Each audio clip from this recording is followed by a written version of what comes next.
All right, here we go. Another beautiful day of VOD reviews. This time in Europe.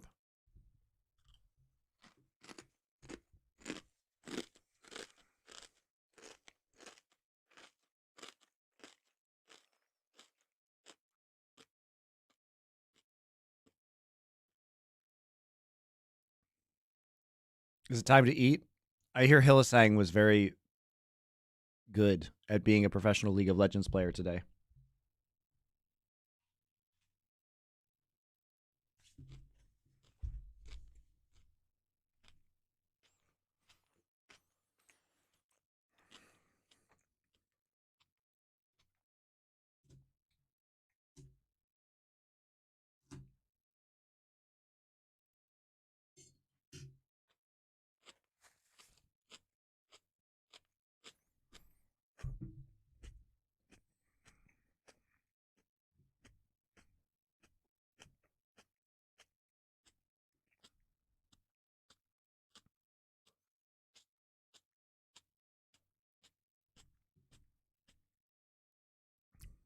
All right, let's get into it.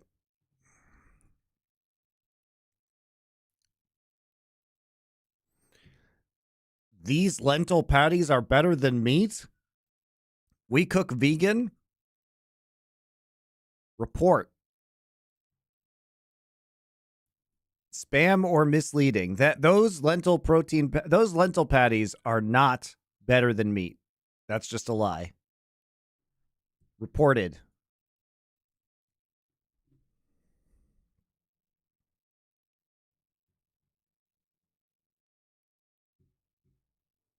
Yes, thank you for the VPN check. It is on. Are they more ethical than meat? Yes. Are they better than meat? No. Tension is killing you. You're like a bitch. Fully suspended. Brand and Varus banned away by SK. Jax and Maokai removed by Fnatic. No surprises. Oh, the Jax ban from Fnatic. I mean, so when we think back to their game versus G2 last week, Fnatic found in the game that they won, it was off the back of Razork's Jax. Also, when SK beat Fnatic in week 1 of the regular season, if you can put your mind all the way 4 weeks ago,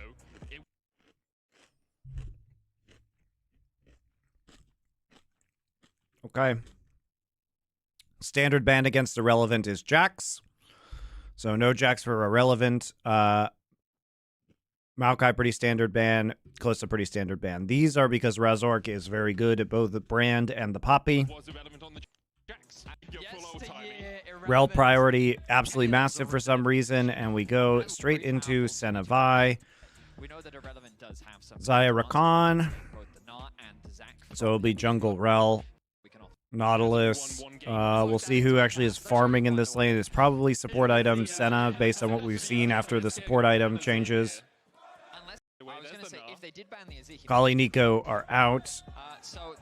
And it will be a blind pick Hwei. Interesting. Well, with Orianna, they may be wondering what else they could do. Cassante and Azir. They're actually picking into the Azir counter pick. Force out the ultimate from the Zaya. But when you have a champion like Hwei and Senna in the late game fights, they're never going to get in range for that Zaya to hit. Zaya is going to be very reliant on Isma to land that great engagement. I agree. It's going to be really hard for Zaya to actually be relevant in this game, because if she gets close enough, she just gets target ulted by Vi or Nautilus, right? So I think Fnatic's composition is a little easier to execute in that traditional front-to-back sense. Yep. But we've seen SK get high-progressive. We've seen Isma gets DK line for these teams. I think it's going to be really hard. I'm really shocked that they picked the Azir into the Hwei. Best of 3, SK versus Fnatic. We're going to be jumping onto the Rift. Let's see how much both these teams have evolved since their game on Saturday. Evolution usually something that takes place over millennia. So if they've managed to evolve quickly, that would be very impressive. Really, perhaps put in a... Get ready to be triggered by Oscar. Oh boy. Which it seems Fnatic are prepared for. They have Jun hovering around the red buff. It's too bad he's been really good this split. On the Raptors, but he said, okay, looks like they're not going to do it, so we'll back away. using that one to make sure that they weren't going to face check into Zaya Rakan, who can be very strong at level 1, especially if you go WE, you get the W for the Zaya, obviously, and then the E for the Rakan. You get the double shields. You have Guardian as well. You can just trade in with your auto attacks, getting empowered from that Zaya. For the moment, both junglers starting on the top side. Neither of them spotted on their route. Oh, actually, Stand correct. as I live and breathe, there's a ward there. Vedi's gone back to yesteryear. Oscar in and walked in and placed that ward, and so they will know. Fnatic at least will know if where they'd listened to the Isma bards, is. they would have known. This is a common fable. So keeping eyes on Rel early, no chance. I mean, Rel's not going to invade the Vi. The Yonder ward. Alas, we should stop this. Now, this bot lane from SK should get the level 2 first. Let's see if they can turn it into anything. And you can see Jun expecting it, places the ward there to spot if DOS did go for something aggressive. Respect being given. Will we see any form of invade from Isma? Something that we see all the time in Europe is this push-in bot with jungle doing a clear into invades. They're going to keep this pressure up, offer that opportunity for a potential contest. Nice hook coming out from Jun. I think he wanted to try and hook him just as the minion wave died so they could get him underneath the tower, try and get that tower shot in. Doesn't quite work out the way that he wants it, but looks like he's going to play it safe for now. Both junglers just going to do their standard full clear from top through to bot, which means it looks like that it's going to be relatively safe, all things considered. Push in favor of SK on the bot side of the map, push in favor of Fnatic on the top side, but mid looking pretty neutral and even, as you'd very much expect between these two control mages. Humanoid does have relatively good wave clear with his Ferret. QE, the Molten Fisher, if he wants to use it. But early doors, you are a bit cooldown gated. Obviously, only your disaster abilities, your Q abilities, able to really put damage down on the wave. Can use your fear abilities to put, I think they're called Despair. I might be incorrect, but to put a little bit of damage down as well. It's a bit trickier. Studying Hui names while you're in the Maldives? No. Oh. Fair enough. And I don't feel bad about that, I'm going to be honest. No, you shouldn't. I can go and die with Manta Rays, or I can study Quay ability names. Hysterics had like a book up. He was trying super hard to memorize them all, and he did a pretty good job. But Hui does have a lot of abilities. 10, I think? He has 3, 3, 3, and then plus the ultimate. 11 if you count the cancel ability, but I think that's not really an ability as It's passive. Right, Nice route. If you proc up one of Doesn't your matter, you can leap brushes, back to X so if you kick. press Q, you can then press R to cancel. And I think that does have a name, but I don't know the name for it, Now we see Razork hovering around the bot side of the map. Oh, Alright, cancelled. DOS jumps in, Jun flashes away. Exakick still has flash here, doesn't invest it as of yet. Exakick instead uses the heal to escape the last embrace. Dodged to the side there by Exakick, so SK's bot lane will Pretty to the relative questionable trade of the flash right there. Bit of lack of coordination on Fnatic on the gank. So he's going to lose quite a bit of XP if he does finish that off. We're going to try for the... I mean, it's good. Alright, X flash. Have DOS and Exakick to try and survive. Jun tanks the tower. Exakick already down. First blood to Fnatic. Good knock up onto Jun though. Razork won't tank the tower afterwards. Now they can look for the re-engage. Noah and Razork. Do you want more here? No. Do you just want the play? Waiting for the bolt breaker. There it lands. Noah Alright. tanked the tower. Nice job, actually, Noah, taking off the turret. Very nice, got a plate too. Well done. Razor continues to be very good, guys. Hang on, Oscar in the top lane, very low HP. He gets to level 5 though, so gets a bit of health back. Should be okay. Looks like Irrelevant just wanted that demolish proc on the tower. Alright, yeah, a bit of a scary situation there. So what was super interesting though is the 2 kills. Now they can look for the re-engage. Noah and Razork. What was going on the top side? Like, why did Oscarinen almost die? Because look, he's level 4 right now. He's fighting. I'm watching top side. He's fighting, gets incredibly low, and then has to flash. Do you want more here, or do you just want the play? Waiting for the bolt breaker. There it lands. Noah tanked the tower perfectly.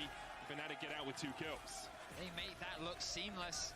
The initial dive was a little bit scary. They had Jun tank it, but hang on, Oscarinen in the top lane, very low HP. He gets to level 5 though, so gets a bit of health back.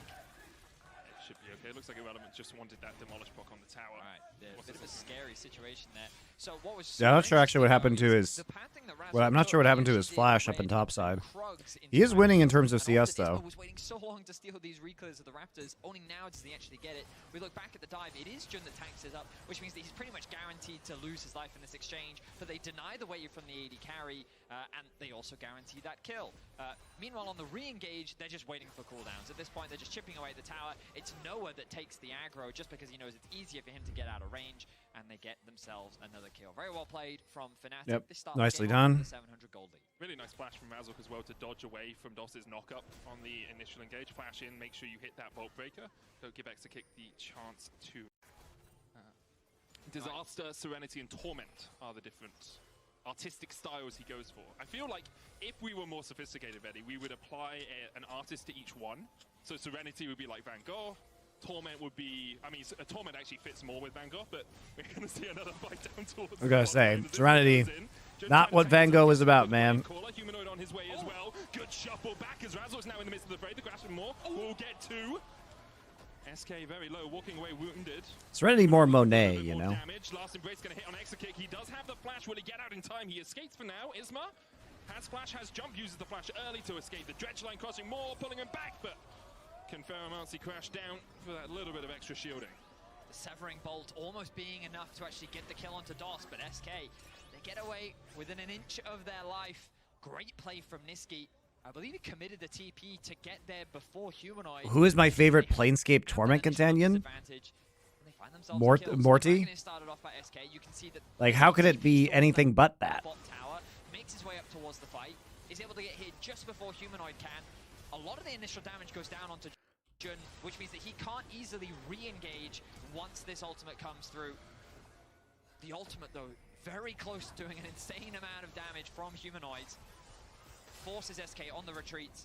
And while a lot of summoner spells were burnt, Fnatic can't quite trade any kills back. The Scorch doing a lot of work, but not quite enough, and DOS gets away with his life. SK will take that trade. They were the ones starting up the dragon. In the end, they burn a couple of... You threw his ass back onto the Pillar of Skulls? Why? Play around the vision, Hex flashing across the wall. It's a luxury the Nautilus can take. The Rakan is not here. And, running that Hex flash himself. What team do you think you could pick up Irrelevant? He's too good for SK, but I don't know where he'd go. I mean, is he too good for SK? SK has had a pretty respectable split. Like, he's been good. Now working his way back down towards this dragon. A lot of focus on the bottom side of the map rather than the grubs. Haven't seen either of the junglers go up towards that. Carbine Corp? I mean, I can't say I'm surprised from SK's perspective. When you have the Zyra Rakan, you really want to try and get them ahead. Punish the fact that Senna isn't at her strongest at this point in the game. Look will come through from Jun, but he talked about it in that interview. He is naturally an aggressive player. He likes to fight, and he's been finding a lot of great plays. I don't know if he's like clearly an upgrade on other players who are on the top teams. Like, he's not going to be on Mad Lions. I mean, he's fine, but is he too good for SK, a team that has generally done pretty well? And has outperformed expectations? Yep, you're right. And this should be an easy exchange for Isma. Still an opportunity for the 5 grubs on SK side, which will help with their sieging. Alright, so these neutrals have fallen in the early game. And a gold lead overall for Fnatic, about 1,300 gold ahead. Leads in top, leads in jungle. A sizable lead in form of AD carry as well. 700 gold ahead for the Senna, who's sitting at about 30 stacks right now for all of you stacking enthusiasts. Yeah, they've actually done very well with this SK roster. I don't really see, I mean, DOS maybe should be replaced. Like, obviously, I think you could do more by replacing players on SK to make them better rather than by putting Irrelevant on a different team. And we are approaching that 10-minute mark, which means the TPs do become unlocked. I'm having a look at Irrelevant, and I'm seeing if there could be an opportunity for him to get involved on the map.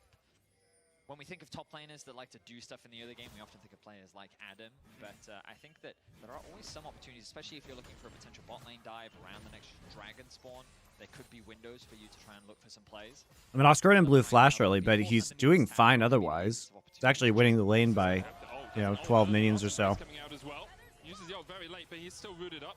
Once the wave settles here. You can see Noah and Jun respecting the fact they didn't have vision in the tri-bush, so Isma and DOS could have been waiting in the wings. They'll back away and clear out this vision, but they get the ult out of Exakick. No objective for the next 3 minutes, so if Exa plays safely enough, he should just be able to wait for his ultimate and the heal to come back up. Yeah, Isma's spending a lot of time hovering around the bot river towards bot. They are looking for a play here. You have cease and desist, right? And you know there's no ultimate for Exakick. Can't bring that Feather Storm down. Wave vision clear. I so said there's no way to get your World's Bangers only streams back. Like well, I mean, they didn't even have gameplay in them. Oh, you mean the World's Bangers only streams this year? That's okay. Why do we need those? I assume sleep deprived. Yep, still a little bit sleep deprived. You have to be mindful of the fact that lower HP, the more damage that Severing Bolt can do.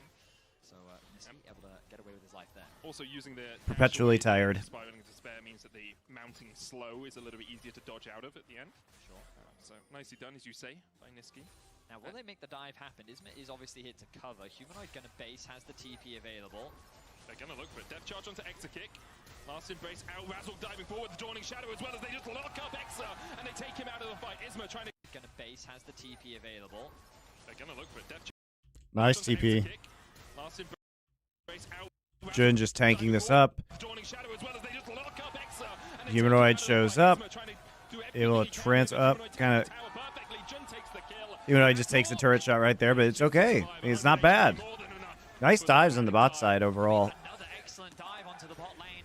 You talked about how we've been seeing so much action down The Senna is going to be extremely scary. Just a great awareness of the fact that Humanoid had his TP up. The second it came off cooldown, they made the bot lane play happen. And even though he didn't have his ultimate, it didn't matter. Well, it's okay. We have all our bangers only archival process in place now. Find the successful dive. They leveraged their numbers advantage, and I thought that the second they saw Isma, they would be. Thank you, Stalf, for your Twitch Prime sub. I appreciate it. Jun starts off the play with his ultimate. They know that Exakick doesn't have his ultimate available. The flash Q from Razork, the ultimate follow-up from Noah to provide that shield as well. And Jun casually tanks 3 tower shots. Humanoid the next to tank it. And Razork just barely getting away with his life, but ultimately all Very nice. Very nicely done. Really well executed by them as well, because Isma was waiting to try to react to it, but didn't have the opportunity to turn the fight. DOS, I don't think was level 6 there either. He's still got the quickness up, so DOS now at level 6 would have been a lot more powerful for SK about a minute in the past. A minute in yesteryear. Lol, Burbank Raider. Thank you. Back for your 35th month of subscriptions. Thank you very much. Still a strong lead here for Fnatic in the bottom lane. Noah stacking. How's Burbank these days? Now. Have a look at those center stacks as soon as we get the opportunity. 43. Mark Z seems to be fitting right in. Dude, I can't handle his tweets. His tweets are just so stupid about the viewership stuff. I'll talk about this on SI tonight, guys, but holy moly.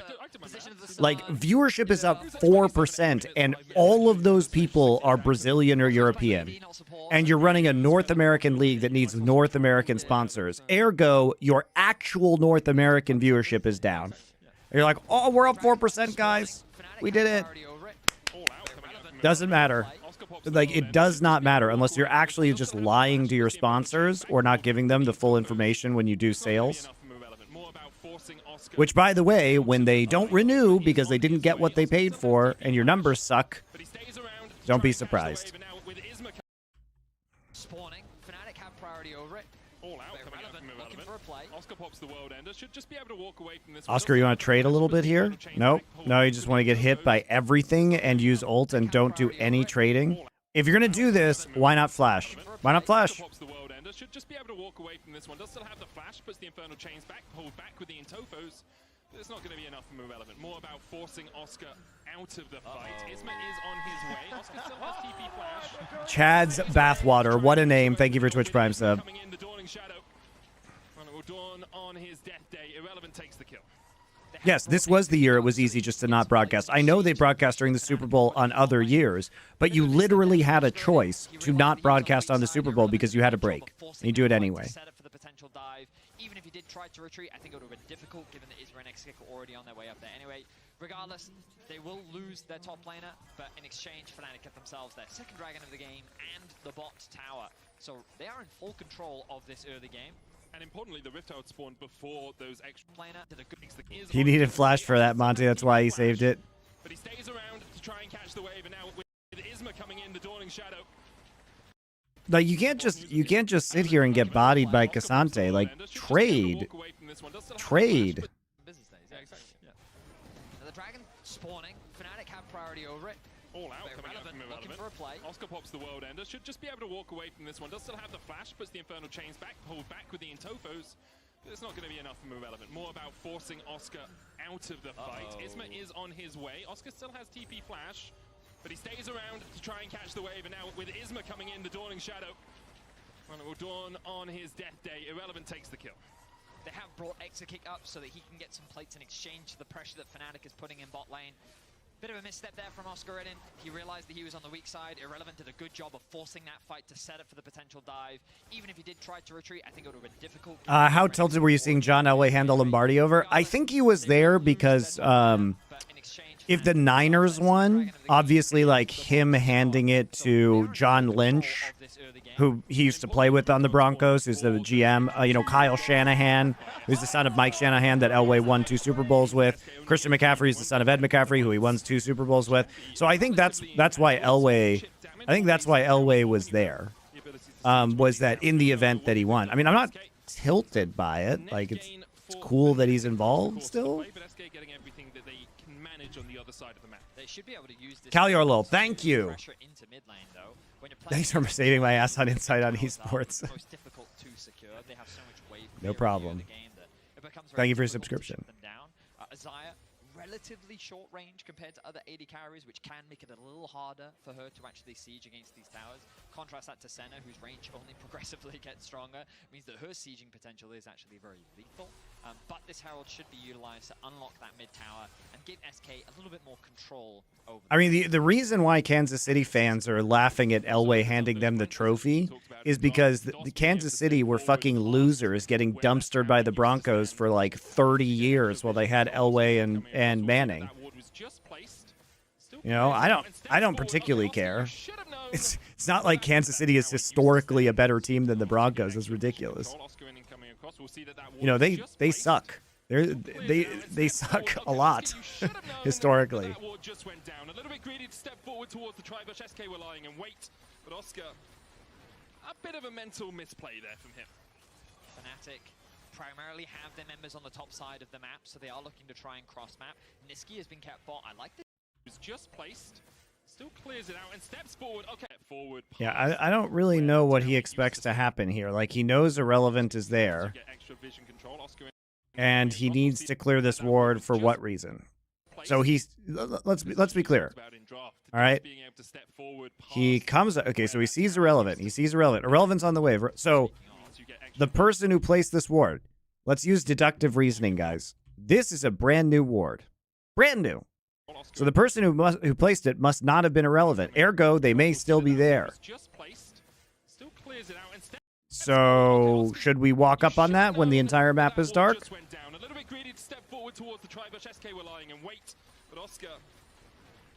Yeah, MDK is a very good call there, I think. Talking about if you notice the ward was just placed and obviously you see Irrelevant, you should not walk up on that ward. Thank you, Puyo BWOC. Puyo Buak. Very great name. So SK, they're only going to take the benefit of a single kill. Still something that you'll be happy to have. Largely setting up for a potential play in mid. They know that the TP was invested bot. They have Hizma hovering around mid. Fnatic's still ahead in spite of the Aatrox performance. At least he was farming pretty well. Cowboy up backwards. There you go. That's true. That is true. If they decide to do it in, probably the next 2 minutes, as that's when the Ocean Drake comes up. Oscar gonna have a mysterious injury for playoffs again. It sure would be a shame if Oscar punched a wall.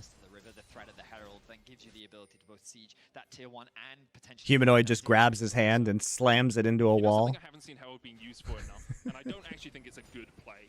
But I once killed someone by running through them with Herald, and if you hit people with Herald, it stuns them for a second and knocks them up. Sure. So I'm just saying, Yasuo plus Herald comps is something we're not seeing enough of, where you just run the Herald through the entire enemy team, get the knockups, and then you just hold off it, You're ahead of our time. You're the Genja of 2024. Hello from Wyoming. Oh, that's why you're Cowboy up. Did you go to Wyo? I go to your home to partake in local laws. Excuse me, sir. Are you trafficking marijuana between states? Cowboy up? That's illegal.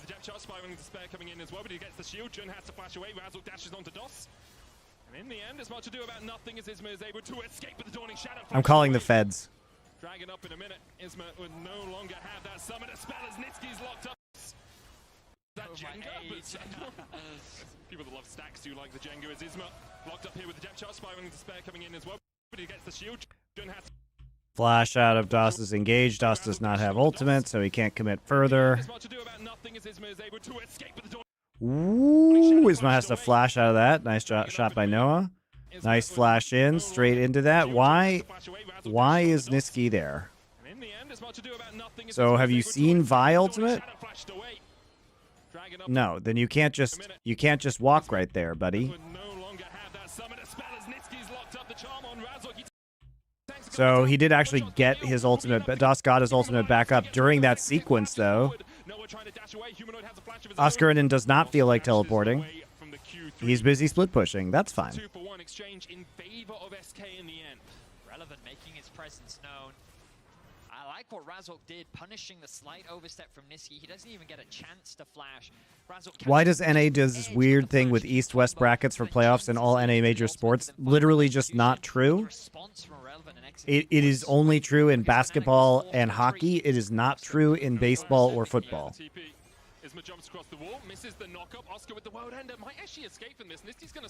So it's not even true in the most popular American sport. So Oscarinen takes this tower, and while his entire team is dead and or recalls, pushes forward, and then just gets TP'd on. He does not have flash. Niski is here, has a chance to revive, flashes onto him, and he's dead. There is just no escape. SK get their 7. The Dragon up in 18 seconds time, though. I think SK have just given up the ghost on that one by investing so much into making sure that Oscar died. I mean, Harold's going to be used top. Niski has no TP. Yeah, he doesn't. I mean, Fnatic have clear control around the Dragon for now. Doss going to be zoned away from putting that vision in as well. He is able to get a reset off. And you can already see why do they do it for the NBA? I don't know, man. I don't even watch the NBA. SK do have the numbers advantage right now. Oscar my guess is, and this obviously doesn't apply to baseball, but for the NBA and for the NHL, it's probably because they have a bazillion games to reduce travel time to a certain degree. Oscar TP's to the mid lane tower. SK on the Drake, as you say.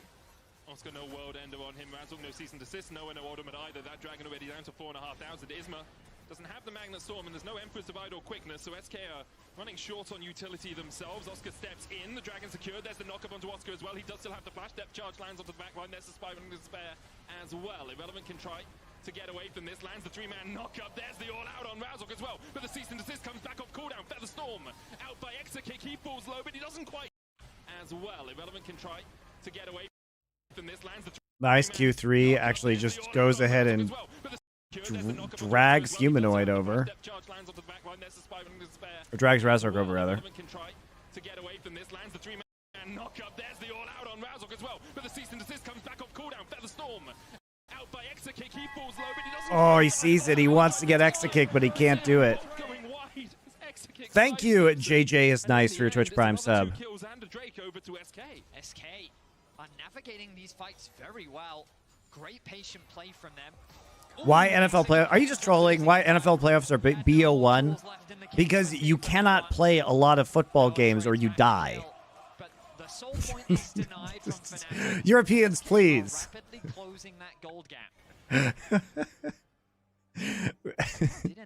Like, it is an incredibly violent sport. And it still charges even if you aren't riding on it. It isn't like soccer where you guys just fake your injuries and roll around on the ground crying when you're not actually hurt. The ultimate is used relatively early here as well. Exakick and Niski aren't forced to invest that much, and then it's just a great play from Irrelevant. Yeah, Irrelevant played that really nicely. And trying to like 50-50 against the Rel jungle is so optimistic. So they actually just die 2 for 0 and lose the Drake. Casually not mentioning rugby. This is a common misconception of rugby, guys. Rugby is significantly safer than football, American football. The reason being is because you're not running directly at each other after facing each other. Rugby is way safer. Irrelevant trading in well, 4-0-2 on the Cassante. I was just about to say, I feel like we're going to start to feel the consequences of this early game top lane difference. Initially, you'd think that it hasn't been that impactful over the overall game, where Fnatic investing so heavily into the bot side of the map, finding a lot Yes, and that's a good point. Rugby, lack of pads versus American football is the difference between gloves and bare hands in boxing.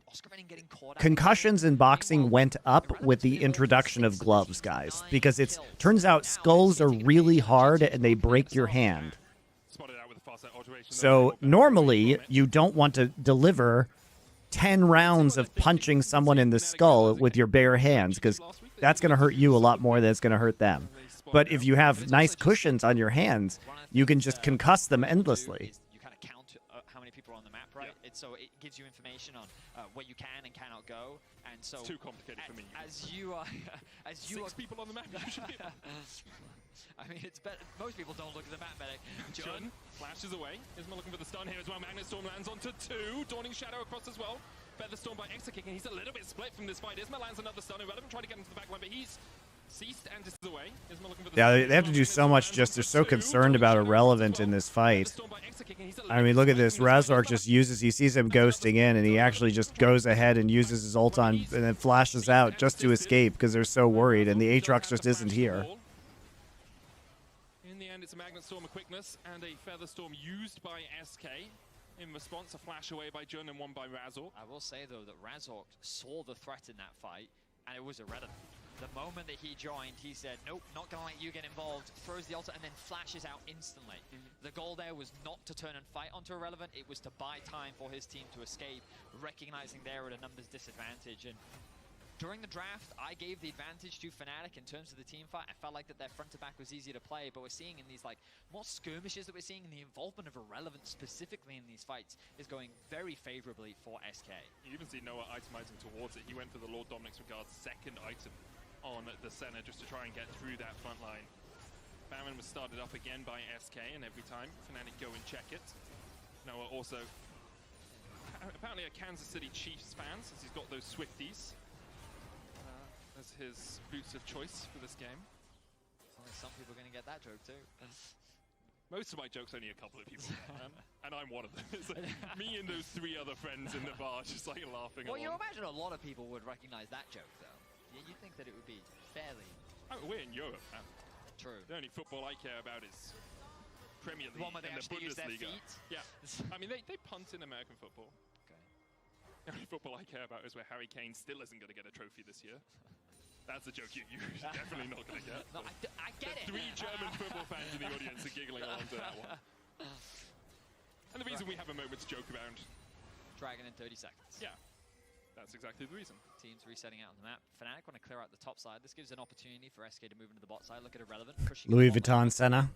I like the lane. Whatever happened to the Louis Vuitton sponsorship, guys?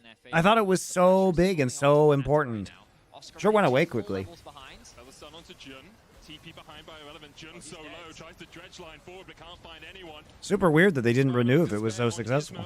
Spiraling despair for Fnatic as they consistently lose their first carry. Doss looking for the engage here, flashes forward, lands the double knock-up, and in goes Niski. Sweeps them back, pops the stopwatch. Irrelevant now tanking the tower. Oh, missed timing on the Sentinel, but at least you have the shields to move forward. Forward though with the blade caller, the feather storms as the feathers fly, and Noah falls. Oh my god. Trying to do everything they can to turn this fight around, and they'll do exactly that. Oscar in with the World Ender trying to get onto Isma, but can't get close enough. Good knockback by Irrelevant. Dash forward by Razork, dash away from the Cassante. It ends up being a 3-for-3 overall. SK, they take one step too far. They get in range of the tower, and this crazy combo comes out from Fnatic, giving them enough damage to actually swing the fight into an even state. And they're even going to get the Dragon off the back of it. SK so close to really blowing the game open there. But unfortunately, a small misstep results in Fnatic bouncing back. So it starts off with Jun losing his life, getting eviscerated, and Doss finding a great engage onto the backline. This 2-person ultimate with Niski finding 3. A great combo to take out Humanoid. And it's at this point, Irrelevant tanking the tower, but look at that ultimate coming out from Noah, providing the shield and the damage coming out from Oscar Renin. I like the flash here from Exekick. He's forced to use the ultimate out, seeing that both the Vi and the Aatrox are vying for his life. But the root connects from Noah just before he loses his life, allowing Fnatic to trade a 3-for-3. Irrelevant doing a lot of work on what he can in that fight, but you can see how close it is getting. The engage possibilities are very close here from SK. The mobility is something that I didn't initially appreciate. DOS found that great engage. The ways in which Niski can really disrupt the fight as well. I feel like their composition is just great at causing chaos in the fight, and then that really allows Exakick to get in there and do the damage that he needs to do. Fnatic are continuing to scale up though. 3 items on Noah. We'll have a look at his stacks in a moment. I'm going to get 78. 86. 86, I was close again. But alongside that, Oscarinen's got 2.5 items. He's got his Profane Hydra and then his Profane accessories alongside it. So, Vistigons, thank you. Push through mid. They do still have that Baron as an option. Oscarinen with that edge of night can face. Can you comprehend why LEC doesn't play Udyr? Yeah, it is a little bit weird. I mean, they don't play Cork. Nobody plays Corki either. What have we got flash-wise? Razork, Oscarinen, Jun I would say Corki only Isma on the side of SK has been extremely strong, and the Malignance build still works on this 14-2 patch. You know, we saw some Corki from Humanoid, but it feels like Corki's fallen way off in Europe. Charmed up. There's the Baron secured by SK. Isma gets it. Oscarinen now in the middle of the pit. Isma flashes away. Irrelevant takes down one Exakick. So nice. A 0. Everything he can here. Niski pops a stopwatch for a second, but Humanoid's still alive and he has damn loads of damage to try and dish out.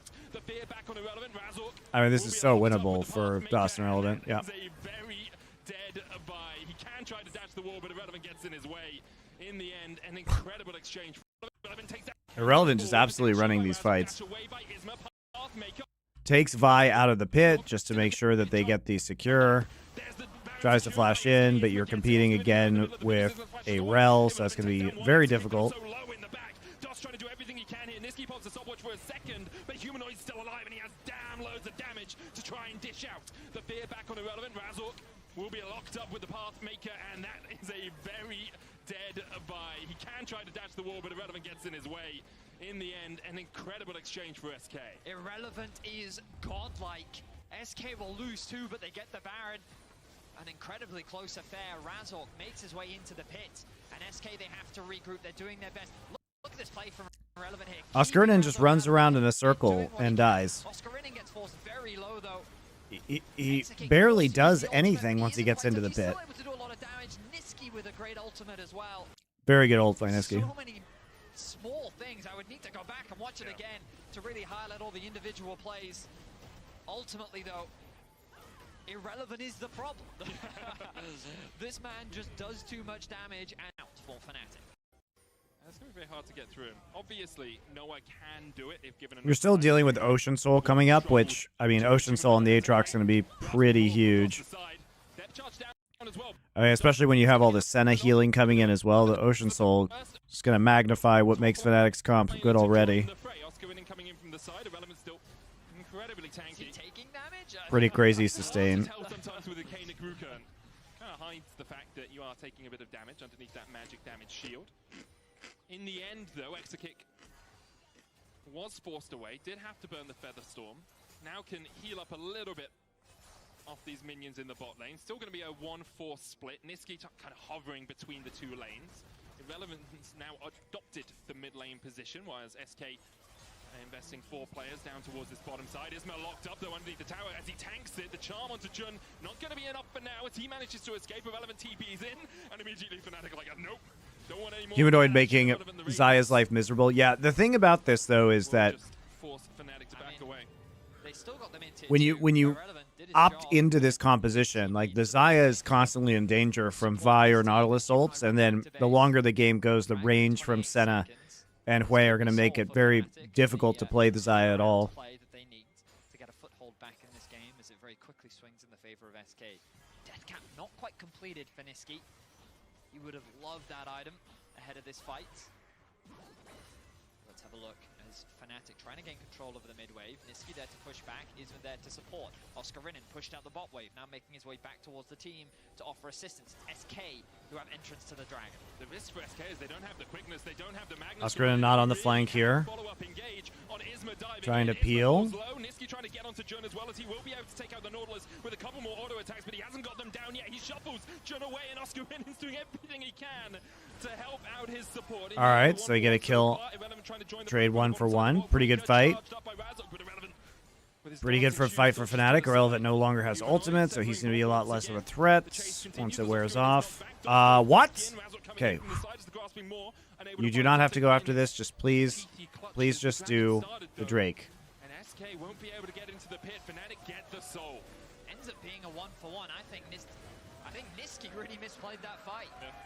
He tried to go. Yeah, Niski like going so deep after Jun and taking 1 million free damage from Aatrox is very weird. Or if he was trying to make a big super play with his ultimate, but he oversteps and he ends up trading his life for the support.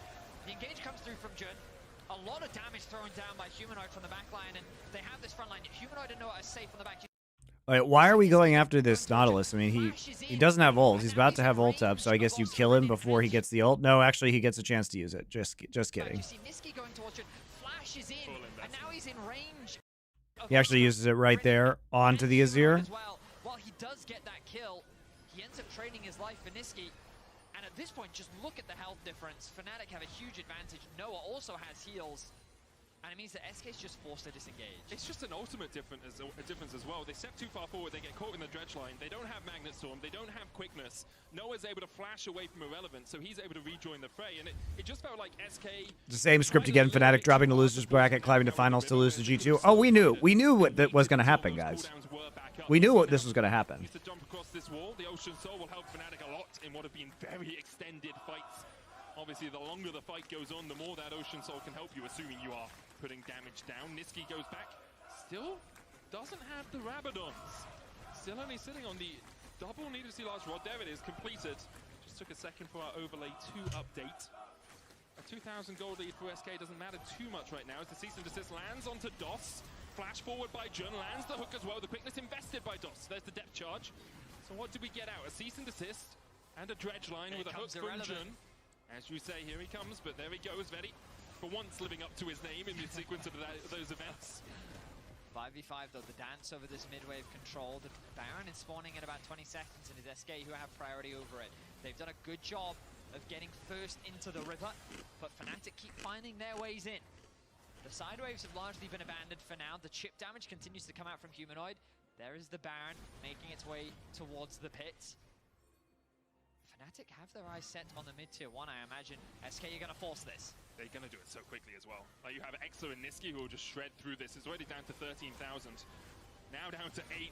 Fnatic trying to step forward. DOS still no quickness. 5,000 on the Baron. Isma sticking on it for now. Razork charging up the Vault Breaker, looking to get across the wall. Now they'll re-engage on it. Razork tries to have the flash. He has the blast go. Razork steals it. Oh my god. Isma sticking on it for now. Razork charging up the Vault Breaker, looking to get across the wall. Now they'll re-engage on it. Razork tries to have the flash. Oh my lord.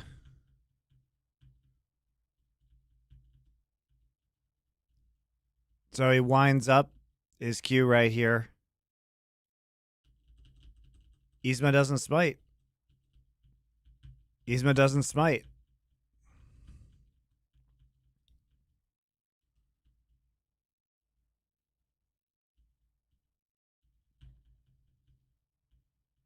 There's just no smite.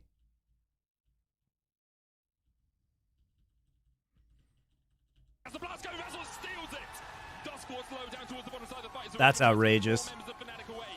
I can't believe Fnatic's just going to win this game off of that.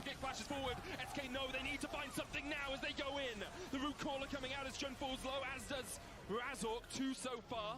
Irrelevant still healthy enough to rejoin if he can. Extra kick force down towards the bottom. As they go in. Oh, it is on CD. No, he smited afterwards.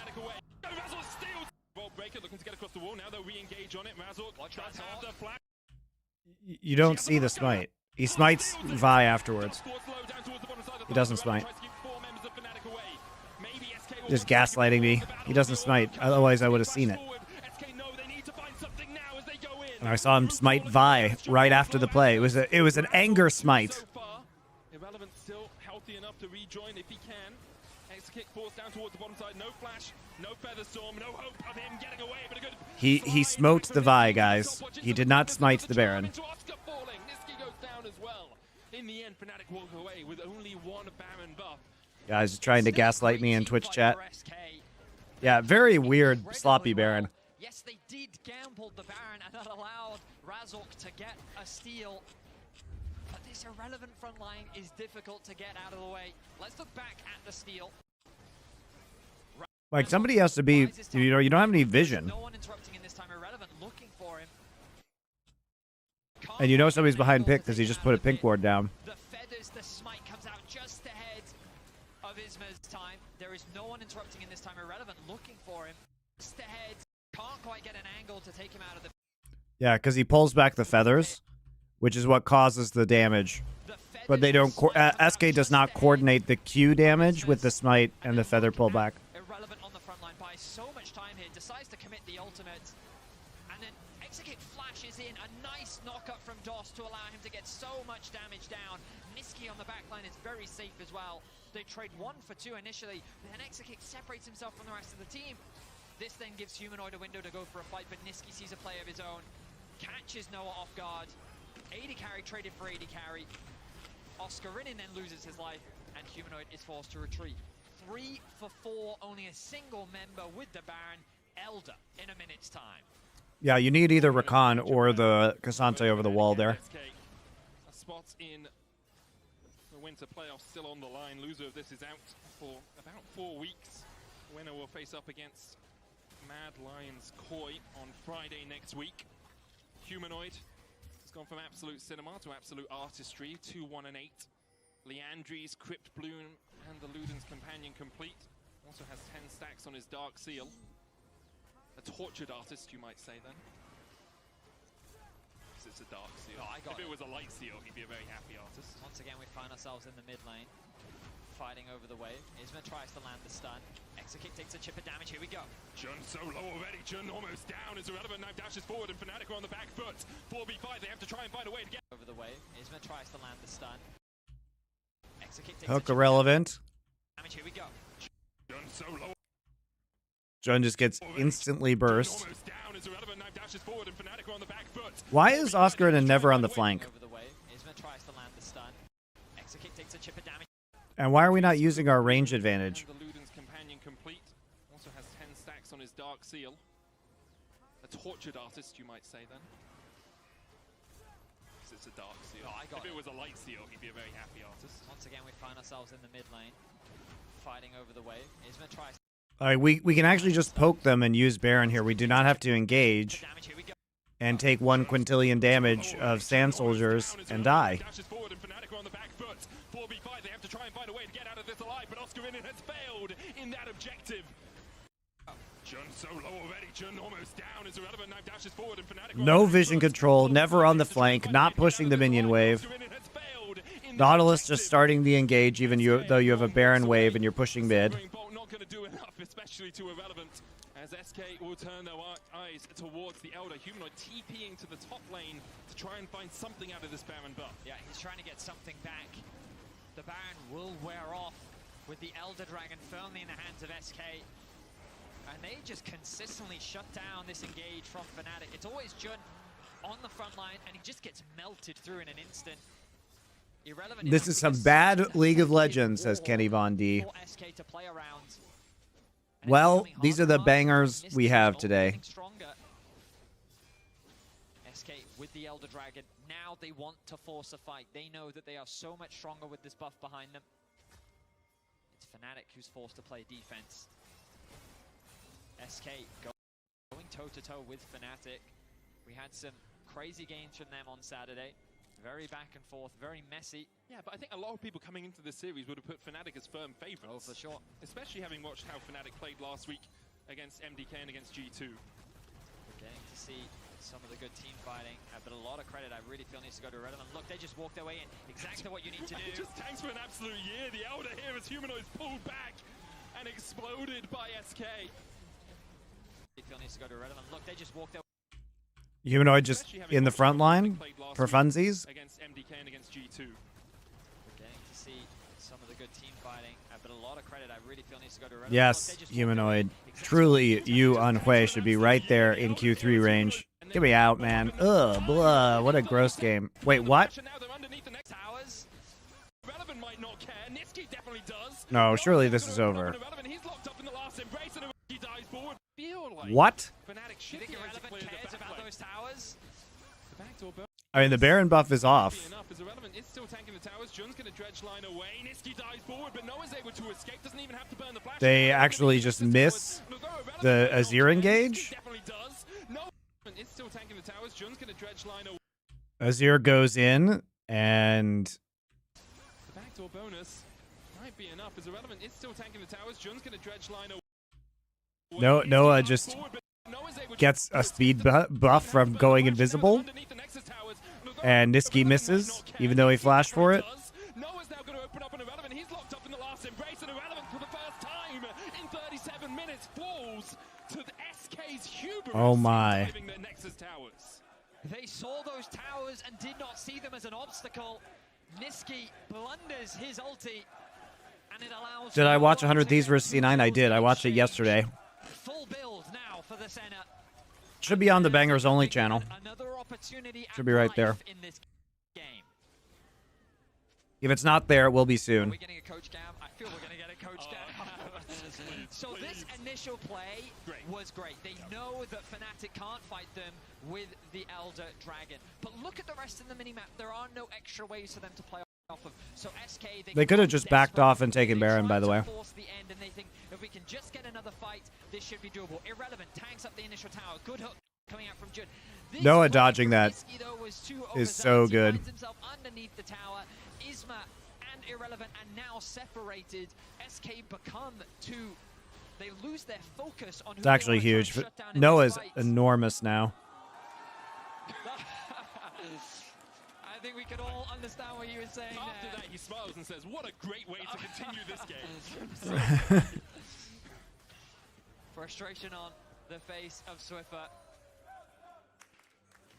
But the Fnatic fans, they're loving it. Yeah. They know that they still get another chance. Baron, 18 seconds. Loving the fact that Marduk Razda is at the top of the damage charts as well. Now Isma has flash, has the Magnus Storm, and has a window to go in, but Jun with a perfect dredge line stops him in his tracks. The cease and desist out by Razork. Isma now on the front line, the Dawning Shadow being used as well. The Redemption will heal SK back up. Spiraling despair on Irrelevant, and perhaps a bit of desperation for SK. In these extended fights, though, is where you're going to see the value of the Ocean Soul. Exekick, no Feather Storm for him, no quickness for Dos, no ultimates apart from Finiski. Exekick. Oh, he takes a step towards the enemy due to the bolt from Humanoid, and those auto attacks from Noah are lethal. Level 17 on the center. 140. Noah's done surprisingly little flashing in and dying this game.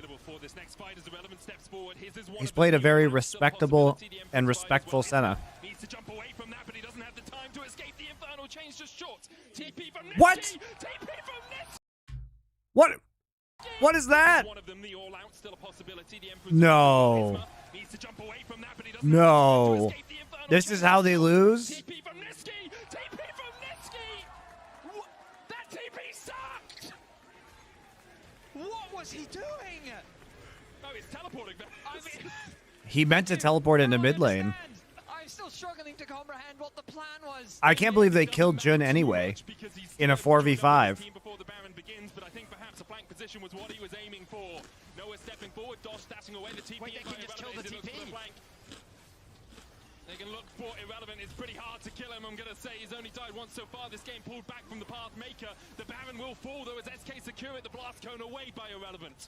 Getting the TP a little bit more tricky. I can't believe they won and got won the fight and got Baron with Niski doing that. That is outrageous. All part of the plan.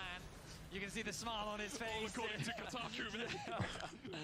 He's going to push his glasses up after that one. Why does Niski just randomly throw games? But SK, they get themselves the Baron. A moment of reprieve as they will begin their siege. They have a wave in bot. They need to go and push that top wave out, but they have no teleports available. I was skeptical about that TP. they have no TP on Irrelevant, which he used in that fight.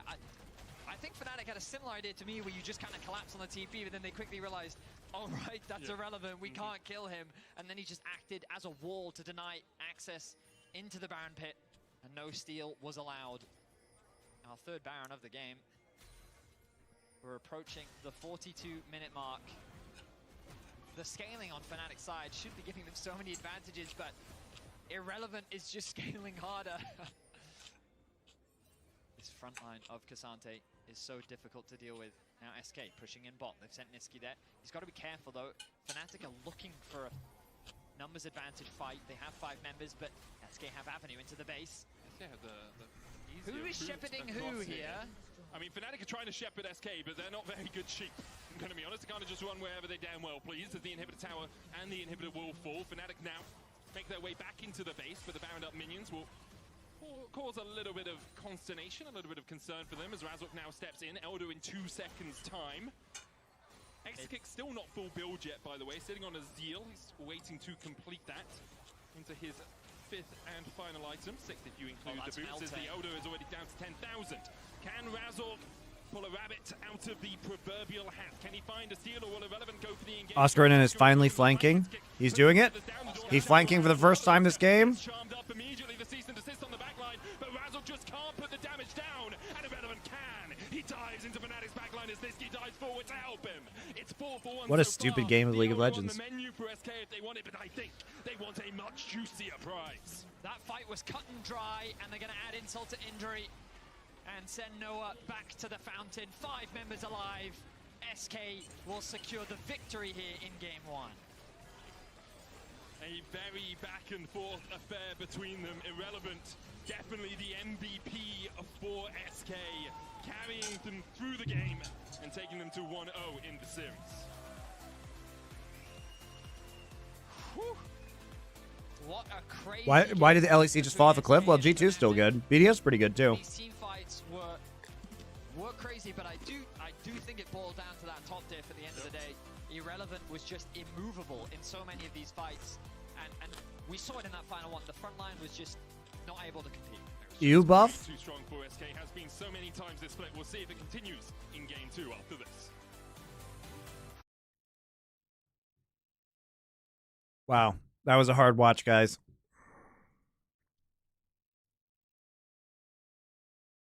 By SK, but very strong, and we will. So there's the Jax Maokai. Will Fnatic ban Cassante, or will they pick it? Because that is always an option. What do you think of Smolder so far? Haven't seen enough to have an opinion.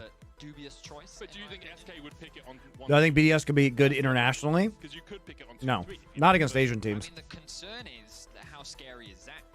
Because we didn't see it as an answer. We saw the Aatrox. I didn't love the Aatrox, but also I just think that Oscarinen didn't have a great game 1. We know that he has shown stronger performances this split, especially during the regular season. But admittedly, he got Cassante a lot during the regular season, so eyes will be on him in this game. What will the priority be? A lot of AD carries are, of course, banned. Will the Senna continue to be the priority for Fnatic? Is G2 good? Exactly, this G2 lineup did not do anything internationally. They had a bad day, guys. They should have made quarters. They were a better team than Energy. SK likely look towards their jungler AD. That's often what we see when you just want something safe to pick on your first couple of blocks. Maybe SK just take the Zyra Rakan again. Yeah. Could try and take away the Senna. Senna Karma. Okie dokie. First pick Karma this time. Hello, Velcro wearer over on YouTube. I'm checking it on YouTube comments every occasional moment that I have. All right, Karma, Ezreal. Okay, so we're going for the Karma Ezreal push lane. Technically, this could still be flexed, but it's not going to be. This is definitely just a high-pressure lane that they are wanting to push into the bot side. Will be Senna Nautilus. No Orianna, no LeBlanc, no Hui. So I feel like okay, so they do actually. What? That's the problem. They could be Karma mid, Ezreal Ash bot. I mean, that's true. I guess it's Ezreal Ash bot. I'm really surprised we're doing Karma mid. Irrelevant could just slam Darius now. Yes. Something that he was often going towards and something he's shown great proficiency on. And there are some relatively low mobility Scout. set by Karma mid players. Interesting that he's taking the Gnar. This is very much an all-in composition, guys. They go in with Karma speed. Very good at creating picks with the Ash Arrow. Huge amounts of hard CC. Push. Excellent front-to-back composition I do think for Fnatic. low. Yeah. Like they've Probably better scaling on the side of SK, however, so Fnatic needs to be aggressive in kind of the mid-game. Seen before. I want to give the advantage over towards SK. I mean, it does feel like Fnatic really want to play arm's length for a very long time. That's what it feels like, yeah. And then go Why into Ashe the into Not? Isn't the Not a counter pick? No, because you get bopped by Hail of Blades at level 1. Are you going to be able to play arm's length against an Azir and a Senna? Because they have got good range and they've got good poke into you as well. And then you've got slightly easier engage from the Nautilus with the Rel follow-up and the Nut. I mean, I will say, if Fnatic can get ahead early, their poke will be... And SK to support Ashe, Hail of Blades, you just want to be dashing in and out, putting as much damage as possible. The risk for Jun is if he gets hooked after the first barrier and flash, it's a bit more tricky to escape from a Nautilus and a Senna. So just... Because we're in the other game. Farron, have you thought about not being a Team Liquid fan? Can we just talk about the number of people that just run? It's okay not to be a Team Liquid fan now. They've been letting you down for literally years. Like, you look in this game, They made the world's stupidest super team, and now they just don't have a carry. So just choose a better team. Just for melee jabs, right? I think especially pros have come to realize the value of just having healing in lane. And like, even though the healing is very minimal, it does have a pretty significant impact, in my opinion. Miski has basically won the mid lane because he pinged the ward that Humanoid put down, so he has that 5 gold lead. And then as punishment, Humanoid hit him in the face with the mantra Q. But my 10 years of fandom. Is something that basically Karma got a What has Steve ever done for you, Ferret? Ratio is on 14.2. Then a lot of people realized Trying to get Hail of Blades value here. Here we go. Gonna zone them out. Okay, take some damage. Ability, you get mantra cooldown back. You get that R cooldown back as well. I think it's 5 seconds per enemy champion hit. So you can basically RQ 3 people in a fight and then RQ 3 people in a fight again after the cooldown does come down. I mean, also just with abilities. Yep. Yeah, so, Not a KT fan talking about letdowns. Well, you know what? I'm not a KT fan this year. I think KT sucks, and I want them to lose. I'm on the Gen G train now. Thank you very much. I'm just following my guy Keen around. Only level 1 for Execute and DOS for the time being. I will not be a filthy Pioshik and barrel cheerer. Get out. It might look for a bot lane gank first, depending on how that wave state is going. Currently, they're underneath the tower. Noah tried to trade in. Execute and DOS are, I believe, 3 minions away. I mean, famously, I was a KT fan, but I hated KT arrows, and they were the only KT fan while I was casting to win in Korea. Jun comes across, helps out Razork. As you say, push into play is exactly what Fnatic have done. No, I'm here for Cuz and Keen this year, guys. Level 2, there we go. Kwangdong, Genji. Those are the teams I like. Blue have been snuck away by Razork. You may have mentioned this earlier, but the Doran's blade. You're a diehard Jin Air fan for 5 years. You guys choose suffering. It's amazing. Often a lot of supports will start with that support item, but you don't Truly the Jets fans of League of Legends. just go double AD carry. And it gives you a lot of power in the early laning phase. Usually on first base, they can still pick up that support item. Does mean you need to get to the Monty betrayed KT. KT betrayed me. KT betrayed me by letting Cuz and Keen walk and hiring fucking Pioshik. I didn't betray KT. KT betrayed me. In modern League of Legends, Razork looking for double scuttle here. Won't be able to get it because Isma's already taken one away. But in the end, about a 2-camp lead for Razork. He does still have his entirety of his top side to do as well. So Razork looking for the respawns, all in from Fnatic's bot side. just a bit of a trade. Noah and Jun, I really like how separated they're playing here, because it means if DOS ever hooks in, he can only CC one of them. He can only lock one of them up, which means the other one can just step forward and harass Execute like this. And you can see the issue for DOS is, well, if you go on Noah, well, Jun just auto-attacks your AD carry. Here comes Isma, looking to try and punish the aggression. He should be spotted. He is spotted. And Noah should be fine. Yep. And now they can actually punish Isma here, the slow from Jun. Very well done from the Fnatic bot lane. Who would have thought, you know, I always thought the 180 carry was annoying. Just add a second one. We saw it at Worlds. 480 carry bot lane is the only way to play. I remember. Carrier is the one that brought this menace to us all. Darn Carrier is good League of Legends again. Darn him. So, Razork sitting pretty happy right now. You can see the CS, obviously not truly representative, you get full CS per camp that you clear, but the point is advantage in his favor. He effectively has a kill over his jungle counterpart, which is resulting in Fnatic having this early game lead, thanks to the early invade. Now Isma is on his Gromp respawn, but ultimately we're in a very passive and slow early game, and that's just kind of what we expected when you've got Ezreal Ashe. It's an oppressive lane, but you don't have a huge amount of necessarily kill pressure unless you're considering going for the dive and you've done enough chip damage. And the top side of the map, it's a Zac versus a Gnar. These champions can't really... No, with this bot lane with Jin Zhao for Fnatic, you don't want to dive. You want to force them into a fight and skirmish with them in river. Or play a counter gank, because you can win those, right, with kiting from Ashe and Ezreal, and the single target damage of the Jin Zhao. But you can't dive, especially if you think Rel might show up. Diving Santa Nautilus very difficult to do. Yeah, as to be expected. The only real development was the invade on the blue and the Gromp, which Fnatic managed well. Big wave pushing in here, but Fnatic deciding against diving. You know, you've got a tear and a Doran's blade on your... No, you cannot dive. Get the objective, get yourself a plate, a little bit more gold in your back pockets. One of the great things about playing a ranged support like the Ashe is you can always argue that you should share the plates. And as a support, getting that 63, you know, to 100 extra gold, it's just so nice. And I mean, if your AD carry's not there, why don't you just take the plate? I do, all the time. They get very mad. And then I start... Isla and Yun as a pair where your dream... Ferret, we got to get you some better dreams, guy. Isla is bad. Yun is bad. They're both actively bad players. We need to get you some better dreams. That's not a dream. That's settling.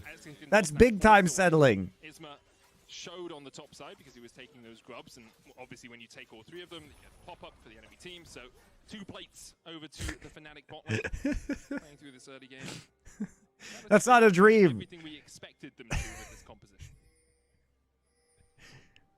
Your dream is like Viper Carrier. That's your dream. Dentist, right? Yeah, also playing some Magic the Gathering, which I know you love, and you would love to come and join our Magic the Gathering group. I don't want to buy a deck. Smeb was bad too. They could improve. I can lend you a deck. Give me a blue. Smeb is an outlier. Blue-green deck. Yun is a known quantity at this point. How many more chances do Yun and Ayla need to get good? Dude, I had to watch 2 Ayla games back to back yesterday. It was horrible. It was horrible watching him play League of Legends. So you didn't play the game. Yeah, and that is frustrating. But with this deck, you get to draw your land. I see. What about you? Any plans? No, it's my weekend tomorrow. Starting tomorrow. Nice. So I'll probably actually farm a lot of League.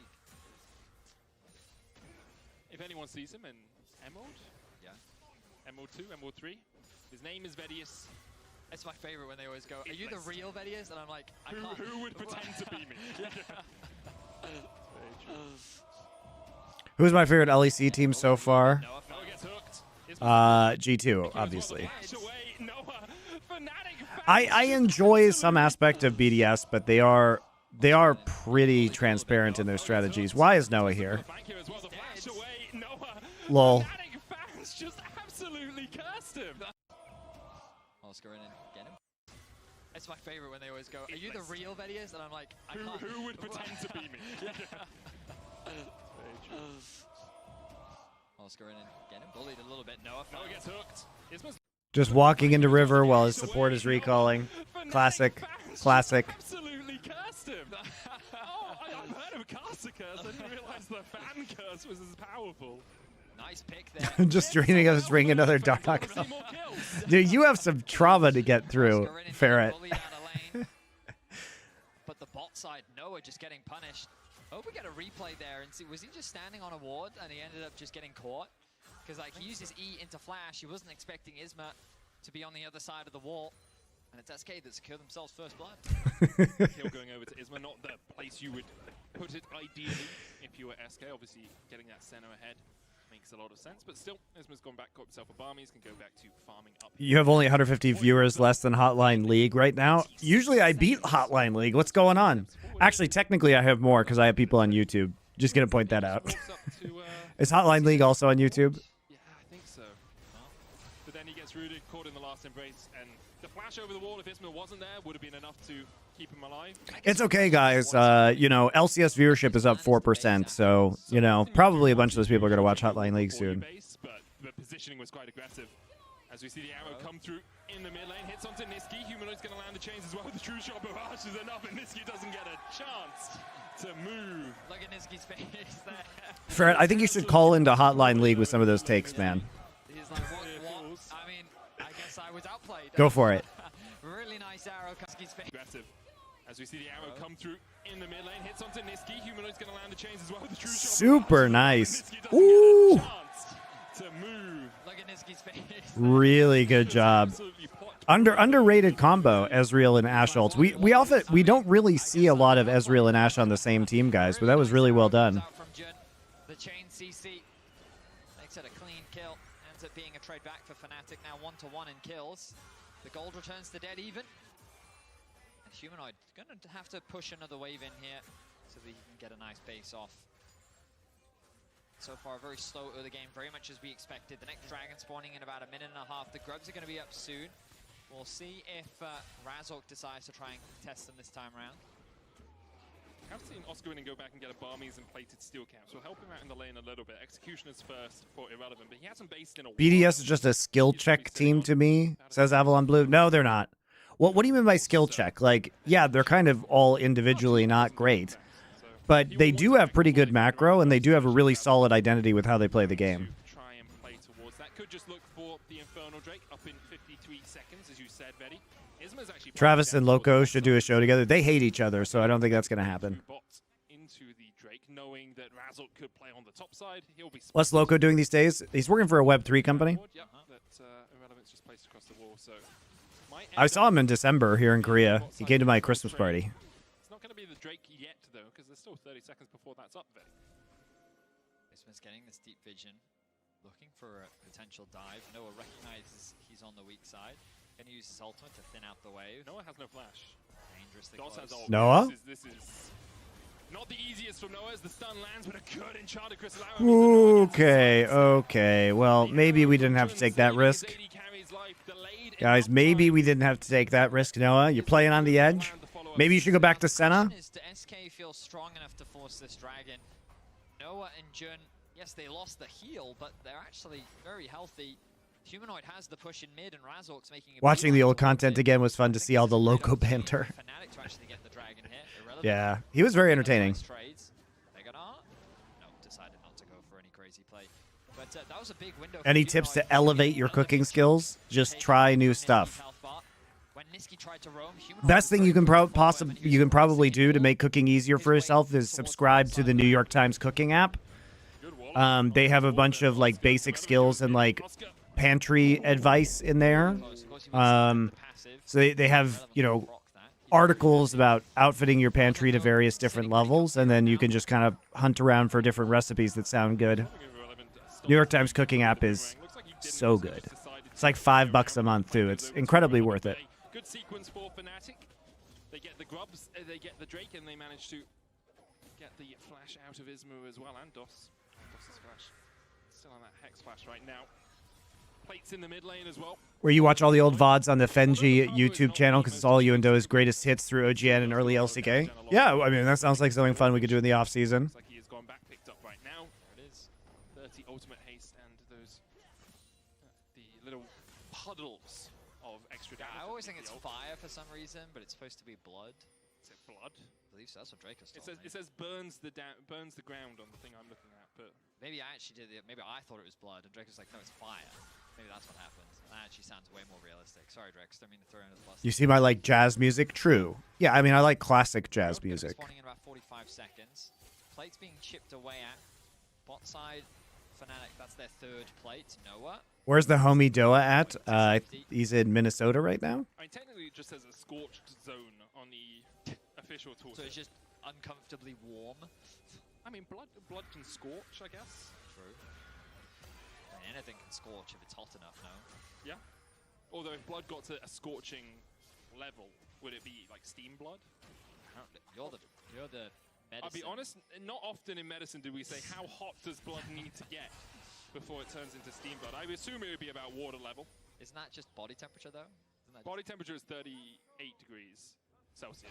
Celsius, you've got to clarify I mean, that. 37 point or something. But like even then, I don't think your blood boils at 37 degrees. Otherwise, we'd all be dead, Betty. Isma looking to take us out of our misery with this conversation. Going for that bite. Blue buff secured by Isma, I believe. Razzle chases him away though, and there's the kill. Fnatic get their second on the board. Meanwhile, in the top lane, Irrelevant continues to harass and harangue Oscar in. Nice trade once again from Irrelevant. Isma sacrificed his life for a blue buff. I think Fnatic will be pretty happy with that trade. They're continuing to mount advantages. Tower going to be secured in bot lane. That tower is getting very low in mid as well. They're looking for the dive. Where are you going, Niski? Emperor's Divide, flash away initially. Razzle dashes forward. The Emperor's Divide comes back. The Dawning Shadow Shield, not enough. As Humanoid and Razzle gave it a tank up both the towers and escape. Nice movement from Fnatic from bot into mid. Yeah, this game's much cleaner from Fnatic. But Irrelevant still standing strong in the top lane in game one. He was a massive contributor to the win for SK. Let's see if he can do the same thing again this time round, because Fnatic's mid lane building a big advantage. Jungle, big advantage. Things are all looking up for Fnatic here. TP invested as well to make sure they can fight around this Rift Herald. Isma backs away from it. Irrelevant looks like he's going down towards the bottom lane to catch that wave. Does have a TP coming up in about 30 seconds or so. For the moment, it is all Fnatic, 2,000 gold lead developing for them. We did see this a little bit in game one as well until Irrelevant was able to join up with his team. I expect we'll see him joining up with his team in about a minute 30 time, as that is when the next Drake is up. It's another Ocean Soul for us, Fetty. But Fnatic going to move their pressure up towards the top lane. They've already unlocked the bot tower. The mid tower is basically a light breeze away from falling.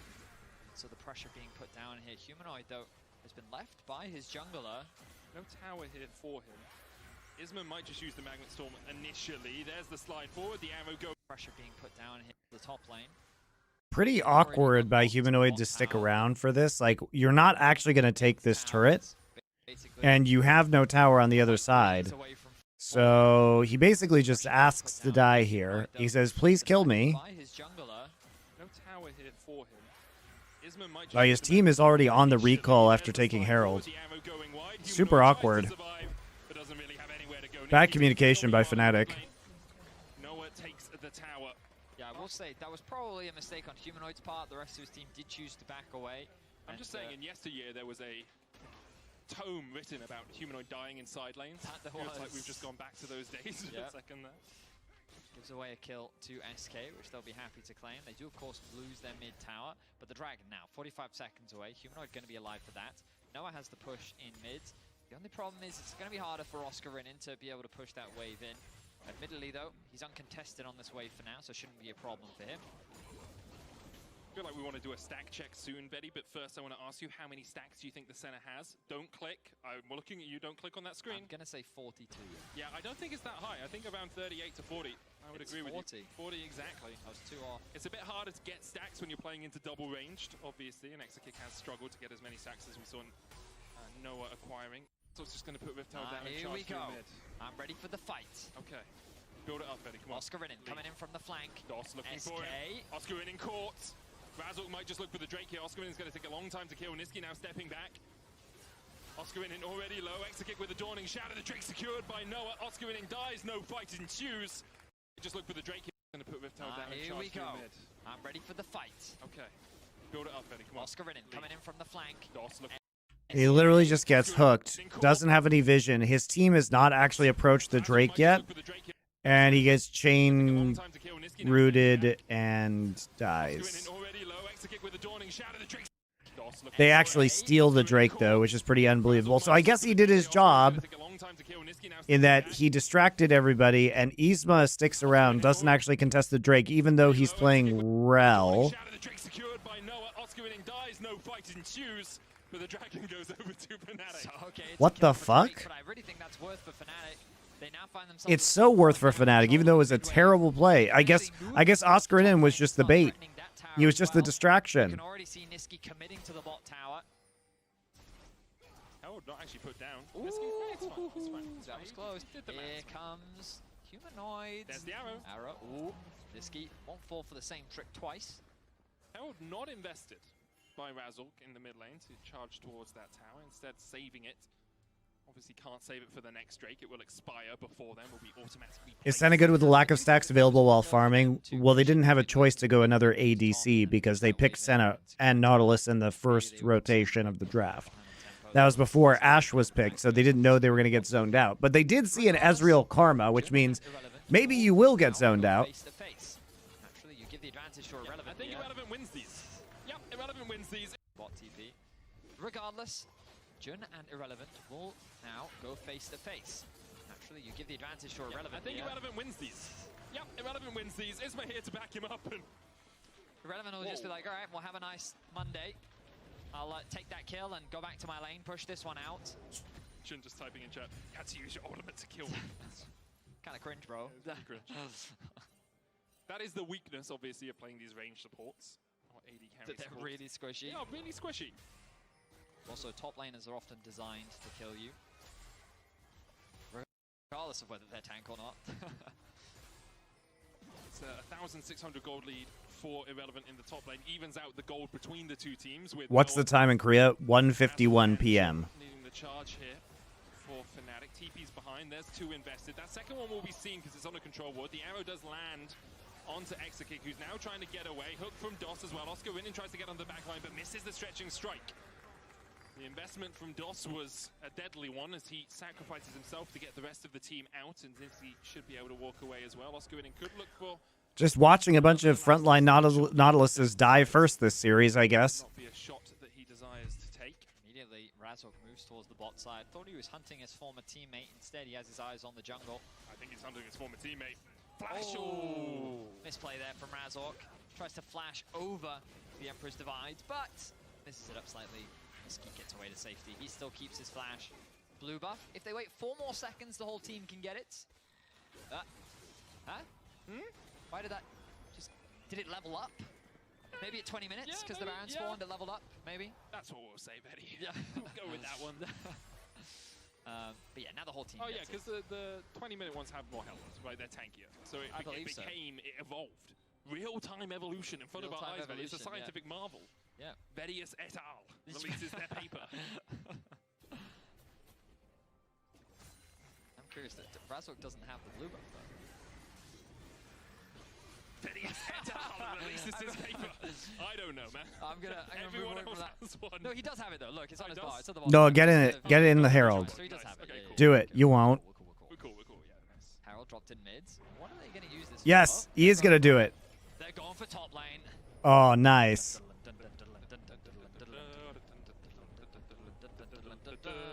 I think it would be funnier if you had to do a QTE event as you were riding the Rift Tower. The longer you go, the harder it becomes. You mean like Osu? Yeah, like Osu. Or eventually it just becomes Wordles or Loldos, right? It's like, if you don't guess the champ action, I'm just going to run back and hit your tower.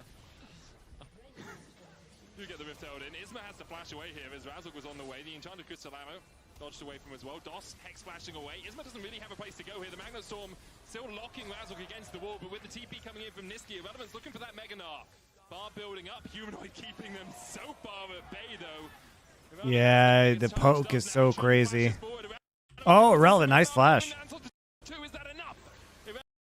Razork doesn't have ult. Uh-oh. Here comes Zach. Razork barely saving this fight. That was almost a disaster. Tries to run from the Karma, but it's out to get him. Can't quite find it as now Humanoid has overstepped. Will be a 3 for 3 in the end. He has, Betty. Yep, he has. The heal from the Mantra W looked close there for Humanoid, but it wasn't quite enough. 3 for 3. If Humanoid hadn't greeded for that extra kill, they would have had the kill advantage, but Isma gets caught out here, sitting in the top lane, doesn't have any way to get over the wall, tries to turn it into a potential fight as the TP is starting to come through from Isma. Not a great ult by Razork, I think. But he loses his life too quickly. Guess he's concerned with some of the Senna damage from over the wall. But if he had this ult later, I think it provides a lot more value. But they turn in anyway. Irrelevant totally saves this fight, though. So does Niski.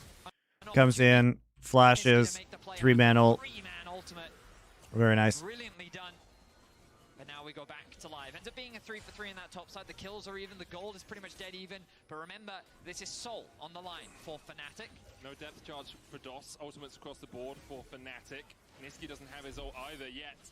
9,000 on the Drake. Humanoid TP's in. Noah trying to put the chip damage down. Irrelevant building up that Mega Gnar. No flash for him. Makes it harder for him to get access that back line. MonteCristo hits Isma. Come Zach. To burst him down, Oscar in and dives forward, and the smite secured by Razork. And now the fight perhaps secured by Fnatic. Irrelevant trying to get towards that damage, but he just can't. Oscar is just a distraction, guys. He's just a bait. And now he's a Zach with Ocean Soul, so back-to-back Ocean Souls for Fnatic, but they actually are going to win this game. 24 minutes in, there's the Baron, 1,000 gold for them as well. Let's have another look at this fight, Betty. So the arrow comes through, connects onto Isma. That's Razork's window to start, and then Oscar Rinin gets interrupted by the hook from DOS. But you can see how split up SK already are. Exakick stuck in the pit, left in a 1v1 against Razork that he's happy to take. It's nice, actually. It's super nice. The Razork engaged that really well. But the poke damage is just too strong from the side of Israel and the Ash to just... And it's really good that they got this Dragon Soul because the scaling from SK should be coming in pretty mega. Step forward and try and put some extra damage down onto you. Isma has been caught by that a couple of times in the last couple of fights. So you need to have, I think, some lead if you're Fnatic, because your damage is just going to fall off as time goes on. Tier 2 here, but they're sacking 2 tier 2s for it. Obviously a net gain for Fnatic. Niski tries to clear out the wave, or at least chunk away at Oscar Rinin, and MonteCristo going wide there. Isma dashes back. With a wave state in mid lane, very healthy for Fnatic. They'll get an inhibitor tower out of this. TP behind by Irrelevant. He's built up that Mega Gnar bar. Now Razork's got a little bit too deep.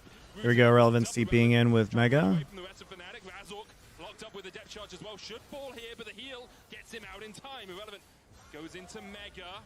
Does not have the flash, but he has the dash to only bring back. Well, he didn't actually break the tether, so he came in and just got rooted. No flashes the actual engage, and that should be it, right? All right, well, this restored some level of hope in Fnatic. I mean, Oscar only died one time, and he died getting them soul point. He was an excellent bait.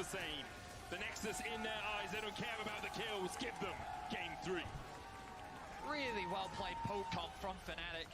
What did you think of Niski's last TP in Game 1? Yeah, pretty hilarious. Monty doesn't know about Game 3. Uh-oh. Uh-oh. Get nervous. Game 3. Is that Vedius, right? Game 3. Let's see what the draft is. Or Karma Band away. Karma Band away. Also seen SK play. All right, so no more Karma, and the rel priority absolutely through the roof for I have no idea what reason. A possibility. Could Poppy flex the rel? You can always play Poppy to bust something. Always looked to. Draven just blinded? Draven Renata just blinded? Well, I guess you see the Ezreal, and you're pretty not worried about fucking Blitzcrank Ezreal. What a terrible lane combination. So they go back to the Ezreal and the Ashe one more time. Trying to provide that poke damage. Wait, okay, so are you just going to pick Azir here? No, Corki. Okay, finally we get the Corki back. He's been conspicuously absent last couple weeks. All right, so it will be the new AD Twisted Fate in the mid lane up against Corki. And that is a great pick, guys. That is a great pick to round things out. Ornn is going to be huge value in the late game against SK's composition. You know, Ornn against relatively low range. Like, all of these champions are relatively low range. Even TF, right? TF is not very good at consistently auto-attacking. He's more about split pushing and then TPing to provide you a man advantage, right? He's more about creating picks and map pressure, even with the new AD builds. Isn't Ashe as really good into Draven Renata? Yes, because you poke them in, right? And you need jungler intervention in order to actually have kill pressure, because they can kite you indefinitely with the Ashe.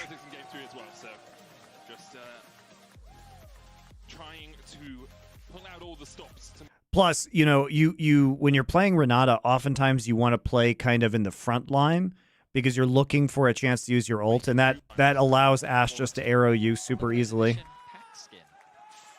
Ornn is a really good pick here, though.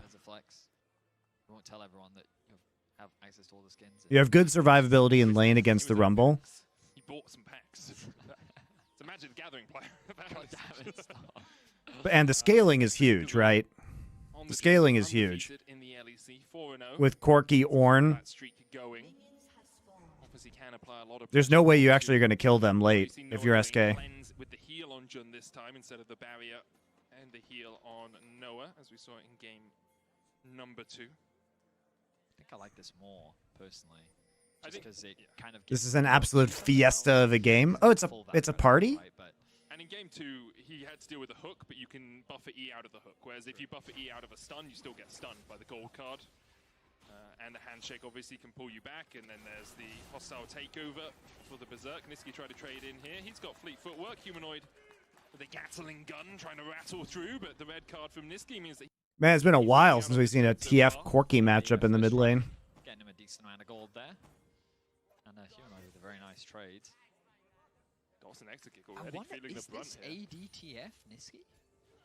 Yeah, of course it is. You take relatively commonly with a Dawn's Blade start in lane just for the extra harass with your autos. Just throwing the idea out there. I mean, it definitely could be because you have the AP threat from top, right? So if you have Irrelevant as your only AP threat, then it means that his damage will stick even more, and he has been consistently getting leads in these games. So also, I just think ADTF is such a nuisance. We got to ADTF was changed on 14.2, guys, so it's definitely going to be the ADTF here. But as a champion, it's very obnoxious to deal with. Do you remember what year you would have had the Lollipoppy discussion on broadcast with Doa? It was pre-rework. I have no idea. He hasn't started pathing over to his top side, so they know Ismo is looking at something on this bot side of the map. Razork will be spotted on a ward. He has his eyes set. I mean, how does Draven live? You know, how does Draven live in this composition from SK? Like, he should never do anything because by the time we hit 2-3 items on Corki, he's just going to be eating rockets. Like, he could get Ashe ulted, he gets Corki rocketed, he gets Ornn ulted, he gets Vi ulted. This is actually unplayable for Draven, I think. Demonstrated this in game 1. They're looking to make that is just an unplayable game. Isma's in a position to answer. How quickly can he get there? He's going to mount up, try to get across in time. Dive hasn't started yet. Irrelevant winning out on this trade. Oscar in it. Being burnt down as Razork turns his attention over to the Rel. There's not much for Razork to take here, though. The person who's the sexual thrills of Lollipoppy. You need a clip of me saying that. He's cautious of the fact of a potential gank, but also how come the pros never play Lollipoppy, guys? So the likelihood of him getting ganked here. So disappointing. How come Lollipoppy's never for sale in the store? Right now. I was also just thinking more about it. You know, the Twisted Fate. Doesn't ADTF have the same problems as Draven here? Yes, he absolutely does. He's low range. Yeah, that's why I think the Ornn pick is super good. You basically are going to have to split push with the TF and create picks with this composition. You cannot fight a 5v5 once you get to like 2 items if you're SK. I think he's dead here, Medic. I think he might be as well. Now, he does have tools to escape. He puts down the pillar. He'll flash forward, land a double knocker, but no one tanking the tower yet. And now, Isma dives in to tank the turret. Well, Oscar is dead. So, Oscar, you need them to take aggro before you do this, because otherwise you just use flash, and then they wait until you die. So you actually just wasted flash for no reason. The idea was really good there from Oscar. I think it was just a little too early, right? You highlighted it. It was the fact that no one actually had the aggro yet. Even though he gets a 2-man knockup, no one's in any real danger. So they wait, and they make the play happen. First blood over to SK. DOS is tiered just to be a nuisance, likely helping. Top is over now. Well, at least Oscar got most of that wave and most of the XP, so it's not so bad. Depends on how you want to play the wave there, right? You don't really want to push it in too far. Yeah, it looked like it might have been a good play, but you have to have more patience. The stack would have pushed it back out. Importantly, while the kill happened in the top lane, Razork went in, stole a blue, stole that top side Scuttle Crab. This series was one of the funniest matches I've ever watched. Oh boy. Will realize that as he passes down towards this bottom lane, but he might just look for Humanoid. Niski steps forward. Humanoid has the Valkyrie, and he'll use it to escape. So no one in any real danger. The waves will continue to farm. Isma is looking for something. He's spending a lot of time wandering the map. Perhaps he can get this Gromp respawn. Every day we stray away from the Yord hole's light. Okay, no, he's committing to it. Try and pull it down away from where Razork would be. The light just streaming out of Corky's Yord hole. But here's Razork looking for his own Gromp. He's like, hang on a minute. Does anyone have a chat have a Yord hole emote? What would a Yord hole emote be, guys? Where I wouldn't get banned from Twitch. So should just work his way back down. Maybe go through his Krugs. His topside camps haven't really been farmed at all. His Gromp and his Wolves still available to him, but only be level 1. I mean, if you guys can come up with an idea that doesn't get me banned. That's what they're looking for. The level 6 has been hit. Here comes the ult. Here comes the dive. So Razork's on his way. They'll go for June because he doesn't have cleanse. There's the gold card. There's the lockup. Exekick running past as well. You guys think about that one The level 6 has been hit. Here while I comes watch the this ult. Here game. comes the dive. So Razork's on his way. All right, how does this actually happen in the bot side? That little bit of safety too. I was watching the wave state and bot, so it looks like it's Not much for Razork.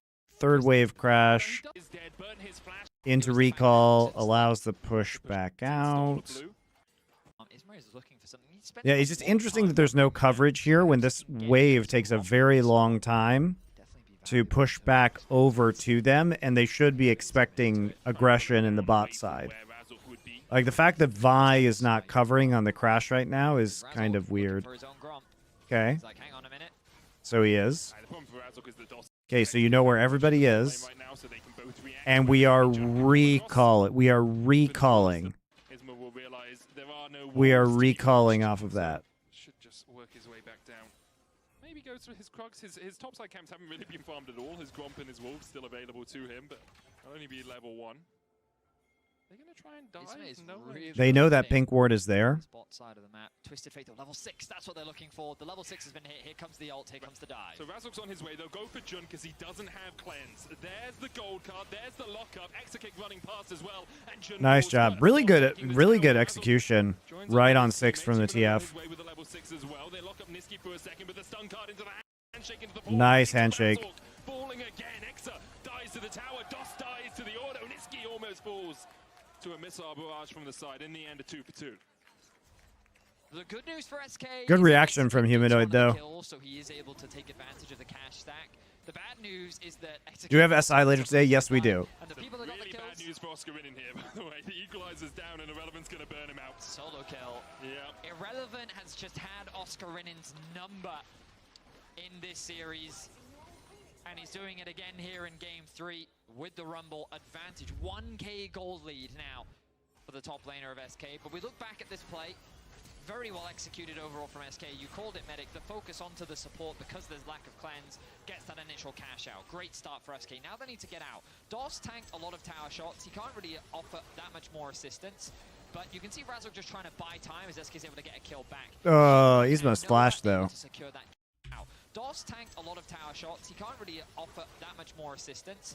But you can see Razork just trying to buy time as SK's able to get. Oh, that was Humanoid's flash. Never mind. Humanoid and Noah able to secure that kill onto Exekick, with Dos only buying a little bit more time with his skills.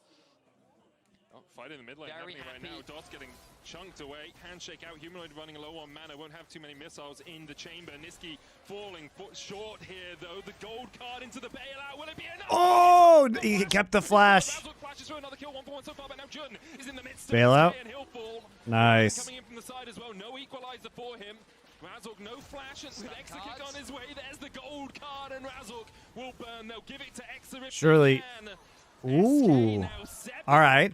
So SK actually playing around the man advantage that they have, right? This is how you want to play the composition. Never, ever, ever play without the man advantage.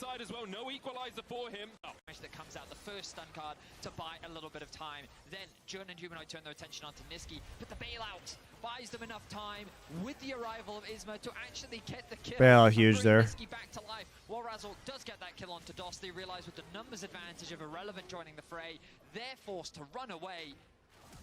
And it's all so they cleanly snowball their lead. It's really hard to play this composition, guys. Like SK's comp, even with the lead, you know, you can't let them have 2 items. Like the scaling, basically, like when you get to front-to-back team fighting, if they opt into that experience, TF and Draven can't do anything.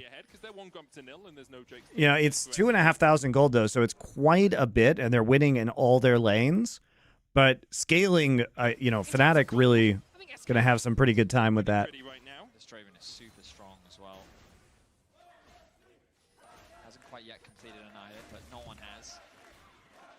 Sitting on the highest amount of gold so far in this game. The Fnatic faithful still stand strong. But you can see how this early game is getting very scary for them. They're relying on their scaling. The range is the big thing that we talked about. So after, you know, after plates go down, okay, they continue this dive. Very nice.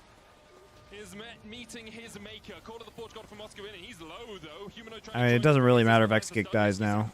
Once again for the good of the team, it's trying to jump away. Cease and desist into Magnet Storm will end this up being a 2-for-1 in favor of Fnatic. Yeah, you force TP though, and you're getting plates in top side, so but it means more gold for Irrelevant in the top lane. It's definitely not terrible. Very scary, very quickly, but Fnatic pretty late first Drake in this game. In terms of objectives, they're in a good spot. Noah going to grab himself a plate as well. You look at the goal difference between the 80 carries. It's 3-3 in kills, only an 83 difference. So Fnatic definitely not down and out just yet. The only real problem is this rumble in the top lane in the immediate future. Noah might be in a little bit of a sticky situation as Isma looks for the chase. Noah will hold the E for as long as possible. Still get stuns. There's a knock-up. There's this gold card as well. Noah flashes away. Gotta use EN flash to get out. You can see the problems, like the pick potential and single target CC is really huge on the side of SK. Now they've flipped the TF to the bot side. It's all really good for SK so far. Exekick has been sent over to mid. Twisted Fate hangs around the bot side of the map. It looks like it will be this AD Twisted Fate based on his build path. Basically, from now on, you can kind of push up with Rumble on the top side, push this out for now, and then everybody resets, and at 14 minutes, you have Rumble in the bot side with TP. You move Twisted Fate up to top so everybody can instantly collapse. Okay, so he needs to go top now. Look, it's like I said, guys, these lane assignments are good. They're doing exactly the right thing. Towards the soul a little bit quicker. We saw Isma trying to get that dragon earlier on and wasn't able to secure it because of the fight in mid.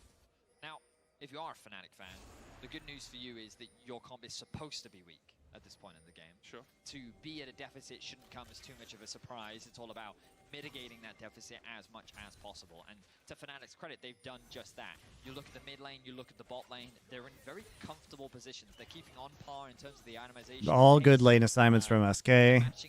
Trying to play around Herald spawn in a minute and a half. Every time he's tried to make a play in bot.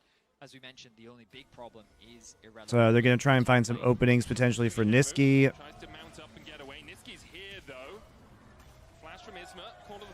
Okay, actually, that's super good because you traded Flash, but you actually get Ornhold out. And Ornhold's not going to be up for this fight. Yep, yep. Feels super good. You love to see it. They're all going to die.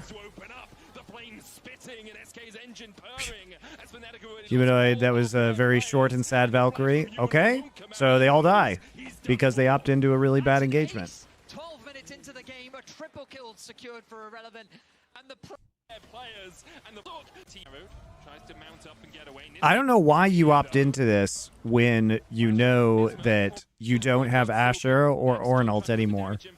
Right, you don't get anything. Immediate movement from Niski, flash forward, gold cards.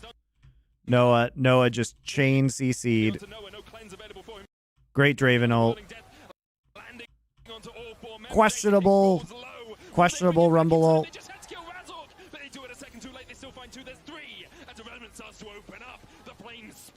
And Draven cashes in before he dies. This is all going perfect for SK, honestly. Here's your emotes. I can't open Imgur links while I'm on VPN. Imgur doesn't let me do it. And the play out we were just talking about that Fnatic wanted to avoid, they run headfirst into They tried to make a dive happen on the top side of the map. SK's bot lane. It's all going perfect for SK. It is. I mean, this is what you want. They use two of their forms of primary engage here. All they have is a Vi ult after that.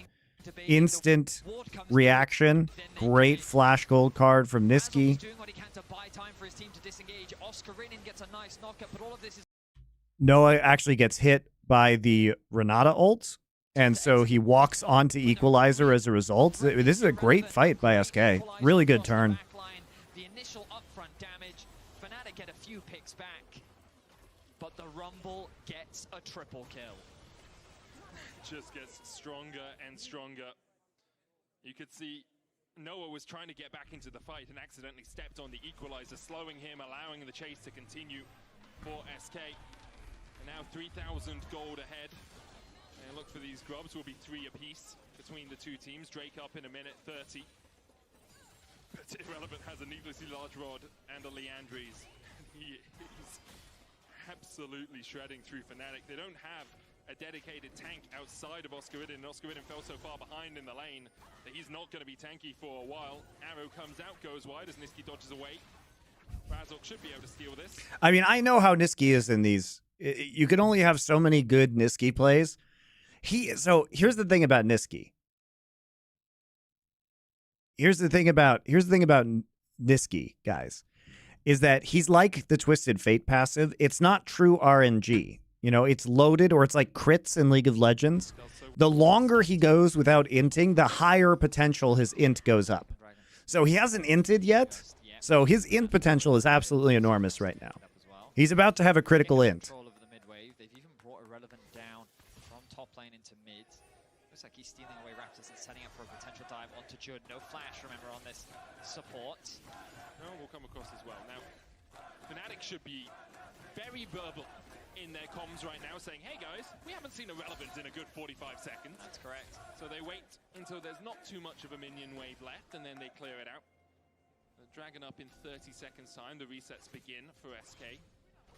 Bot support going to back away. Okay, we have another Twisted Fate up ult now. Surely it should be pretty easy. Now, I think you probably want to take Herald in this instance if you're SK, as opposed to Drake. Drake is really late in this game anyway, and you want pressure and to accelerate this game because, you know, they have package right now. Better to just avoid it and take as much gold as you can to snowball off of gold. Fnatic securing this one, it just gives them a lot of time to scale, which SK don't want. They want to force Fnatic into these fights now. This is where they have this massive lead. They know that they are way stronger, but they're going to concede it. They're going to use this Herald, which I definitely don't think is a bad trade by all means. You can use this Herald to open up mid lane and start forcing more of these mid-game plays. I'm just a little worried for SK in terms of being able to force the fights that they want now that Fnatic find themselves with 2 dragons. We'll see how it goes though. Fnatic will also secure that bot tier 1. The Herald now unlocked for SK. Humanoid also had the passive through that whole sequence of events, just used it in the bottom lane after the tower went down, so maybe SK just respecting the fact that they didn't really want to fight into the TF build is a bad pick if it builds static for wave clear. Yeah, you do have to have wave clear with this composition because otherwise you just have Draven autos and you have Equalizer. So the static shiv is kind of necessary to put on pressure. But it doesn't matter if you take static shiv if you're constantly making, you know, multi-man plays like this. All right. Okay, leave. Leave. Do not fight. Yeah, leave. You got ults though. You got a TP out of that side. You're pushing mid, so it's not disastrous. You still have Equalizer to clear out the wave in top lane if you need it. So I don't think they can take this turret as long as you use Equalizer. You please use Equalizer. Please, Irrelevant, please. Okay, there's no mini wave. Never mind. Never mind. They buy themselves a little bit more time. SK, they're gonna have that's actually okay. That's actually okay, as weird as it sounds. Look back at it. You can see the arrow coming out from Jun. Oscar knows what's about to happen. And the turret aggro does connect onto Isma. How did Isma get turret aggro there? Look back at it. You can see the arrow coming out from Jun. Oscar knows what's about to happen. And the turret aggro does connect onto Isma. Really nice ultimate comes through from Oscarinin as well. Still 3 minutes. Oh, he has bombies. That's how he did it. Before Baron does spawn. He has bombies. 2,500 gold lead for SK. They are in the driver's seat of this game, but I won't say all the seatbelts are fastened. Still a little bit precarious for them if things continue on their current trajectory. Winner of this obviously plays up against Mad Lions Koi on Friday.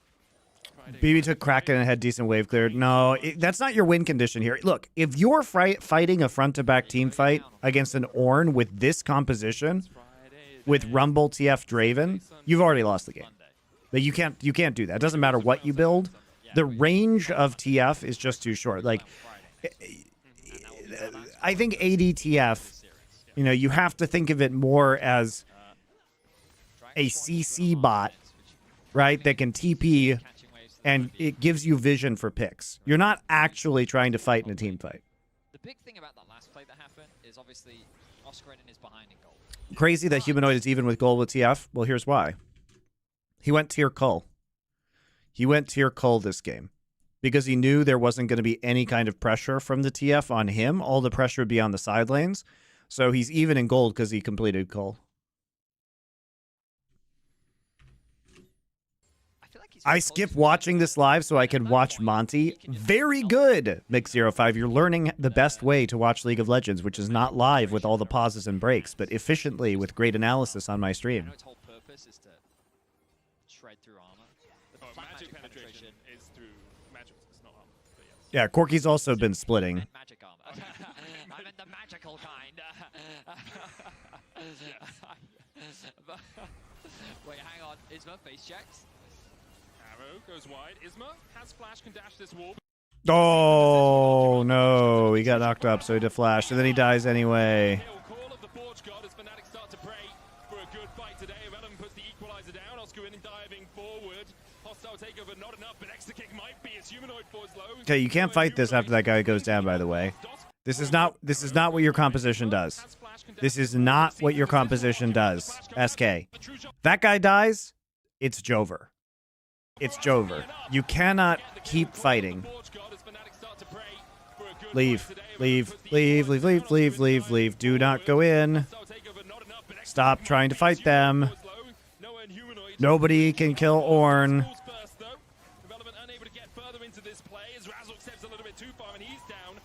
Oscarinen plays that fight really well.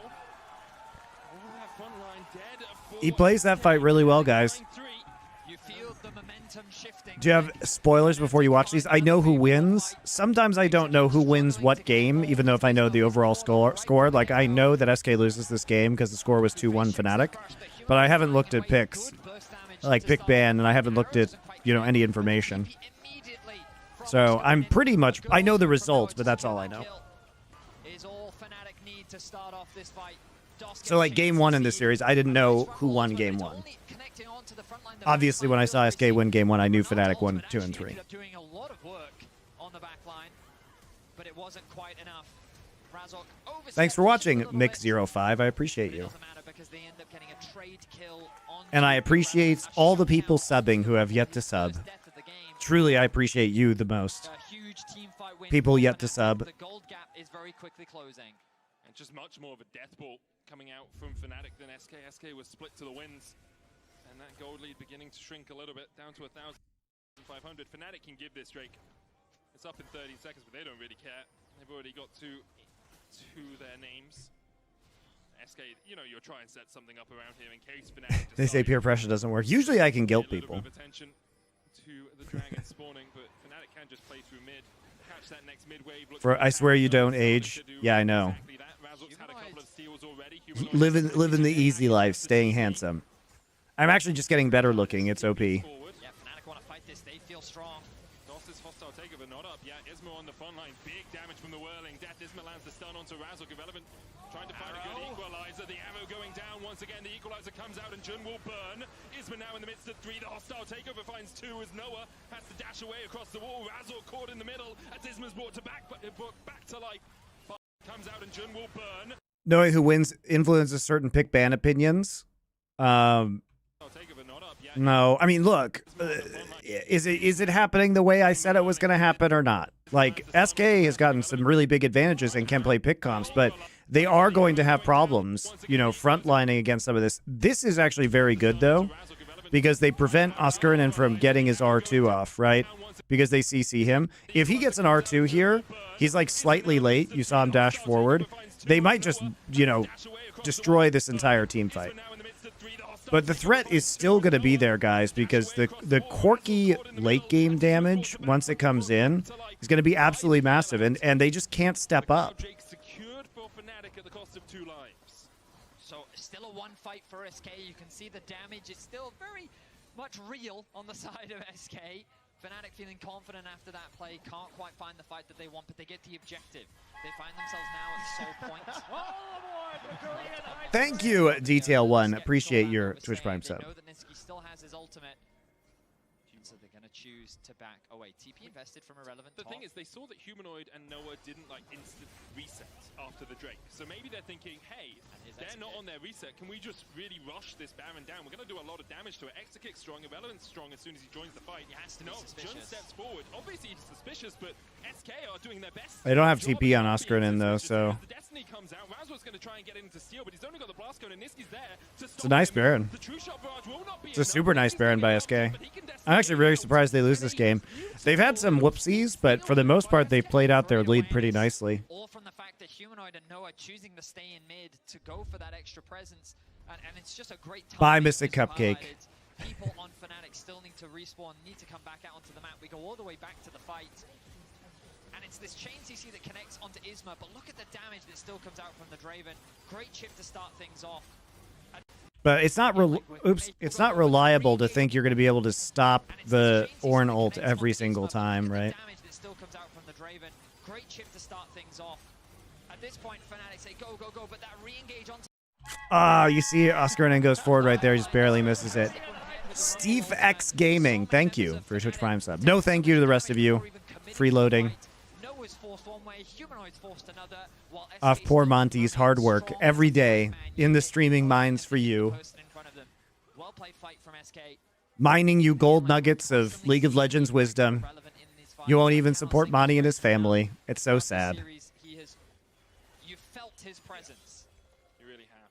You can't, incredible performance this split. Just waiting for Monty's Hylissang reactions in the next series for your own entertainment. Shaking them, trying to find out what's inside as Dots lands the handshake onto Razzle, the gold card to the follow-up, and Razzle's locked up, equalizer down, hostile takeover used, a lot invested by SK to kill the enemy. Now they have a wave pushing in mid. Now they can see. Sending thoughts and prayers. Melt through this tower. The stun comes on. Too funny. He has his team to defend him, another tower gets unlocked. SK now playing it safe, choosing to reset. Bro owns a house in LA. Hey, I'm trying to not own a house in LA, okay? I would really not like to not own a house in LA. Stupid mortgage rates preventing me from selling it.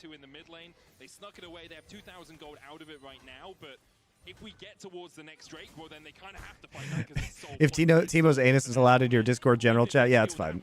That's another 5 minutes that Fnatic get to scale, and they'll be at 4 items on Noah instead of... Can't sell it. It's just been off market for a while because I want to sell it for more money. And mortgage interest rates are preventing me from doing the thing I want to do right now.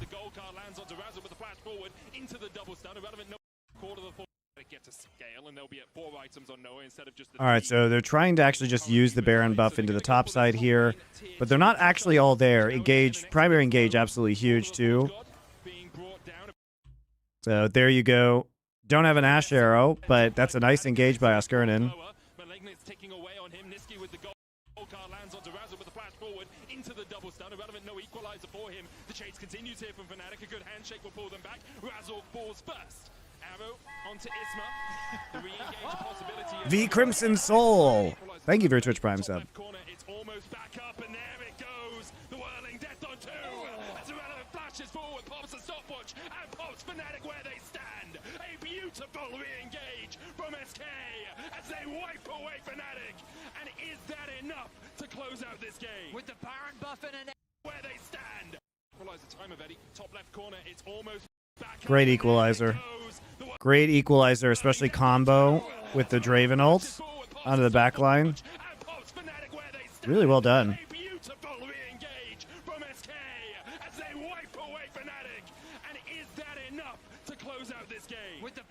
buff and an ace. They can look to try and break into the base of Fnatic. All 5 members dead. Razzle going to be alive in 10 seconds. These health bars are blinking from SK. It's going to be a close one. I think it's just going to be it's just going to be an inhibitor and a back away. But we were just singing his praises. Thing is that Cloud Drake is incredibly strong for Fnatic.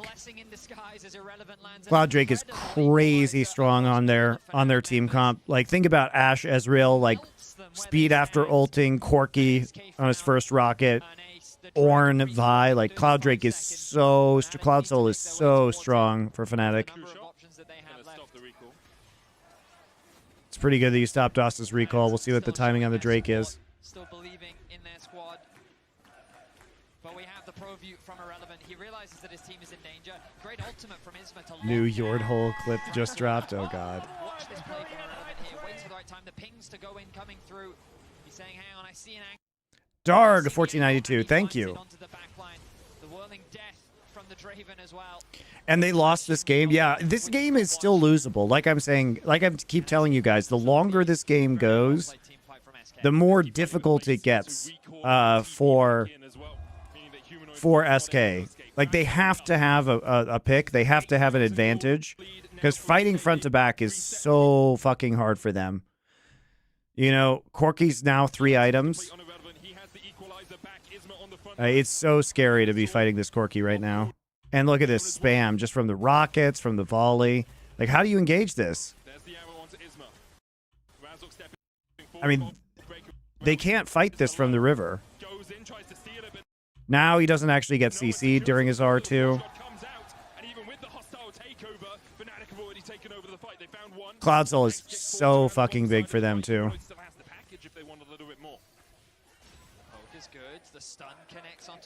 Why are these teams just never looking for a flank? Well, SK can't flank. Let's be clear. They can't. They cannot. Who's going to flank? Nobody. If they flank, they just get poked or like Vi ulted and die. They get Ashe arrowed or they get Vi ulted. And Corki has package, so you can't flank it.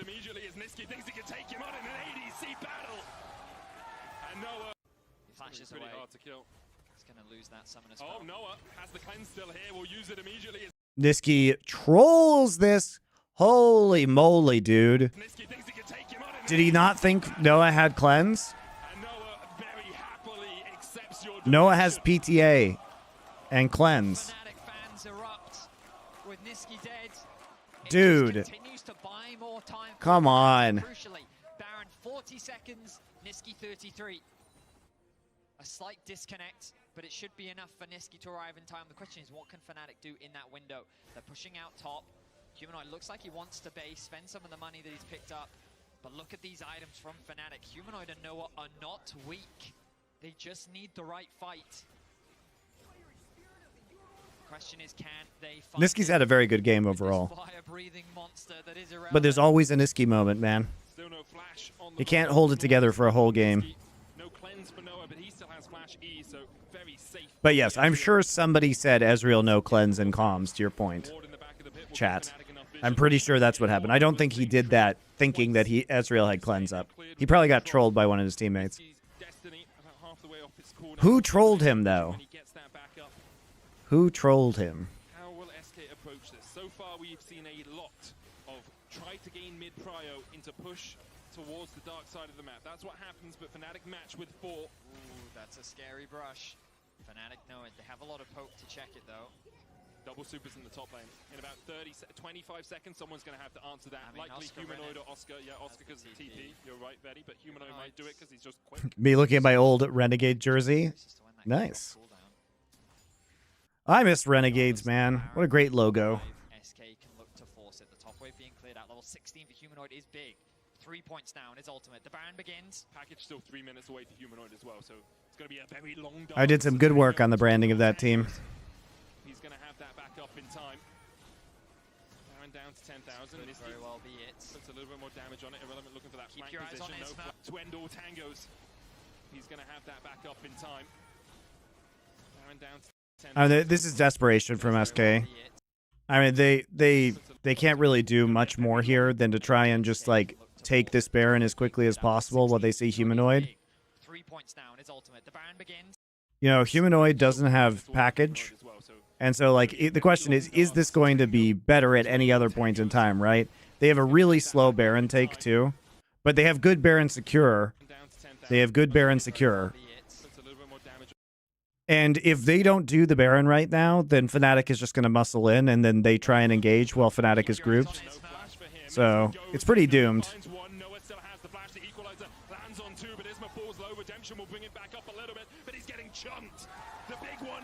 It's over.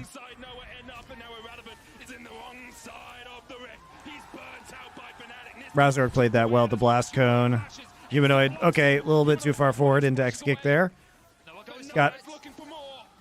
Oh, he attacked the... Ooh, he attacked the Scryer's Bloom. It's a bit yikes.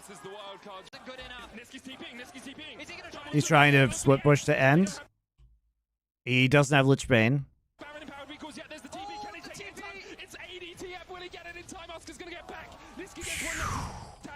Why would he TP to that turret?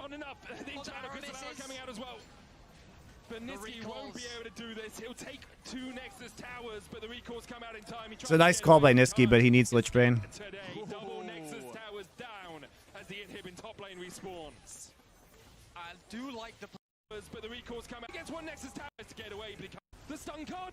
Yeah, it's also just unfortunate that literally everybody else died on his team, and he's the only one up, because otherwise, if you have one person stopping recalls, maybe he actually just wins the game.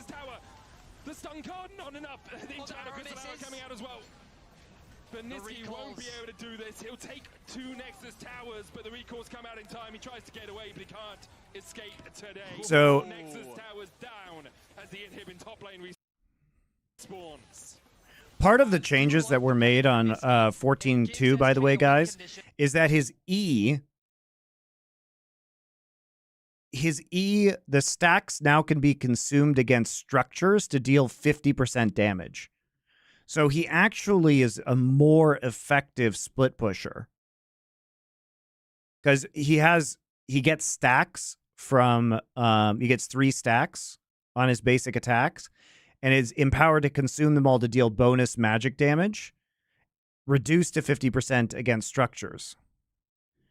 So, but he didn't used to be able to consume the stacks against structures. So now every 3 autos, he deals that much damage by 50%, which at level 5 is 165 plus 75% bonus AD. So it's pretty...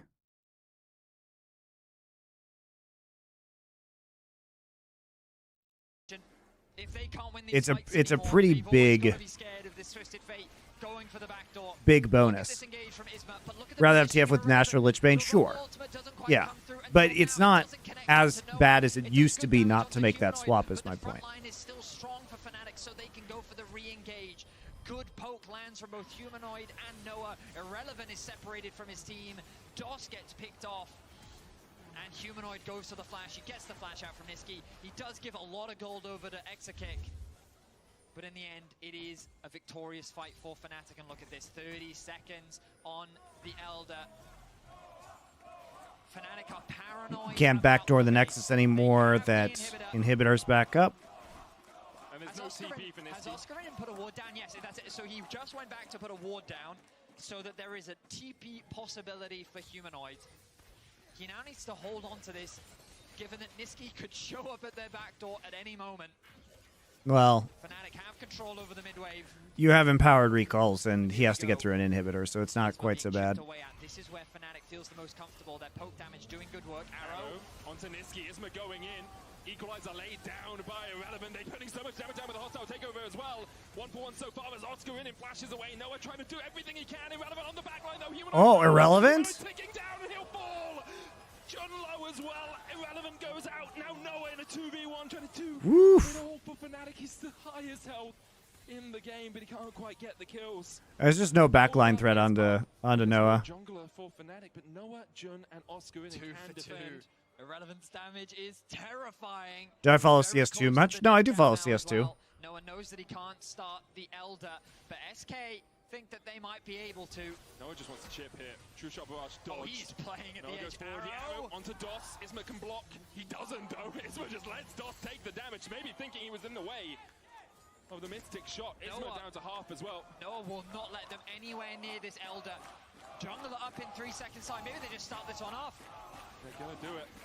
We've worked out how to get past the curse of EU Ezreal, Betty. Just have a Korean player. It's worked for Fnatic so far. Noah can dive back in, chips away at Isma. They're holding the Elder until Razork is in the vicinity. Humanoid has TP, he's got the package as well. Isma has to pull off a steal to end all steals here because it's already down to 3,000. He backs away, Elder secured the whirling death. Not enough, the arrow dodged to the side of, but the cease and desist. Oh, irrelevant. Well, it's over now. Skiski's in the base, the TP from Humanoid. Humanoid TPing. He doesn't have his knockaway. Oh no, I don't remember what that ability's called. Oh no, what happened to it? There it is. Oh, he used it right there.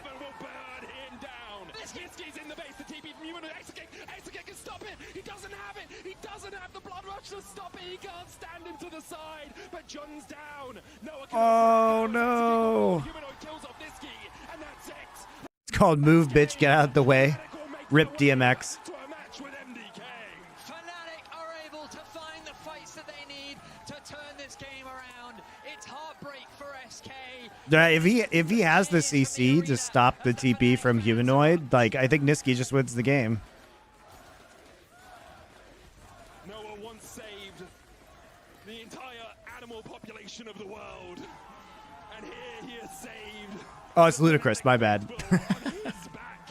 Fnatic will make it through to the final weekend of winter.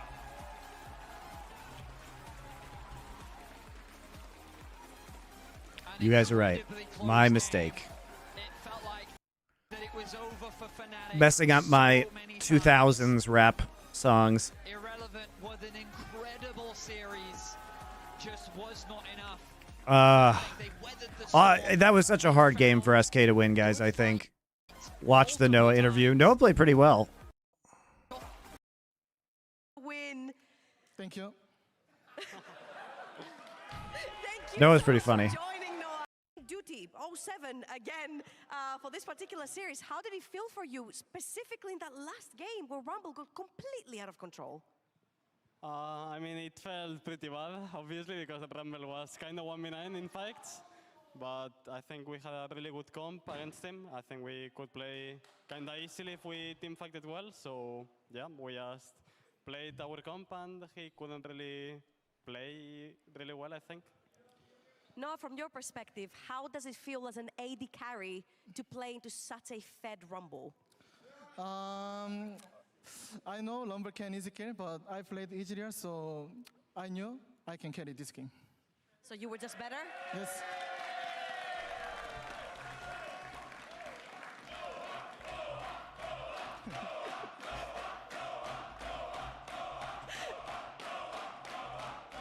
Thank you so much, guys, for all the cheers.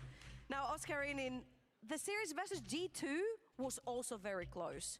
Was there something that you guys learned from that series that you implemented to win this one?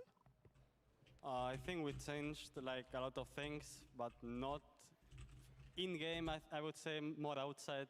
For sure we learned in-game things and we focused on more things, but I think we just... I have 8 emotes for you and 2 albums. Okay. Improve. Yeah. So much. But we know, same I'm as not sure I can Mars and show these on Wills, stream. The Western world, not very good on Ezreal. Let's face it. But you're not from the Western Oh, God. world, so what are your views and opinions on Ezreal as a champion right now after the buffs? I think Israel is strong champion, but it needs Oh, God. like, strong support too. If you don't have like passive support, if you have Well, passive support, well. you can't do anything much. So We almost if showed you something pick probably that strong we shouldn't support, show on I think stream. Israel is good. What would you say is a very strong support for Ezreal? Like Ashe, I don't think these are going to get Kama, past or Twitch, like guys. some- Pretty sure. Not Yumi. These are they Okay, are got it. quite So hilarious. Ezreal. Now, Oscar, coming onto the top side meta, it feels like it's pretty wide open. There's a bunch of carries you can play. ADTF was added into the pool as well, so there's a lot of ranged champions too. What are your views on the top side meta right now? Yeah, I think it's super open, and I think you can even play more champions. All right, on to the next one. Another one. Bot lane is where we. All right, let me save.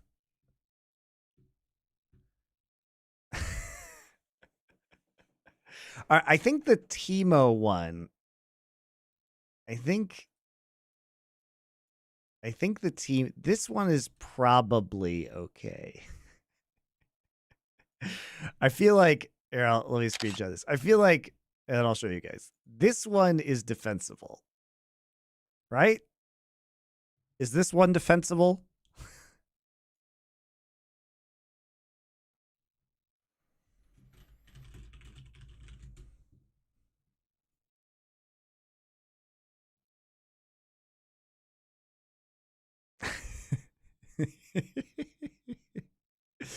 Yeah, the problem is I need a transparent background on this. I need a transparent background.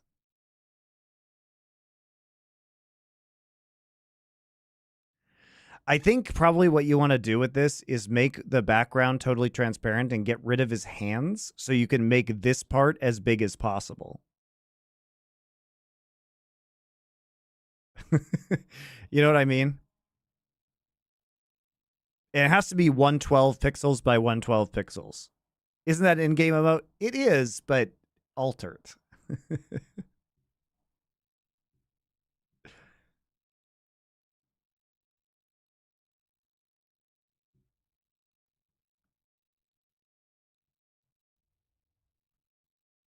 Naturally want to go because Supa and Alvaro are players who want to push their limits 2v2. Carzine. So I think you get rid of the hands just because the hands will make the other part smaller. Right? In the square of it.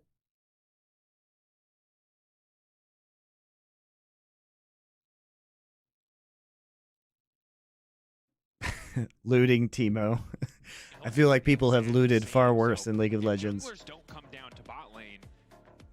They're going in no matter who's there. Like fights are happening. That's on the names Mad Lions Koi. Stupid as fuck. So Cassante has been banned, but he prefers to be banned in the middle of the ban pool. That's why I actually don't know why he's there. I'll keep you posted as we get more information here.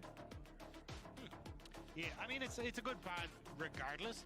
Yeah, it looks like we're having Get a good look at how shit the production is right here. problems, but like I think it's a good ban anyway against Photon. It has been Photon's most played, and when you talk about the bot lane, it's like, hey, if we put Cassante in the top lane, he's going to be a menace regardless of what you do. So you can just leave him to his own devices, and you go, cool, we're hyper focused on bot lane, which has been something that Vitality I think have started to do a little bit more. Where'd the first ban go? Especially when Douglas can get his hands on things like the brand, but we'll have to see exactly what the game plan is coming forward. As yeah, a little bit of a funky situation. There we go. Oh, it's gone. All right, debates on what the pick is going to be. I believe picks and bans are continuing. We'll keep props to anyone who followed along. Get home and manage. All right. Okay, so no Ivern, no Karma, no Brand for Elyoya. I feel like Elyoya's been doing better on more aggressive early game junglers, though. Brand can be aggressive if you have winning lanes. We are just going to trade over. Man, Senna Nautilus just so popular today. Will help out in trying to pick out things like the Varus or the Akata, like ban away things like a Talia and that kind of stuff to make things just. And VTO on the blind pick Akali perfectly okay because he is such an excellent Akali player. Don't want it. So no Varus Ashe, no Azir, and no Jax. So Cassante is up. What? That's for Hilly. I'm sorry. That is. Thank you, Jeffiltifish, for your Twitch Prime sub. I appreciate it. Yeah, for Hilly. Yeah, I think it is, because it's like you can actually do really well against an Nautilus. Nautilus walks up to try and look for the hook. You can pull him back in, but like that's a bell ringing in that bot lane to say we're going to go down. But Talia is going to be. Talia so strong into Akali. Saw this in 100 Thieves versus C9 when we were reviewing yesterday. Seems like a pretty free pickup. You have to but why are we just gonna pick Cassante, please? All right. Top lane, Twisted Fate. split pushing threat. Just the 11th. Photon now going to lock in the Gwen into top lane Twisted Fate, so you have the Shroud to stop some of that long-range damage. As we get into those later team fights. Yeah, I think it does give you a lot of opportunity to try and play sides as well. But I mean, into the TF, a huge amount of it is going to be trying to use your Shroud to try and dodge away from like a stun card or some of the empowered auto attacks and that kind of stuff. Yeah, for the double run away with this game. So it's going to be very interesting to see how like both the solo laners on Vitality approach. I mean, I'm not a big fan, by the way, guys. I'm not a big fan of Rel as your only form of engage. She's much better as follow-up engage. And, like, if the set falls behind, then you don't have a form of primary engage, right? He may not be tanky enough to primary engage. Meanwhile, on this side, I mean, your kiting is crazy, right? Your kiting is crazy. And also, the Taliyah shuts down Rel primary engage very effectively. And if you look at the value of Taliyah E, like Taliyah E has value against this, against this, against this, because Gwen has a dash for her snip snip, right? It feels very difficult to play this composition into Taliyah, especially like playing into Taliyah with 4 melee is rough, man. Or like 4 low range champs. That's rough. And there's not a lot of synergy here with the Varus either. Meanwhile, huge pick potential. Pick with Nautilus ult, pick with TF ult, pick with Vi ult. You have Taliyah wall to create picks. Like the mobility on this team and their ability just to all in is really impressive. Okay, are we gonna risk it, guys? Are we gonna risk the Yordle one? All right, here we go. With an interesting variety of, you know, not really your traditional. There it is, guys. Let's see if I can pull this over and download it. It needs to be transparent background. All right, let's see here. You know what I mean? Taliyah definitely not the strongest in the department of like traditional control. All right. You've got 3 champions who offer something a little bit different here. Just gonna have to see what Mad Lions Koi can do with them. And I think it's mostly for Mad Lions Koi. It's like looking for those picks, right? You're like, hey, we have a Taliyah. This is how I get my emotes revoked, guys. Work with that Twisted Fate. You got point and click CC with Oyoya, and then even Senna just from downtown providing a bit of damage, a bit of shielding to make sure you can turn that around. So I think you've got very clear ways for Mad Lions Koi to try and play it out.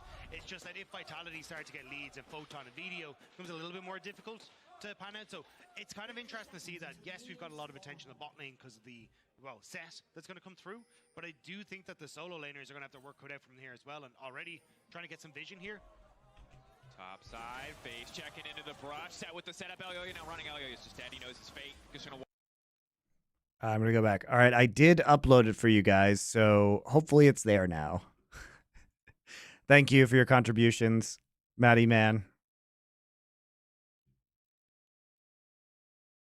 Solo laners are going to have to work cut out from here as well. Difficult.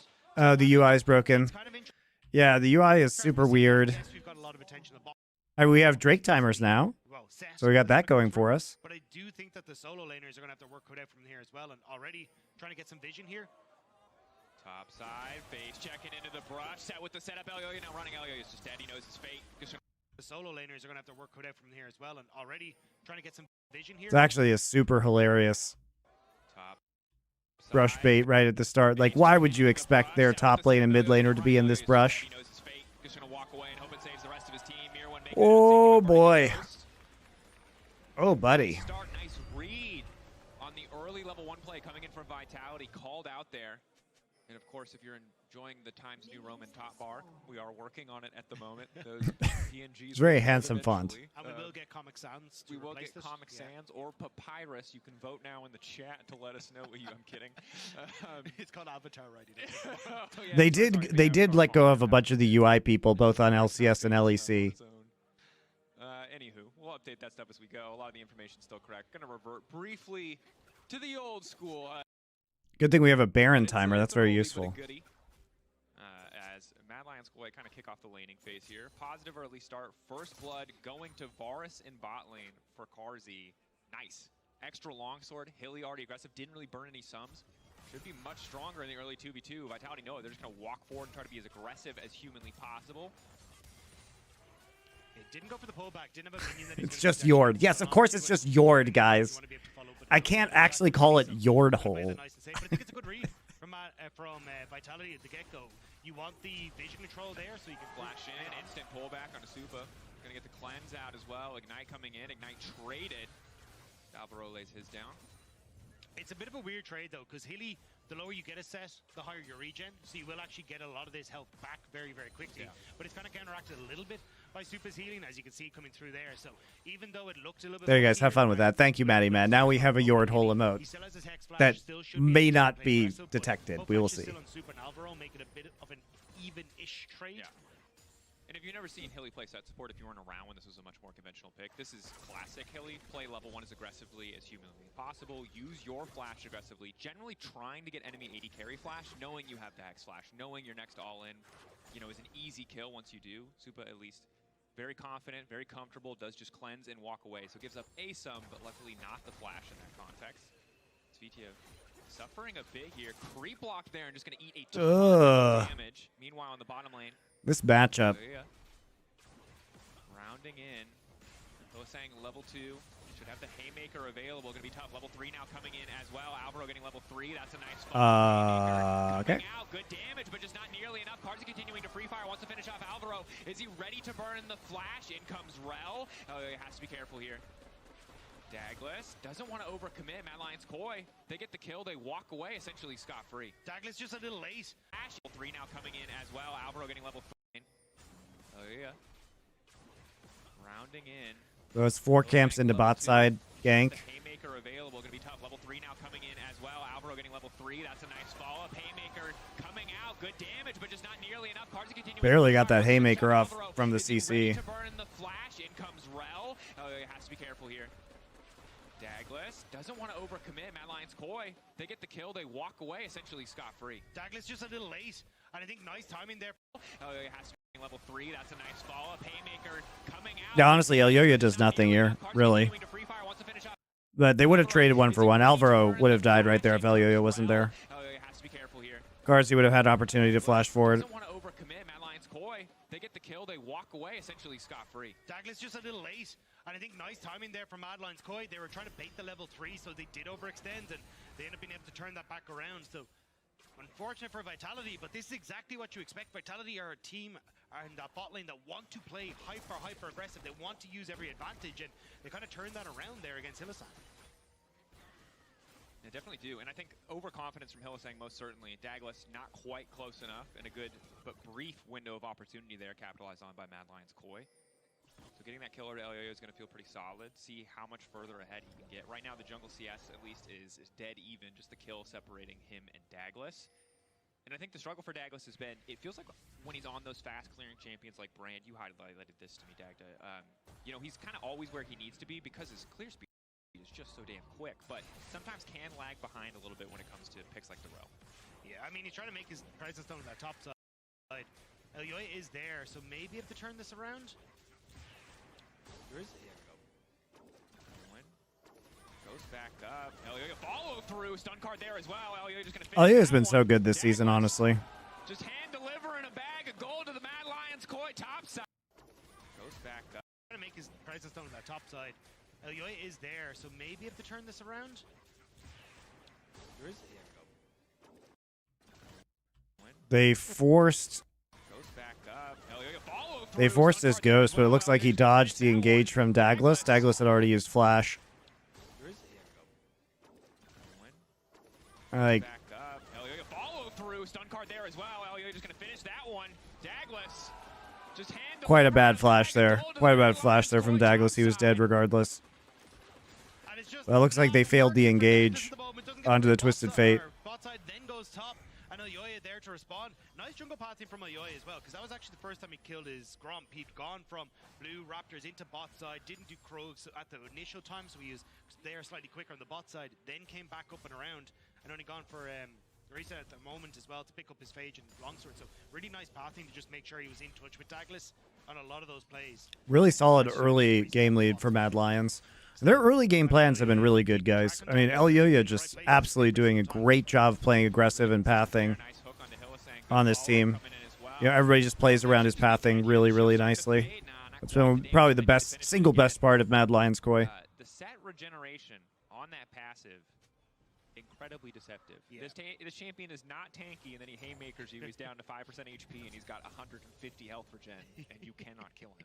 It's so frustrating when you're just trying to finish off the last little bit, especially if you're trying to like pass a kill off to Super or anything. You're just like, wait, no, he's not dying. Why is he not dying? And then suddenly there's a couple you champions you can't walk away from. You know what I mean? You just have to finish the kill if you're given the opportunity. And Set is absolutely one of those picks, but Hilly playing on the edge there, which is again classic Hilly.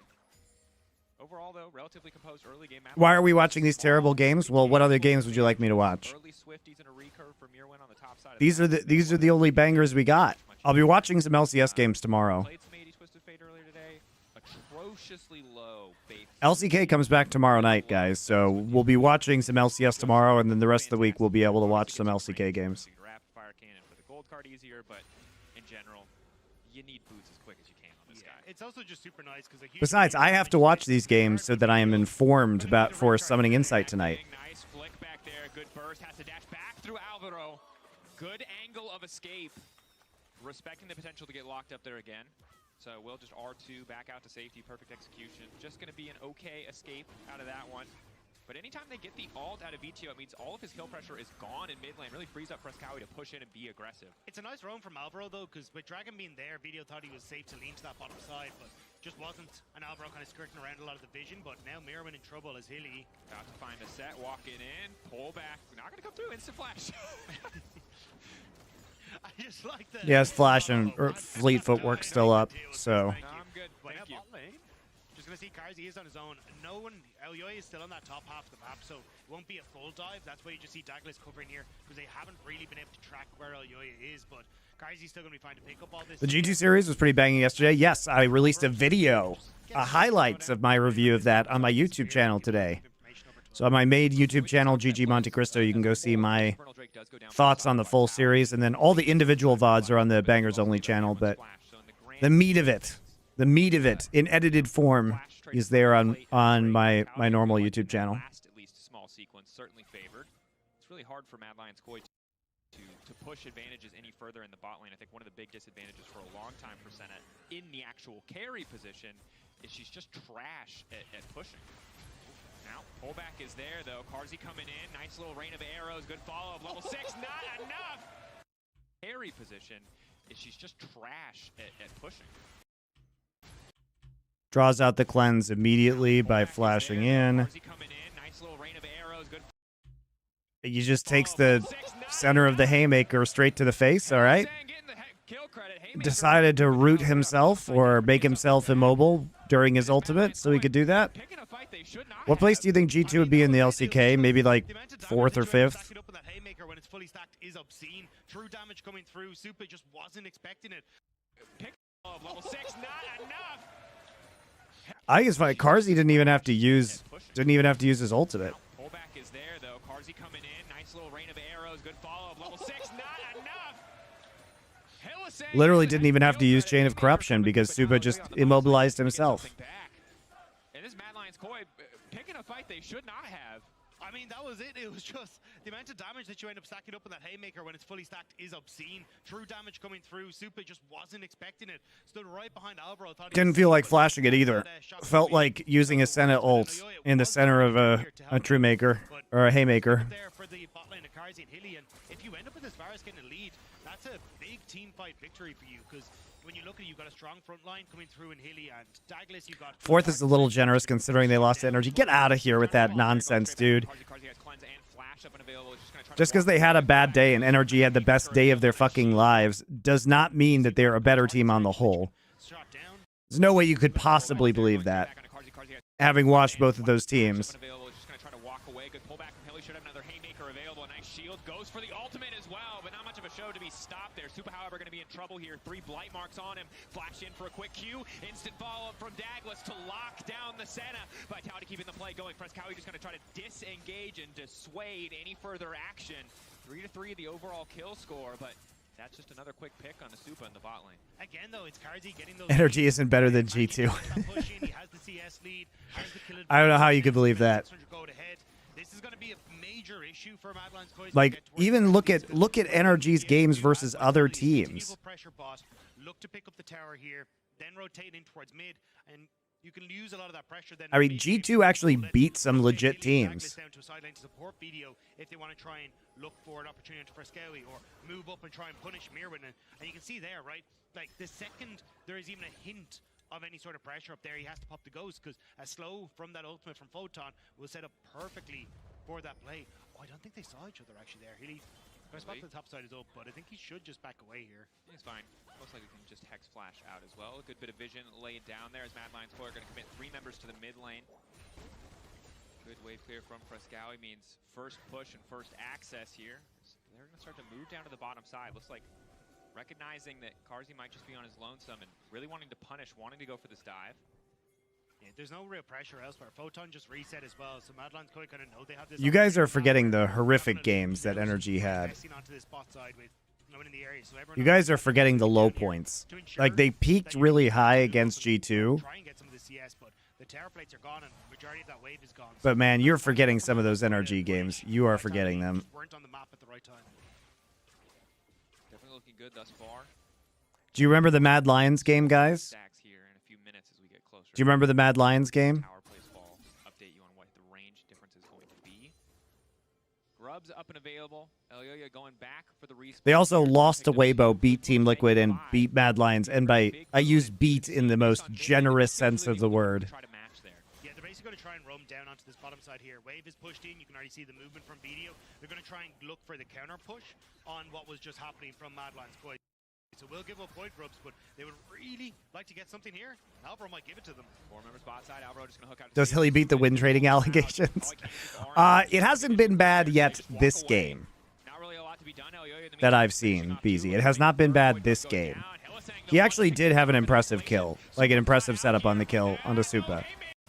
Now, right as I say that, of course, I do not understand the purpose of this, because who is going to follow this up?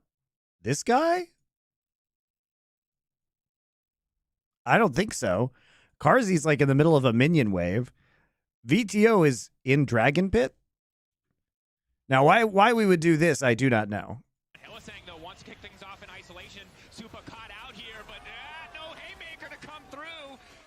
Alvaro gonna hit him with a thumbs up. Only you could manage to cast a Curse of VOD. No, you did it, not me. Of course, and now we just get the straight in teleport to Talia Wall.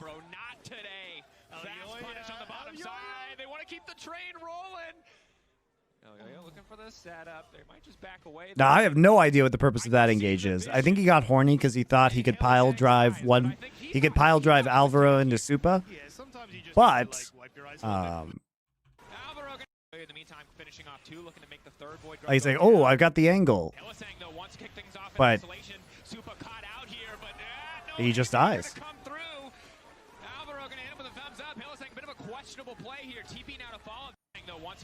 Also, Douglas gets rooted, so his ult just dies. So now he has no counterplay or counter engage for the TP that comes in. And of course, VTO, after clearing out the Drake pit, I don't know what he was doing in the Drake, but he walks in there and then he just leaves. So there's no support when the TP comes through, and he's not there to actually help. Yeah, Rel got hit by the center root. I could see the vision in Hillisang's eyes, but I think he thought he was tanking. VTO is very passive aggressive. Every time Hilly died on his own, he would just do the thumbs up emote. Let's see. Questionable play. Grub go down. Hillisang, though, wants to kick things off in isolation. Supa caught out here, but no haymaker to come through. Alvaro gave the thumbs up emote. We can't see it. It doesn't pop up on the side here. That's a clean setup. Flick back onto Carzy is nasty. And Mad Lions Koi instantly say, nah, bro, not today. Fast punish on the bottom side. They want to keep the train rolling. That is terrible, though. That's such a throw. I can see the vision. He's not dissuaded. He's No, like, cool, vision's not let's go stopping. again. Wait, He thought he was tanky. he's coming back for more? You just need to like wipe your eyes a little bit. He's living up to the boxer. He keeps getting knocked down, but he keeps getting back up. He's set, dude. He's just role-playing. He's just role-playing set. He's role playing. He is the boss. Oh, wow. Dracos and I are on the same level. That said, the boss is broke and doesn't do. Although I wouldn't have said the boss. I would say the boxer, right? The boxer. Draco decided Mad Lion's coy.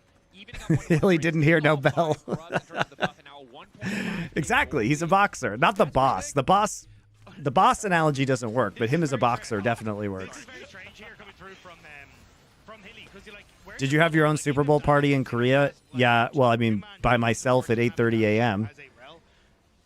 It was more of a pity party for the Chiefs sadly winning the Super Bowl. I made bacon and cheese dip, though, and carnitas kimchi quesadillas. They were delicious. Overextend like that too far. Mad Lions Koi just kind of get to take everything on the map. So this is a massive swing now in favor of Mad Lions Koi. Like you can see, the Senna still a little bit behind, but the rest of the map is very quickly starting to succeed. I did like the halftime show. I thought it was good. advantageous state to just move their members across the map because they get first push. Yeah, NFL can't let the Swifties not win. Yeah, the NFL definitely like used a gravity field to put the football onto the Niner player's foot during the punt so that the Chiefs could win. They have the technology. It was great when Ludacris and Lil Jon came out. And Usher, man, for a guy in his 50s, holy shit, he can still dance. He looks great. Tier stacks not going to really be an issue. Pull back there from Hillisang. Excellent combo. Nice showstopper. Hillisang to the back line. He's dead again. There's no time for a haymaker. Can't even get another blow down. It's on VTO to try to turn this fight back. Frescowi lays down the unraveled Eartha. There's VTO can't dash. He's instantly flicked back as well. VTO needs to dash through and try to find another kill. No time for a... As you can see, he can easily shove the wave now that he's... Hillisang's back in, guys. Not going to really be... He's slamming heads together. He's pile driving people, but he's doing it on top of Talia Field. Tier stacks not going to really be an issue. Pull back there from Hillisang. So he just takes a bunch of damage and gets stunned, and then he dies. Talia E too strong against Vitality's composition. Although it's down now, so that VTO can actually engage, but now it's up again, so now he's stunned. Yeah. Dude, the Talia is so good. The Talia is so good. Talia's just gonna kill everybody now. Yep. The Talia, it's so easy to play.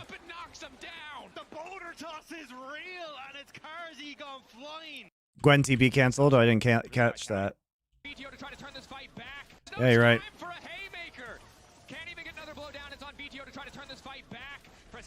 It was like insta canceled too. I was supposed to come in right here. Credit to Merwin, man. He actually ghosts for this. He ghosts a gold card. Nicely played. Merwin's been such a pleasant surprise. Usher is 45, by the way, not 50. Okay. He still looks good. Sorry, Ichigeki won for misaging Usher by 5 years. He looks great for 45. The boulder toss is real, and it's Carzy gone flying after that one. Vitality tried desperately to force the play, but again, it's over forcing the dead again. They show picture in picture. I wasn't even watching the picture in picture. I mean, he did have to ghost for it, but he is inside of the minion wave.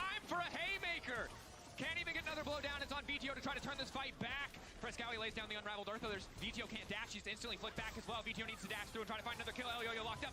VTO going out. He cannot go back. Monte looks great for 45. I would look great if I was 45. This is true. Like Usher. I would look amazing if I was older than I was. Nice big rock there. A second one. Back to back. This man is tough. He doesn't even need to see him. He just lines him up and knocks him down. The boulder toss is real, and it's Carzy gone flying after that one.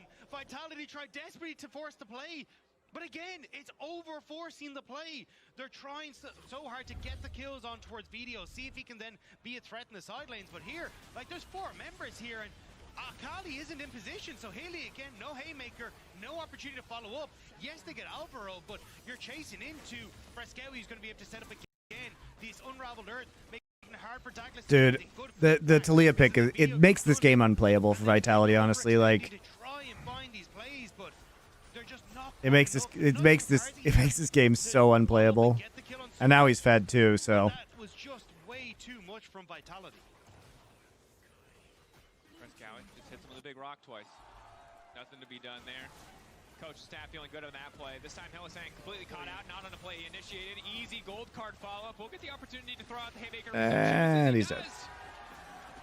But he is no longer a laning set at 5 minutes. He is a 1-5. Why are we taking the Blighted Jewel as our second item for Frescovi here? That feels really weird.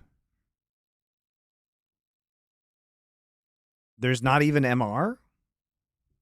Besides Merc Treads?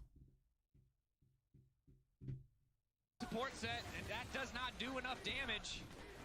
And this again is like Vitality over pushing the play. They tried to go for the setup on towards Rift Tower, but Akali was already in the bot side taking the tower, but nobody really there to defend it. They should have known that there was multiple members in the vicinity, but Hilly overextending there gets caught out. And It just feels a little bit weird to build Seraph straight into And Dagda, this is such a hard game now for Vitality to play. blighting because you went CDR boots and they have Merc Treads. I don't know about that one. And at this stage, with their massive individual leads, they can just group and force a lot of these major objectives. And Vitality don't really have the tools to in the G2 series. Yeah, and I think a huge amount of that is going to come down to getting this mid lane tower. Once, as you can see, Madeline's quite group up here. You use the Rift Tower, you get that mid lane tower down, and it becomes very easy to shove mid and then play out 4 sides. Like Oyoya and Alvaro linking up with either the TF or Frescowi is going to guarantee a kill. And there's the tower gone. Hylissang stepping forward to threaten, but Celestial opposition already taken out. Hylissang just disappeared.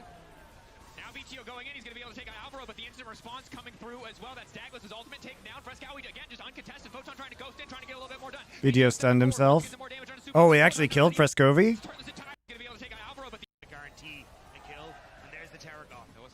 Alright, VTO on the flank here. They go up, try and get the kill. They do kill Hylissang instantly.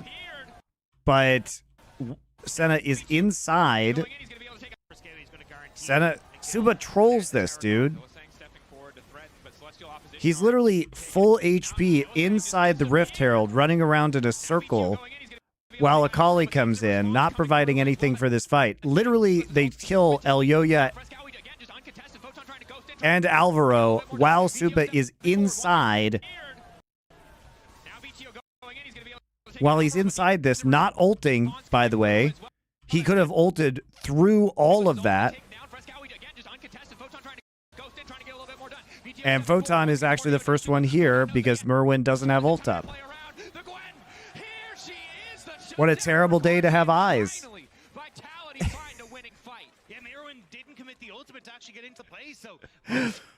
Like, they engage this fight.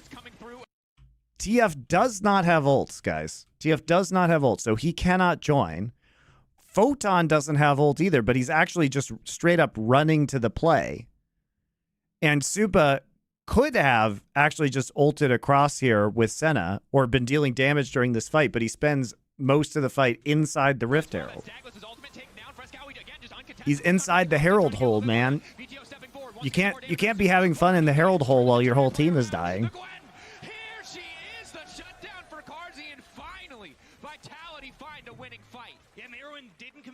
To actually get into play, so Photon getting in with the ghost, nice timing to move down here and able to finish off this play because this could have been an absolute disaster.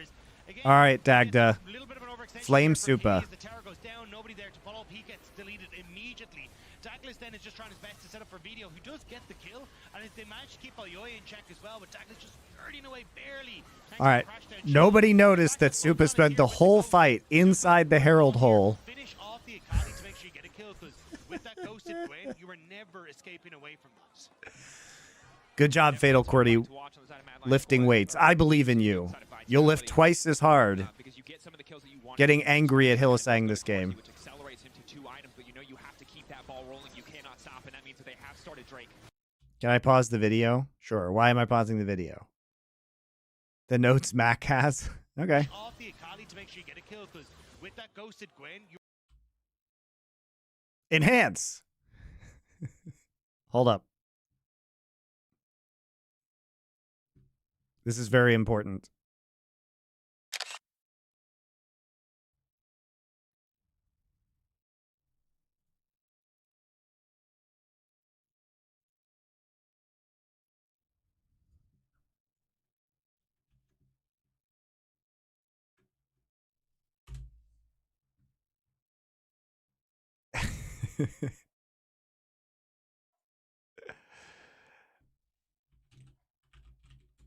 All right, hold up. Let me flip this around.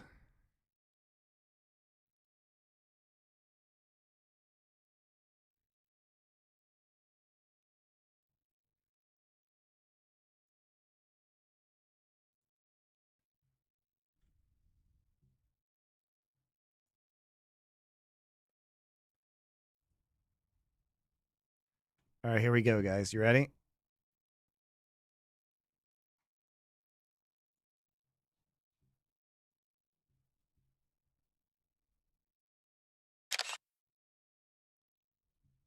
It's a draft order is what it is.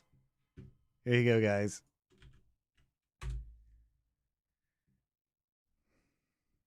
So it says new something Cassante ban Jax into TF.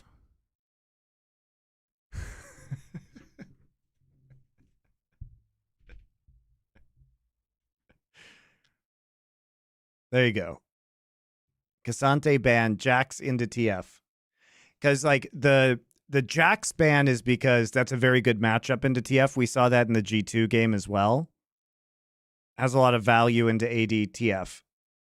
So I don't think this is too revelatory.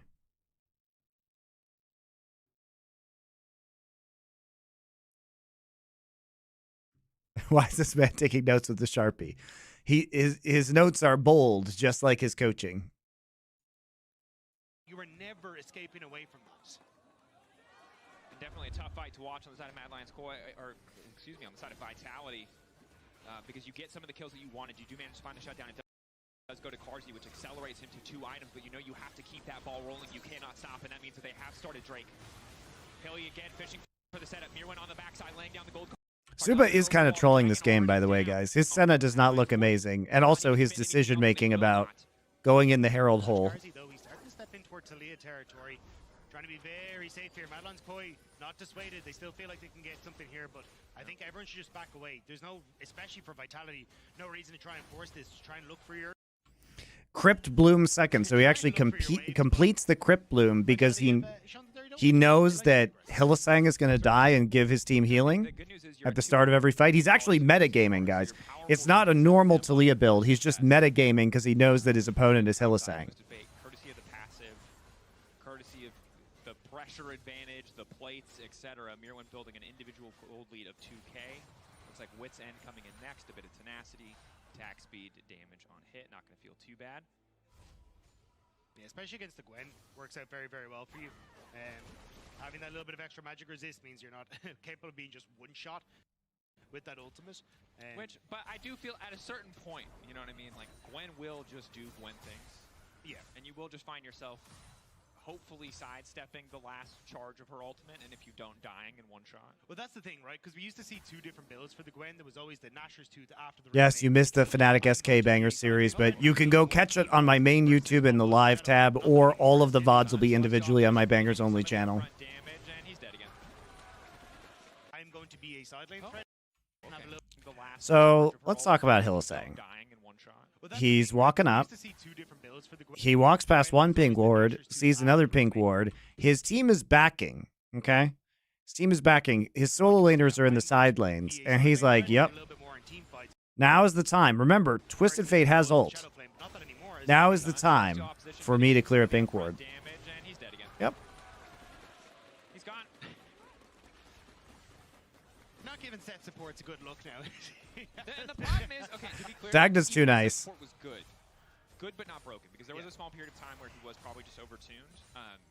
This was a champion where you essentially, it was a very hilly champion in the sense that you had to build an advantage and you had to keep forcing with that advantage. Because the only thing that set does mid-late game, as we've seen, I think even He brought it out at Worlds for a single game last year, is like, you find good flanks with your ult, you get one combo off and you die. So you're just a worse Nautilus once you get out of the laning phase. VTO, forced to flash away there. Positive exchange for Mad Lions Koi, most certainly. Frescowi now can come down. Bit of a slow Baron take without Mirwin there. So don't think they're going to go for any early force here, as Vitality seem keen to make a fight happen. Hylissang going back in, but Carzzy's been locked up. Knockup now coming in as well. Carzzy locked up as well. The interrupt coming in for Elioyo, but only buys a brief moment. Carzzy still standing though. Carzzy continuing to auto attack, generating so much space. Vitality clean team fighting to keep that 80 carry standing. Mirwin with the gold card. I don't think it's going to be enough. The Gwen already on top of him. Forest just keeps hitting. Somebody kill Carzzy, but they don't have the tools. They don't have the space. Supa now stepping forward. This is his chance to turn the fight back. The slows now coming in. One more Q might just do it. Step forward. Q auto. He gets it done. Supa finally taking Carzzy out of the equation, but this is his carry standing. Mirwin with the gold card. I don't think it's going to be enough. The Gwen already on top of him. Forest just keeps hitting. Somebody kill Carzzy, but they don't have the tools. They don't have the space. Supa now stepping forward. This is his chance to turn the fight back. The slows now coming in. One more Q might just do it. Step forward. Q auto. He gets it done. Supa finally taking Carzzy out of the equation, but a messy exchange for Mad Lions Koi. Exactly. I mean, the fact that Mad Lions Koi lost more numbers in that fight when they were the ones that tried to start it off is a bit of a disaster. And it started off looking well for Mad Lions Koi, where Douglas doesn't really get the engage. He's looking for Alvaro's able to get that interrupt. We'll see it as we get back into the replay here. But it's the fact that you just can't get this backline into position to deal with Carzzy. So the wall comes through, but the front line for Vitality is there. Supa's trying to get in range, has to then flash away as Photon comes in. And this is what I was talking about, is that if Carzzy's able to get ahead, there's so many members on Vitality that can deal with the backline of Mad Lions Koi. It becomes very difficult to deal with the dive, but Hylissang? You might think that you've seen this episode before, but you have not. Not a replay, it's live. No, it's a rerun. I don't know. It's a rerunning it down. There's the joke for you guys. I made the joke. Seinfeld, you know, the plot hasn't progressed. You're kind of just watching the same thing over and over again. It's just, it's just episodic. You're not getting the greater narrative of a Breaking Bad. It's like the Dragon Ball Z, where it takes like 3 or 4 episodes for him to level up for the fight. And then Hilly's just going to have this big ultimate in one of these fights where we're just like, clearly it's a great pick. That's a generous narrative. We'll see if that turns out to be the case. Nice pick here on the side onto Photon. Fantastic use of the Twisted Fate Destiny there. VTO now trying to make his way out of the fight. Frescowi again just uncontested on the back line here. Hex flash from Hilly. Looking for the angle as he does. Celestial opposition going to fade away. The Unraveled Earth laid down. Mad Lions Koi just going to be able to back off. Great pick from Mad Lions Koi. Don't feel confident to try and go over towards the Baron, but I think this is exactly how you want to try and play this composition. Look for those moments where you can get the waves in your favor and just quick pick. Then you get to push in sideways. You start to build that gold lead again. You just make it very difficult for Vitality to try and play at the fights. But with 30 seconds until Dragon, you won't have TP for Photon. It's a question of if Mad Lions Koi can try and find that. If Hilly was human, this game actually looks not good for Mad. I'm not sure about that one. I mean, I think Mad Lions has some pretty big compositional advantages as long as they play well around the Taliyah. It's very hard for Vitality to do anything into Taliyah the longer this game goes on. Not himself, not Supa. A little bit Mirwin, but mostly Frescowi. Looking hopefully to one-shot someone on the opposing team with that combination there. Video's in a good spot. He's spot on a ward though, so Mad Lions Koi trying to play up more towards mid lane. The real question is why, you know, they're not actually providing a lot of pressure with the Twisted Fate. Like, he doesn't have ult right now, but they haven't been doing a good job providing pressure when the TF ult is up. Like, he's either been pressuring when he's down, like when the ult is down, or they've been using it pretty early. And you actually need to provide that pressure to get value of the TF pick. If you watch how G2 did this. They want to try and pull this Dragon down to the bottom side. I was going to say if Hilly could be where Carzzy is, that would be fantastic, but them kind of stepping forward in the front line is not the best of positions.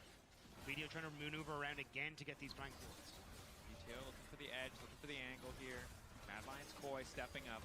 Could be third Drake for Vitality. Good wall coming in from the side from Frescowi. He has kept Carzzy out of the fight. Carzzy throwing the ult, and that's about all he's going to be able to contribute. But Photon staying in the shroud can deal so much more damage back. Frescowi looking for the solo coming in. Managed Managing to get the double with support from Elyoya. Vitality getting absolutely routed in the fight. Vitality caught by the wall. Could not find the angle to fight on their for the solo coming in. Managing to get the double with support from Elyoya. Vitality getting absolutely fight. Cards you throw in the ult and that's up. I mean, you can just look at how this goes. Like, Frescovi has a really good angle here. Hops off early, isolates Carzy. Gets WE into Q, forces cleanse. There's the second Q, then the third Q. Managing to get the double with support from Elyoya. Vitality getting absolutely routed in the fight. Vitality caught by the wall. Could not find the angle to fight on their terms. Monster play for Frescovi, so gets the wall to separate Carzy. Also realizes he has no flash. In the fight, Vitality be able to contribute, but Photon Crypt Bloom value. so much more damage back. Frescovi looking for the solo coming in. He's given healing to Elyoya. Vitality getting absolutely routed in the fight. Vitality He healed up Elyoya. Good job. What did VTO just do? I mean, he tried to kill Supa, but then he got CC'd.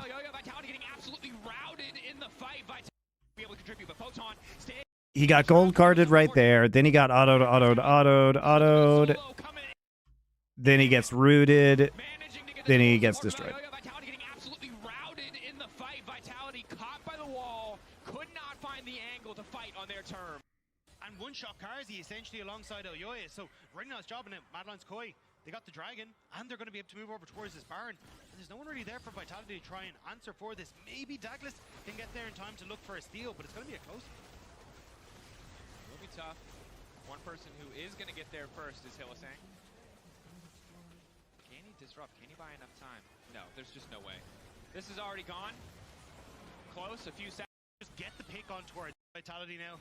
I mean, 6 kills on towards first. Tully is so strong. I want you to keep your eyes on it here as well, because Even more strong on after the buffs. you'll see he's able to just get the pick on towards Carzy. Then Elyoya is like, fantastic. I'm just going to immediately move back onto him.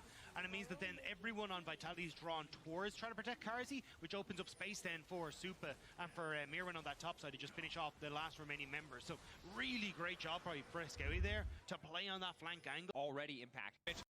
Can we go next yet? What are the win cons from Vitality? I mean, they just got Baron, so we're just going to fast forward. And then we will go next. They've actually lighted the ball. Mad Lions Koi, it was close. It was back and forth for a little bit of the early game, but once they took control, they have not let go. Once they put one win. Mid-game, something back for Vitality. Easy game. Felt like there was nothing to write home about. Tried at one point to get something back for Vitality, but it just felt like there was Enhance. nothing to write home about. Oh, that's too far away. If I was Mac, I would just start writing random, like, hilarious shit on my notepad during those games. I'm going to message Mac, actually. Hold up. Very easily could have won out this 2v2, so... Hold on. I'm going to DM Mac. Give me a second. Where is he? I'm going to hit him up on Discord. Hold up.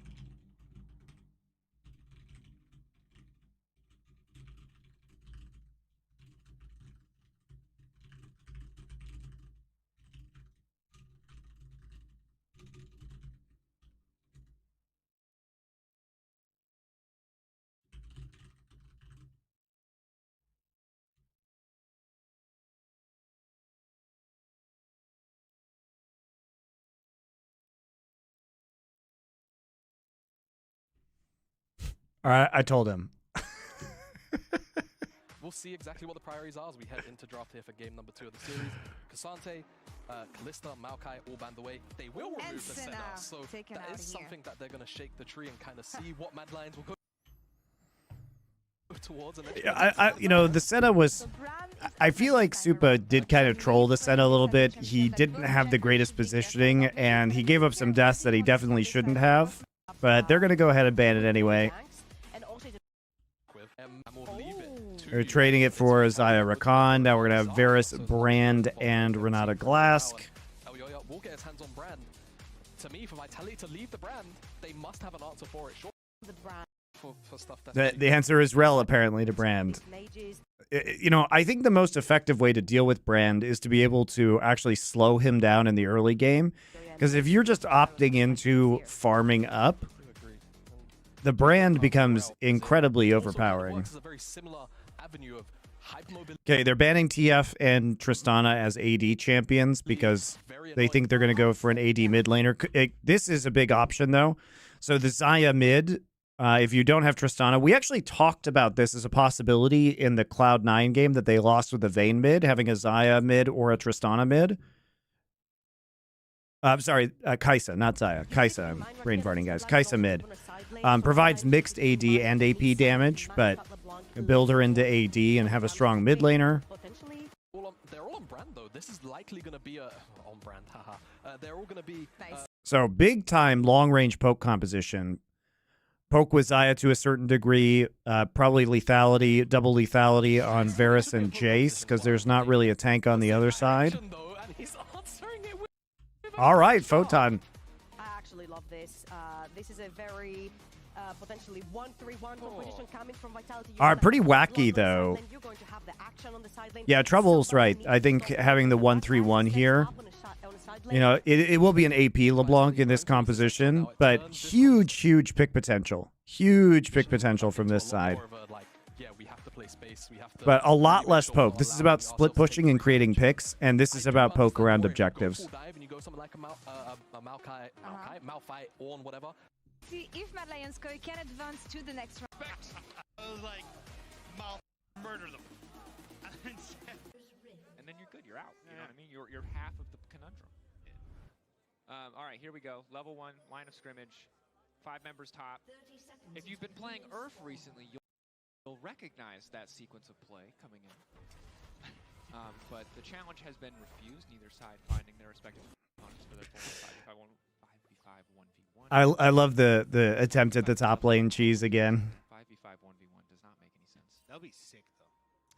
Could you imagine watching the Renata versus Rakan? You just walk up and you take turns, form a circle, start a fight club. I don't like the Mad Lions comp. Looks hard to execute. I mean, Vitality is just full of squishy champions, right? Vitality definitely, I think, you know, you can collapse onto one of the side lanes pretty easily and get picks, and it has a huge amount of mobility, right? Huge amount of mobility in your solo lanes. So Mad Lions just has to be careful that they're not going to get caught out alone. But if they start getting prio on objectives, if they're the first mover at Drake or at Baron, like, the poke is absolutely huge. This lane is impossible. The same is, however, true for Mirwin. While he will have the luxury of falling back on Jace poke, perhaps Photon will just not let him play the game, which so far is the story. His controller has been unplugged. His little brother says, "Nah, don't worry, you are playing the game," but he's not. Yeah, really good, really interesting early trading in level 1 there from Photon. I mean, a lot of trading very heavily. I mean, Photon, nice job to get the level. Xayah range might be kind of an issue this game, but I don't think you're actually playing for any kind of actual objectives here if you're Vitality. You're playing around side lane pressure. Look at where Douglas is on the map. It looks like he might be going for a topside play instead of actually moving down towards that bottom half of the map. So maybe looking for something sneaky. Yeah, it's interesting too because VTO was really the mid Kai'Sa players. You know, I would expect that out of him, not necessarily out of Frescovi, just based on the history of VTO.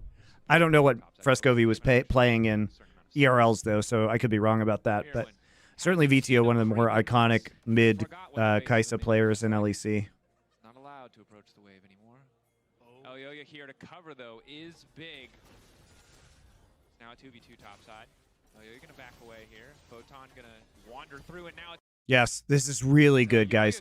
Very, very good early pressure onto Brand. That makes a big difference in slowing down Brand's growth in the game.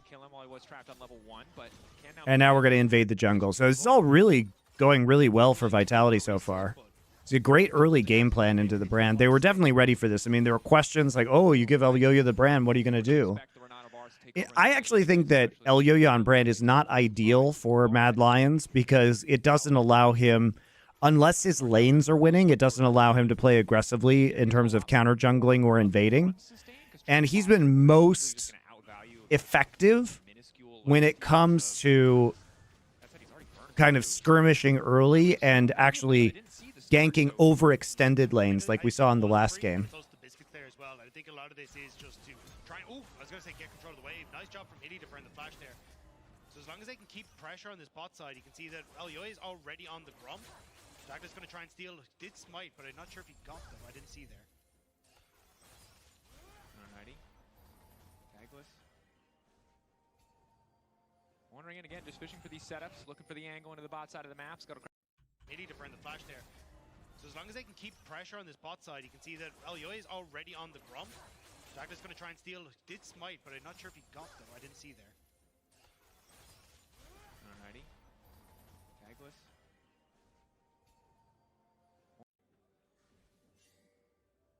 However, I think that's where I think that's a bit of a BM, but I think it's about the fact that like you have the opportunity there to burn the flash on towards Super means you've got the setup you can look for. Douglas will have the flash that he can try and look for, which would be wonderful, but You know, I think one of the dangers in this game too is if you're playing against Vitality and you kill their entire team. So let's say you have some really big burst from Renata ult, from Brand ult, setting up after poke. If Akshan gets kills, he can actually just res his whole team. And these guys are all so squishy that the Akshan cleanup into res could be fucking devastating this game. You know, if this goes late, the Akshan res could be absolutely enormous. Is he going to drop camps here to try and get up there? Which league looks better, LCS or LEC? LEC top half does look better. LCS is maybe better throughout all teams in the league, but man, you watch some of those games like 100 Thieves into Cloud9, you're just like, ugh, gross. And FlyQuest also has some pretty big whoopsie moments. I mean, Mad Lions is probably a better team than any team in LCS, honestly. But Mirwan gives up his flash. That's TB from Fresca. Oh, you're going to stun and stop the LeBlanc from getting in there. Mirwan flash out. Flashes the engage from Hylissang. TP committed to the top side here. But Mirwan gives up his flash. That's TB from Frescowy. Okay, so nice TP advantage. Mad Lions coy to weather the storm there, but isn't going to hurt too much for Vitality at all. Douglas can't stick around here. There he goes, crash down over the wall. So, Frescowy having level 6 and also with Alvaro here, you do have to be careful of just the all-in potential that could come through, but they're just going to end up backing away. Nicely done there by Mirwan to survive that, because that was a lot of pressure. 100 Thieves C9 was entertaining for fans. Dude, that game was... 100 Thieves has, like, negative macro. Mirwan able to survive a huge amount of that. So, will actually be Douglas now going back towards the Void Grubs, trying to pick it up, but on the bot lane. Getting run down here. Flash in. Excellent setup now coming in from Karzi. Trade back from Zuba. Big damage. Hail and Blades. He just maths better. On the bot lane. Getting run down here. Flash in. Excellent setup now coming in from Karzi. Trade back from Zuba. Big damage. Man, that sucks. If the full charge Q doesn't hit here, Karzi easily wins this, but Supa, he's just right on top of Supa.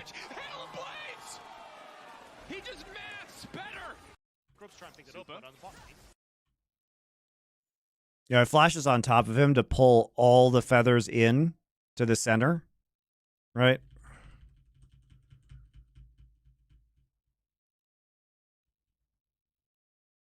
You know, he's got all these feathers from here in this arc, so he ults in, or he flashes in, pulls all his feathers in.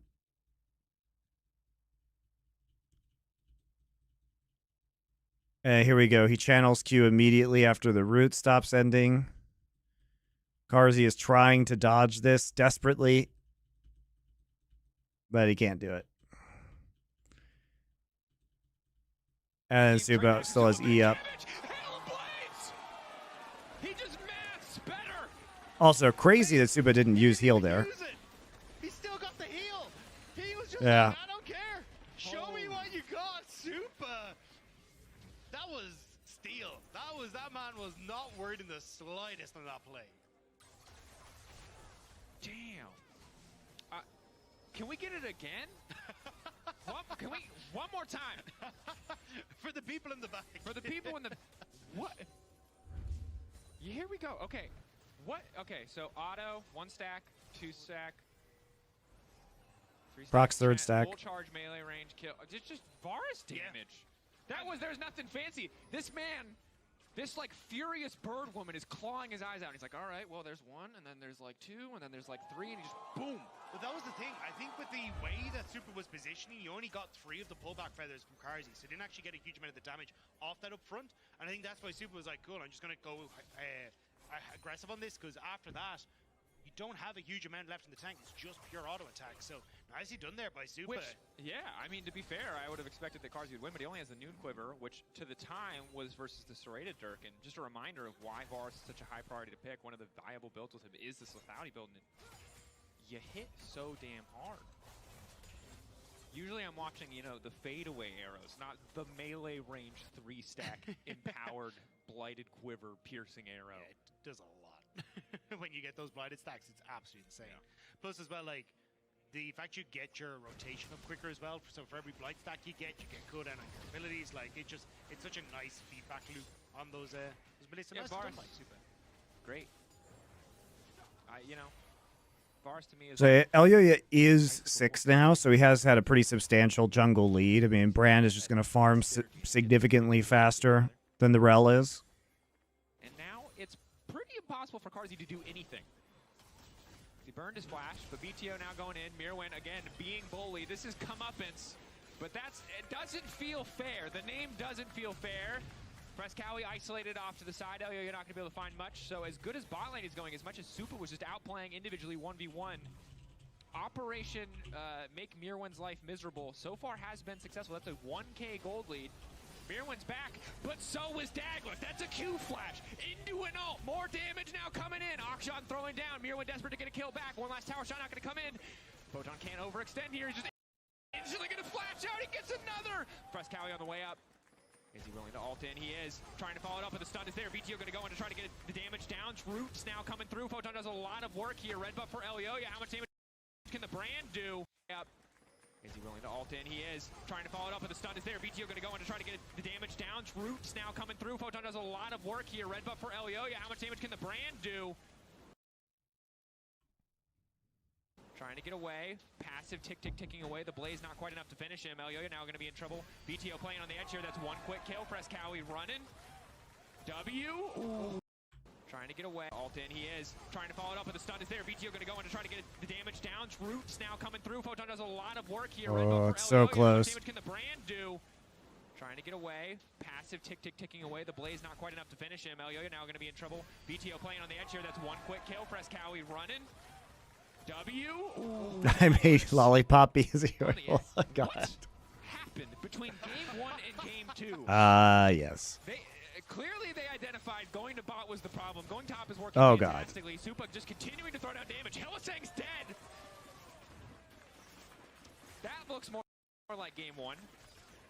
And he still has heal. So Super still going to be fine off the back of that. So again, bot lane, Super.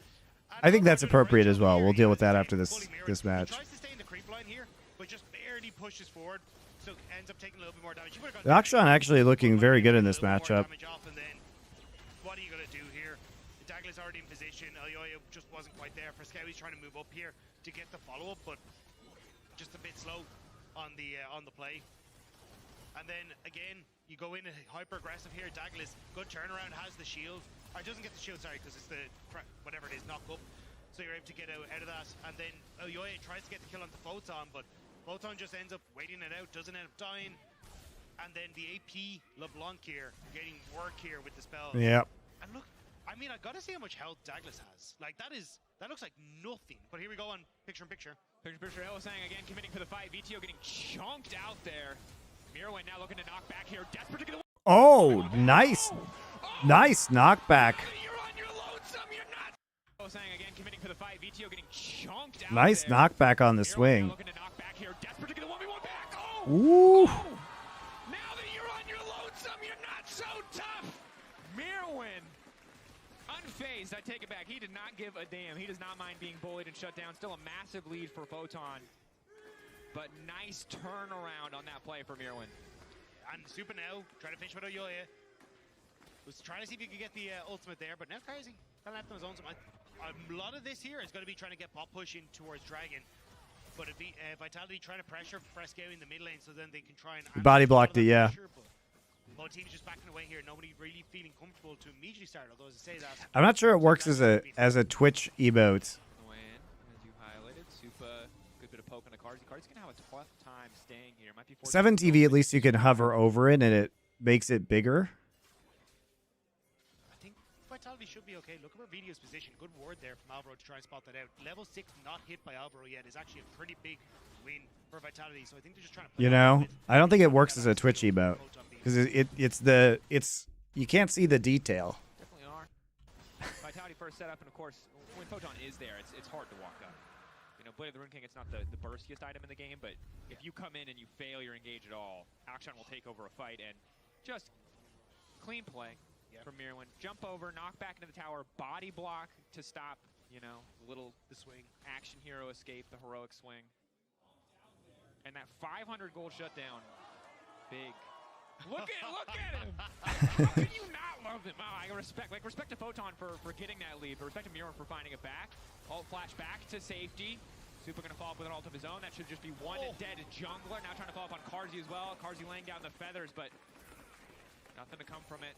Mad Lions Koi still holding on to a 1K gold lead. And in the grand scheme of things, look, Photon, yes, he has a lead in topside, but it's not really much to write home about. Carzy's about to die on blocks. Okay, feathers are gonna fly. Cary's gonna go right back down, and I don't think there's really anything he could do here. Hellsang gonna come and try to save him, but it might just set up for 2 deaths there. Alvaro's still standing for a brief moment. BTO now dashing out to safety. Chains fully connecting. Come up, it's coming in, but not finishing the job. Photon getting the extra movement speed from the Blade of the Rune King, going invisible. This happened to me once. Lore stole a Kit Kat. Now Photon going in, looking to steal a little bit more than that. BTO already finding a kill. That's a shutdown. Photon going in on this. Yeah, force flash. Oh, nice by Hellsang. Yes, Photon, do it. Hell yeah. You love to see it. Akshan's such a fun champion. I don't want to see him in every game, but he's fun occasionally. You want to be able to try and find these early skirmishes with Video, so you're trying to play for this, which they've successfully done with Vitality, so Video is huge. But you've also got like, okay, let's try and get Photon in. Let's see if we can try and use that invisibility to get some plays. But as Mad Lions Koi, if you try to make a fight happen and it doesn't work out, you're so squishy. You've so little when it comes to like opportunities for cooldowns to come back up that you're able to turn around. So Alvaro, this ultimate needs to be massive when it gets these fights, and unfortunately here, it only connects onto Naglis. And now that is your only tool to stop some of the engage that comes through. Now, look, don't get me wrong. I think this was a good play. I think Mad Lions Koi, if you kind of just called it here, should have been fine. You push in, you look for the tower, look for more plates. But trying to keep Carzy out of commission here doesn't quite end up working out. Thanks to that nice ultimate for Scowy. Doesn't feel comfortable to go in. But now he's underneath the tower. TP coming in too. You've kind of used everything with Photon coming down as well. There's just more members of Vitality in the picture to make sure they're able to chase you down slowly but sure. Yep. You see the picture as well. Nice flash from Carzy. Pressure on top side coming in, and yeah, chase down is so good. Before the shutdown, he's even stronger now. He's got about a with the action and the LeBlanc as well. Once you fall behind in a play, for either of these teams, to be honest with you, the chase potential of these lineups is a team. Yeah, the chase is so good. I mean, the chase isn't as good on the side of Mad Lions. I mean, they have acceleration gate and they have the ultimate from Kai'Sa, but it's definitely a lot better on Vitality. And then as well, like I'm surprised kind of not to see some early threads coming through here to try and help you out in that regard. But honestly, I think Video at this stage is just going to be too big of a threat now from Mad Lions Koi, even though you got this early aggression for Supa. Trying to contest on towards objectives with the amount of side lane control Video has is going to make it very hard, as long as the rest of Vitality play it safe. And the big thing here is that your counter pick into the LeBlanc mid lane, while it hasn't fared that well, we've seen that it can be good. But you put yourself in a position now where you're playing against the LeBlanc with no reliable hard CC. As long as LeBlanc has one distortion up at all times, no one on this team can lock her down ever, right? And that makes her a very terrifying prospect to try and deal with. And as long as LeBlanc has one distortion in game state, she just would have been an annoyance. But at 4-0-1, VTO is impossible to deal with unless you just outplay him, unless you just... I'm actually super surprised that Vitality lose. This seems like you can just play side lanes forever at this point in time. A lot of this threat now from Vitality, like bringing VTO into these moments where here you can pop over a wall. Mid turret should be gone. I mean, you've got 6. You have. I mean, this is such a good scenario for Vitality. You literally have 6 Void Grubs. So you have the double Voidling buff. And you have incredible leads in your side lanes in order to push this forward. You got the first Drake, so you don't have to worry about Drake stacking. You literally don't have to opt into Drake fights. The gold is very close. The big thing to keep in mind here is that VTO on the LeBlanc is a much easier champion to kind of build leads and to extend leads with than I think Supa on this Varus is going to be, just because of how many champions... This throw must be actually insane. Like, the gold lead... You look at this gold lead and you're like, okay, but what is the Varus going to do with the gold lead? Like, Vitality can literally just dance around the entire map forever. Are they going to go up 2 Drakes as well? It's ridiculous. Everyone's been put so far behind. You saw the super focused effort to put him down in the dirt. Of course, he brought some of that back, but it's just a tricky game for Mad Lions Koi to navigate now. They can't afford to pick any more bad fights. It's 2 Drakes for Vitality. 6, of course, with the Grub buff as well. And Vitality set up now. Take over more and more of the map as they'll knock down the spot lane tower pretty effortlessly. Kind of surprised to see the Profane Hydra here for Mirren in the top side, just to help with added like wave clear and stuff. But traditionally, you see like the Yomus and Opportunity, and you go for that full poke build. So, I mean, you will get a little bit of like pushing power, as you can see here, which helps out. And I think that's a lot of the idea here against Photon. But yeah, just interesting. I think Merwin needs the pushing power, though. That's the thing. Because otherwise, they'll never be able to answer side lane pressure. Actually, under the health threshold, it does do a lot of damage. And of course, the all-in burst of Jace on a flank late game isn't the bigger portion of what people think about. People mostly think about empowered shock blasts. So it is odd. I see what you're saying, because you have to be in melee range, right, to get the Hydra active. I think it's against Photon, right? It's like, hey, I can potentially one-shot you if I find you. Oh yeah, it doesn't find him as Photon manages to skedaddle, but yeah, I think that's probably where a lot of that is coming from, like push plus one-shot potential. Split pushing is sort of dead for AD LeBlanc. I mean, it's not. Split pushing is not dead at the professional level. Absolutely not, especially with Void Grubs in the game. If you get 6 like you see at Vitality, split pushing should be very much an option. The reason why you don't go AD LeBlanc in this game is because you need AP damage, because you have a Xayah and you have an Akshan, right? I still think AD LeBlanc is fine.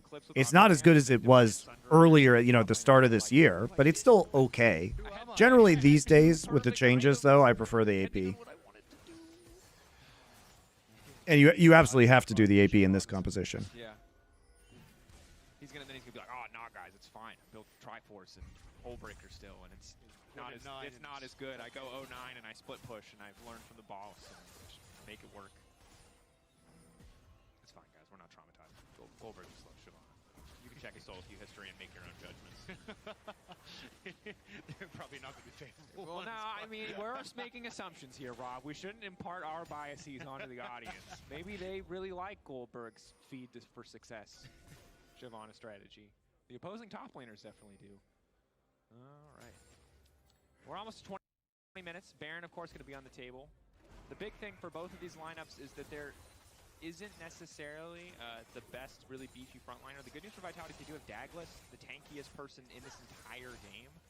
So someone can eat at least a little bit of Baron damage, but while both sides will burst Baron down incredibly quickly, they're going to be very vulnerable in the process. I think a lot of this is going to come down to like how you manage your side waves. It's an interesting game because it's one of the rare games that we see with like just one tank in it. And we see an assassin like side laning team composition versus a poke comp. So nobody can really afford to get hit by anything. And it is a battle of win conditions, whether Vitality gets side lane control or whether Mad Lions can actually group on objectives. There's nobody pressuring that bot wave, so there is definitely a 5-man stack here for Vitality. And you see Mad Lions kind of reading this correctly, but do need to back it on up just a smidge and let Jace clear at that top side. Yeah. And it's really hard because, again, VTO on his own is so difficult to match. The unknown element of Photon makes it so tricky. On a good flank position here.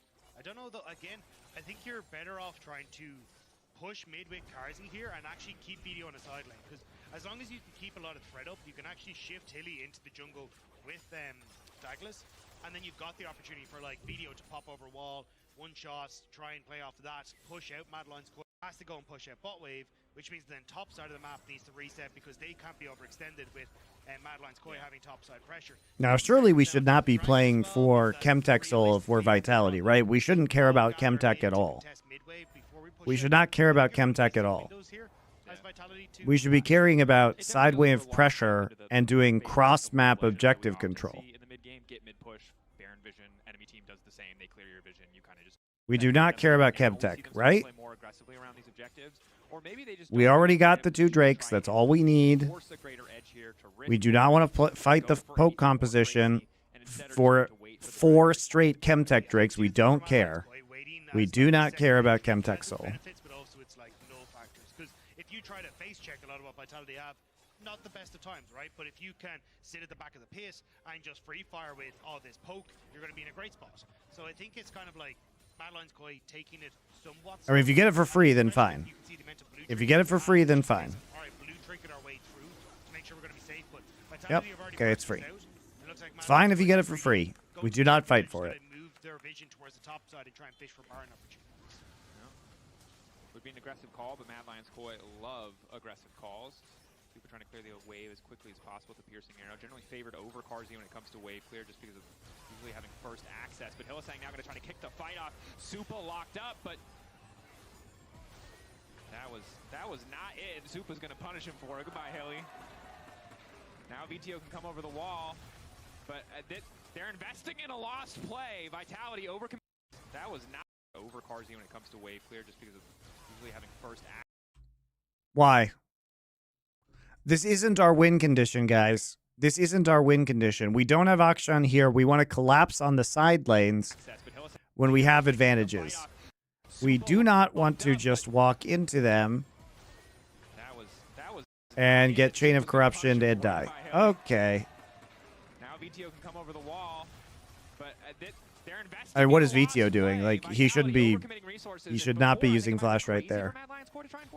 It's getting less crazy. Stagda. As long as this poke lands, yeah, 100%. VTO will have the TP to come back in, though. So again, I think you play off this frontline vision as Vitality try to clear it. Oh, where is this? The wall, immediate stun. Oh my God. Man, easy target. Ezio Auditore just gone. Their mom spaghettiing this. Mad Lions Koi now just Their knees weak and arms are heavy from Hylissang dying, and they're so nervous about this Baron. How much damage can she get down? Vitality waiting, hovering around the edge here. Merwin just trying to keep eyes on Douglas. Maybe hoping for the pit. 4K getting lower. Mad Lions Koi, are they willing to go for the 50? All right, Douglas engaging this is huge. Flash not going to connect. Now getting knocked back to the pit. It's getting lower and lower. VTO going in. He just bursts down enemy mid laner. Boris Q going to try to finish the job off. Baron secured by the side of Mad Lions Koi. 50 here. Douglas committing. Q flash not going to There's just no follow-up. VTO going in. He just bursts down enemy mid laner. Boris. So there's Douglas's smite at 1600. Q going to try to finish. Thank you, or Luge, for your Twitch Prime sub.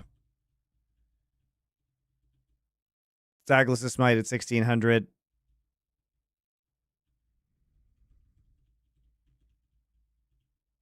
I'm not sure Ilya even smote that. He didn't. He didn't even smite. Committing. Q flash not going to connect. Now getting knocked back to the pit. It's getting lower and lower. VTO going in. He just bursts down enemy mid laner. Boris Q. He doesn't even. Going to try to finish the job off. Baron secured by the side of Mad Lions. Doesn't even smite, guys. Managed to get one, but Carzzy now backstepping. Ooh, Feathers. Yep, he missed the Q flash, so he loses his ability. Q smite the Baron. Yep. But you have to Q flash there on the engage. I think you can't save it for the steal. On the way in, Photon going invisible. If he kills Mirwin, he'll get his teammates back. Now he's trying to kill Supa, but the body block should just come in. Not that much damage. I don't. Brian Luke Shaw.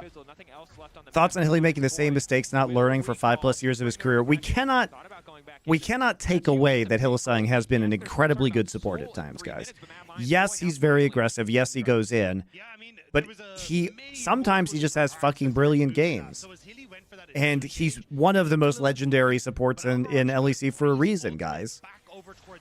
You know, this is one of his fallow periods. Maybe he is washed, but he's had times before where he's looked absolutely terrible and then gotten really good again. It meant that as we start Like, he hasn't been bad this game, guys. He really hasn't. Like, the reason they got Baron was because he made that mistake, but he's also had some really good plays this game. Will get the one shot on towards Frescale in the top side. You can see Madeline's Square trying to play off Miran's pressure, and Douglas just tries. Did it make up for this horrible play, which probably lost them the game? No. But otherwise, he hasn't been that bad. So you end up with Douglas overextended. He's trying to keep Carzy in check. Baron goes the way of Madeline's Koi, and Vito's just waiting on cooldowns before he can really start to play this. And then Madeline's Koi eventually decides, you know what, we can. I mean, but the bad of Hilly has always been sometimes you lose games because he's Hylissang. That's what the bad has always been, guys. I mean, Elio winning the 50-50 is big there. You know, at the end of the day, outside of the Baron, the play was already favoring Mad Lions Koi, but if you'd lost... Yeah, he's looked really bad in these playoffs. Overstep for a brief moment, but the instant follow-up is there! Who's getting the comeuppance now? Good damage from Soup on the backline again, uncontested. Oh, hostile takeover, gonna connect to the Carzy as he lands, and the cleanse already gone. Frescale nice ult from the Kai'Sa. Carzy at least managing to take Soup out of the equation. Frescale still in touch, Hylissang running. It's a slaughter in the mid lane, only VTO left. Cowie instant vote! 50 is big there. You know, at the end of the day, outside of the Baron, the play was already favoring Mad Lions. Yeah, they think they have an angle here because they just saw Renata and Jace in the top side. But Chain of Corruption hits Photon. He just gets immediately deleted by the lethality and the damage from Brand. Good damage from Soup on the backline again, uncontested. Oh, hostile. Good ult from Alvaro over the wall. Very good killer instinct on the Kai'Sa. It's a slaughter in the mid lane. Only VTO left standing. Triple kill for Frescale. Nice idea, but they cannot kill Supa. The Alvaro was there. You get the heal from Supa to keep Elyoya alive as well. And Mad Lions Koi, what looked like a poor position for them to be in, now suddenly find themselves with a massive advantage in this game. Definitely do. I mean, think back to earlier in this game, almost 1K hit like 10 minutes for the auction. Mira went unplayable. He was level 1 for the first 5 minutes of the game, but now he's the one with the massive lead. And you see the start of the play here, it looks pretty good, but the follow-up is so delayed from the rest of the team. Massively so, and even like Cards you can see playing very far back because they just have no vision in that jungle as to where Mad Lions Koi are. So the second they see that Mad Lions Koi are willing to fight, there's kind of that hesitation there and leaves the opportunity for Mad Lions Koi to move members into position. Thank you, Galactic Amaru, for your Twitch Prime sub. He sold Longsword on Kai'Sa to complete the Nasher, but he should still, right? But he's also higher level than you would normally... I say that, but Supa's actually higher level than him. But as a mid lane Kai'Sa, normally you're higher level. So doesn't it mean that if he sold... Because what? Eclipse is 70 AD now? Plus Doran's Blade? I'm going to look at the table. Hold up. At level 13, he needs 72 bonus AD. So that's enough to get him the Q upgrade.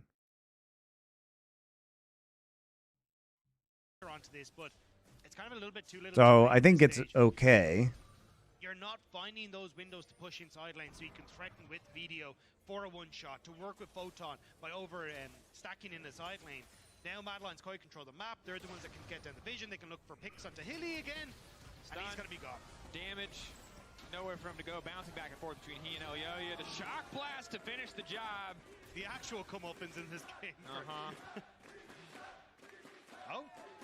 Nowhere for him to go. Bouncing for stacking in the side lane. Now Mad Lions Koi control the map. Why is there a pause? Oh, because he didn't get the blast cone? Hilly again. And he's going to be gone. Damage. Yeah. Nowhere for him to go. Bouncing back. It's because he didn't get the blast cone. The shock blast. The map. They're the ones that can get down the vision. They can look for. That's quite strange. In the side lane. Now Mad Lions Koi control the map. They're the ones that. Because he thinks he has a super blast cone. Get down the vision. They can look for picks onto Hilly again. And he's going to be gone. Damage. Nowhere for him to go. Bouncing back and forth between he and Elyoya. The shock blast to finish the job. The actual. As we get more. You're like, well, we're going to. That they want to try to rush plays. On kind of having this huge edge on the top side, the scaling of the Jace delayed, with VTO then on the back a lot of those early fights getting really, really strong. But credit to Mad Lions Koi.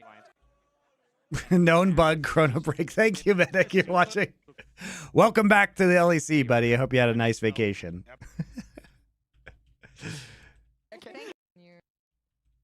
Known bug? What's the bug? That Chemtexel blast cones don't blast? This is probably just when it being game. yeah, well, we Lane's quite far behind. game check. Targets very, very quickly, defending whoever's been actually jumped on. There was that one particular fight right in the mid lane between the chicken camp and the mid lane wall, where I want to say it was El Yoya just wasn't dying himself, just kept going back up because of all of the shielding. If you auto at the outer range of the blast cone against a wall, you can get vertically knocked up. There we go. All right, fair enough. All the Is that with all blast cones or just with Chemtech ones? Bot and Spawning actually. and I think you're really looking for either like a great pitch meeting. Just or attack each other. Medic has come to enjoy our yard holes. for me, and they're not offering it. and I think for world. You're a doctor, Medic. Can you explain the yard hole to us from a medical perspective? Got all of his silly idioms nailed. Speaking of, Supa gonna nail down some damage here as VTO jumps in, just trying to clear the wave. They at least have the little Blanc, and with Baron buff now fading away, Vitality's really only avenue here is to play for the Chemtech. The yard hole is inexplicable. Yeah, I know. We were speaking, Rob, and we said Riot's been very cagey with medical details on yordles. But he's going to be not in trouble. Everyone's not going to overcommit for that one. Yeah, I think they're fine. They just wanted to get the dragon to get out. I think trying to fight in these little chokes is like great for Madeline's Koi in one aspect where Alvaro can get a lot of volume and you kind of got a lot of opportunities to like look for, hey, if we can play for big wide angles, maybe we can look for a concave on Vitality, but you do have to just be very careful with Video. There's Video coming over the wall with 10 stack Dark Seal. Oh. Oh, that was so close. That was very unfortunate for Douglas, because that could have been the swing that they needed. Well, probably not, because even if they get that kill, there's no actual objective to take, but kind of a waste of flash. Even if you get the kill, it's just, it's not worth. 10 stack Dark Seal. Oh, that was so close. That was very unfortunate for Douglas. That could have been. Think of what could have been right there. If he's smart, he doesn't blow flash right there. And then he just dies, and you don't actually care about it. Probably dead here, Frescowie ults. Hellsang gonna get caught out here. Just F to pay respects there. That could have been. Think of what could have been right there. Hellsang gonna get caught out here. Oh man. Back to, but he's just brought the brand ult with him, and now they're blazing away, and they're both yeah, dead it's here, just... Frescowie ults. Hellsang gonna go down first. Douglas now gonna make it out to safety, and you can break. I don't really understand why we're doing any of these things. Like, I don't understand why Douglas is flashing there to stop the recall. I don't understand why we're walking around in the darkness on the side of a map with 4 minutes until the next Drake. We'll have Douglas to leap back to, but he's just brought the brand ult with him, and now they're blazing away. Super weird. Both probably dead here, Frescowie ults. Hellsang gonna go down first. Douglas now gonna make it out to safety, and you can break as much chrono as you want, but you can't stop Hilly. Well, you know what? Some things are just meant to be, regardless of the amount of retakes that you get. Man, I feel so bad for Vitality. I think this was such a winnable game for them, and it would have been really cool to watch them split push the map well. To just try and look for some sort of answer. I mean, you can kind of keep this pressure up. There's a question mark here as to whether you just don't. Yeah, it looks like here. I agree, Meller. I think they were trying to just protect the bot side so they would safely be able to split this and take tier 2. It doesn't matter that much though, again, because you're not having any objectives come up before people are back on the map, but it does cost you vision control on the top side, which is problematic. He's only got 2.5 items though. I don't really know what this 1v1 looks like on the all-in. I would assume that Akshan is favored, especially with Frescowie not having ultimate, but Photon will linger in the darkness. Good discipline from Frescowie there as well. Doesn't overcommit for the wave because he's not entirely sure if Photon is there, but either way, he would have set up a really nice slow push on this bottom side that could have then caused pressure onto the tier 2 if Madeline's Koi can win this fight. So I like the idea there from Frescowie, but Yoya seeking Hilly.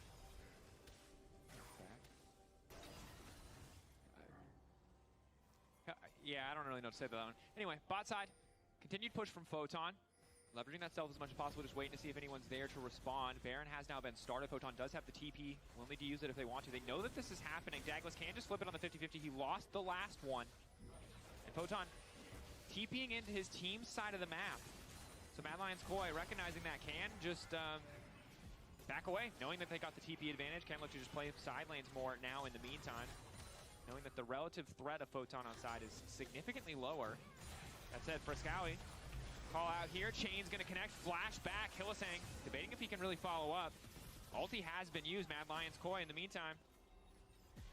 And pull back to the Baron if they so choose. Vitality really just trying to take control of mid lane. Bit of poke coming in from both Supa and Frescowi. I was going to say, as long as video is visible, Mad Lions Koi feel a little bit more confident, but Frescowi taking a step too far forward. But the poke from Mad Lions Koi, as you can see, is real. Like, you need to find this engage quick. But instead, they're kind of just letting Mad Lions Koi go back to the Baron, because if you look at bot side, Video now has a TP. He's going to be able to kill this structure before he TPs in. So this is where Mad Lions Koi at least will lose a little bit out on the map. But where does he TP to is the next question. Should be tough. They really have any vision in their back pocket. Hillsang has a single control ward. They could look to take it down, but Inhibitor traded for Baron. That was surprisingly bloodless. Neither side looking to take the fight there. But right now, Vitality are the ones who have gained the immediate value. Yes, Baron's going to give you more gold, but to be honest, having that inhibitor is big for the next Drake. That's a single pressure point that's going to be really difficult for Mad Lions Koi to deal with. They're going to have to burn their entire Baron timer just to make sure that they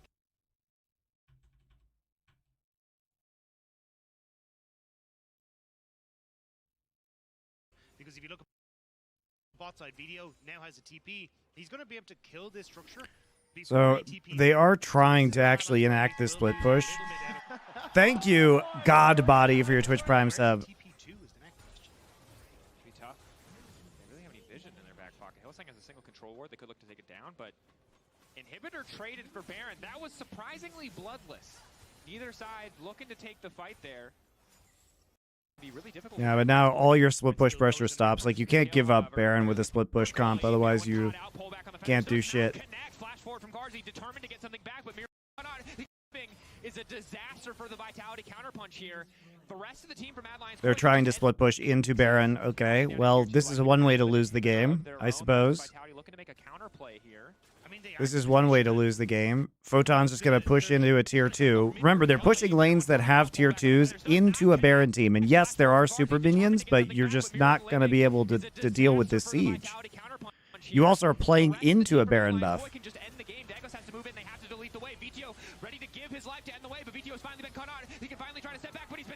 What a dumb way to lose this game. Vitality trying to get too tricky. Carzy doesn't have the resources to turn this one back. The poke now coming in. The feathers fly. The pullback. Like, Photon just pushed tier 2 for no reason. He's not even here. His base is on fire. In their first split with 4 rookies, they will secure top 4. What a strange game. Winter season. Photon does not have the time, the damage.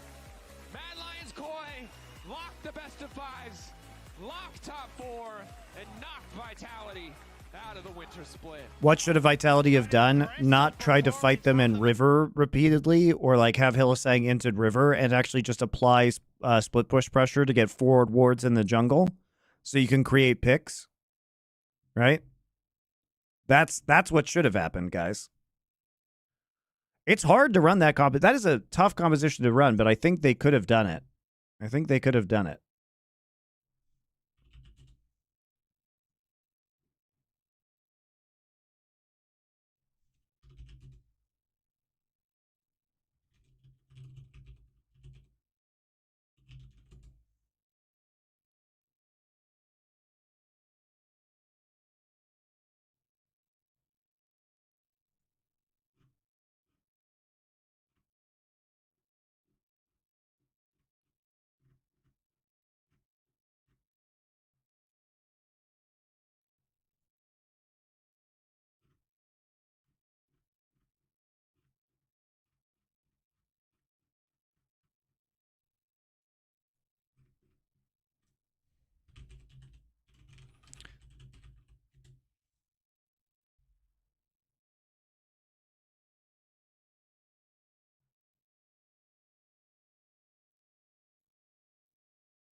So I'm going to give you guys a quick rundown on the Yordle. Okay.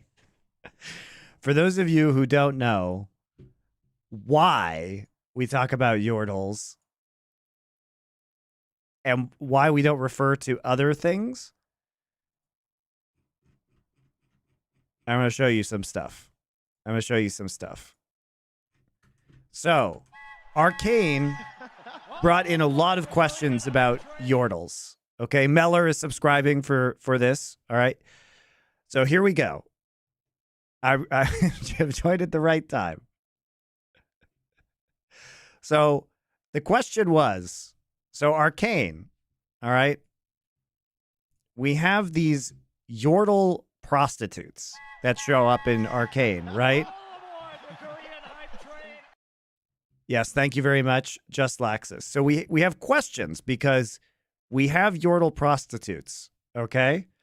They show up in Arcane. Not only that, but we have Gimp Yordles that show up in Arcane, okay?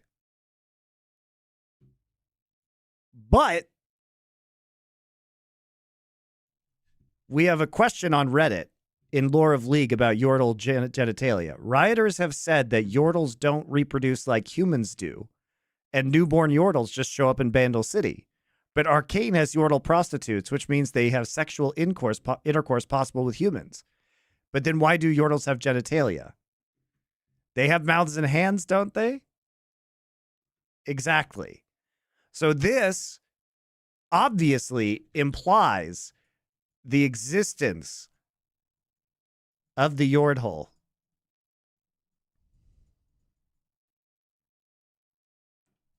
It implies the existence of a Yordle.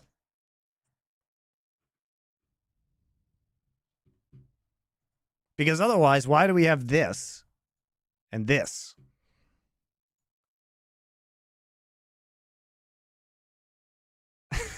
Glad I joined for this conversation. So we don't know, which is why we were asking Medic in his professional medical opinion about the existence of the Yordle.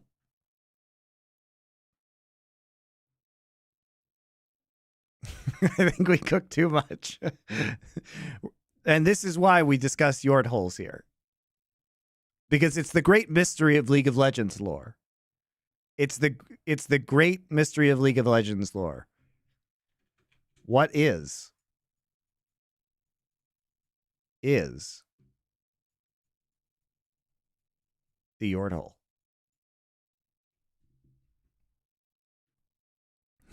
Can you pull the Doa clip with the Yordle? I think Adanian has that clip. He saved it somewhere.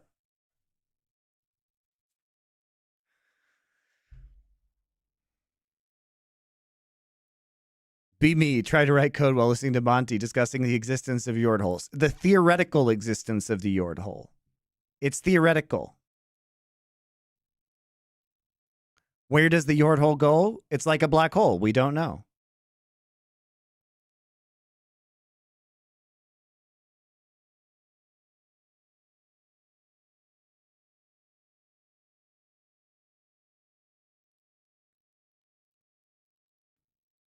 We don't know. But we do know that there are Yordle prostitutes and there are Yordle gimps to satisfy all your desires. Is this the Yordle? Is this the Yordle? Is the Yordle somewhere here? Is it here? Is it here? We just don't know.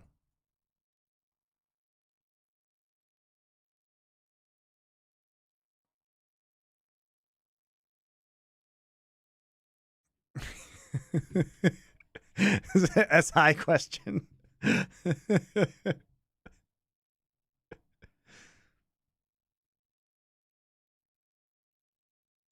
Show the stream Timo fisting Kaiser's ass. No, I don't think I will. Everything I've learned about this subject has been involuntary, and yet you cannot tear yourself away from my stream. And yet.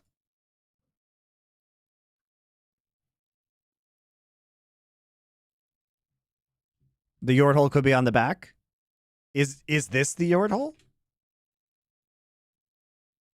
Do they have yord holes on the side of their heads?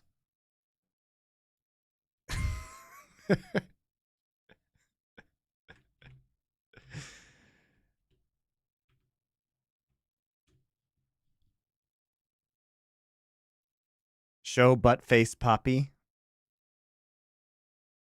Hold on. No, that's not it. Hold up. Truly an abomination. The lollipoppy.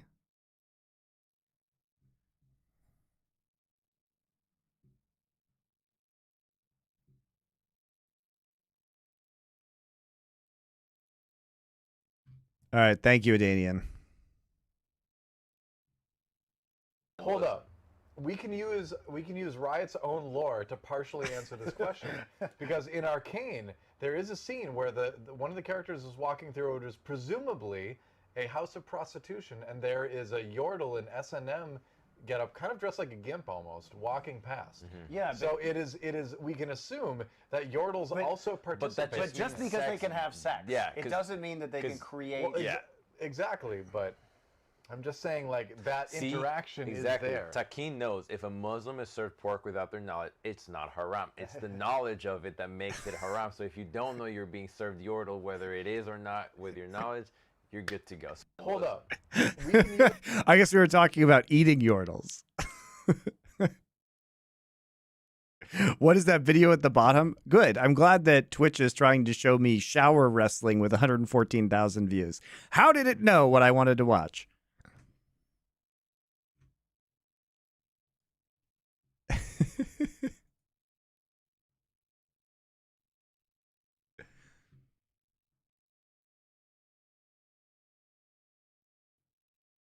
Are there going to be more bangers? No, we're done. We're done, guys. We are going to watch some LCS games tomorrow.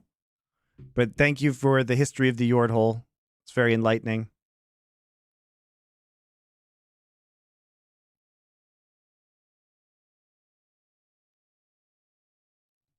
Some outstanding clips tonight. Oh, boy.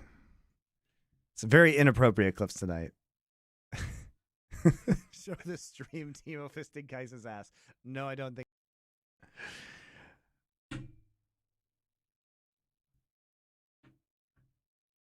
All right. So thanks, guys. We will be continuing with our banging tomorrow. LCS games, SI tonight in 3.5 hours. 3.5 hours. So I'll see you for SI. And that'll be it. So see you guys then.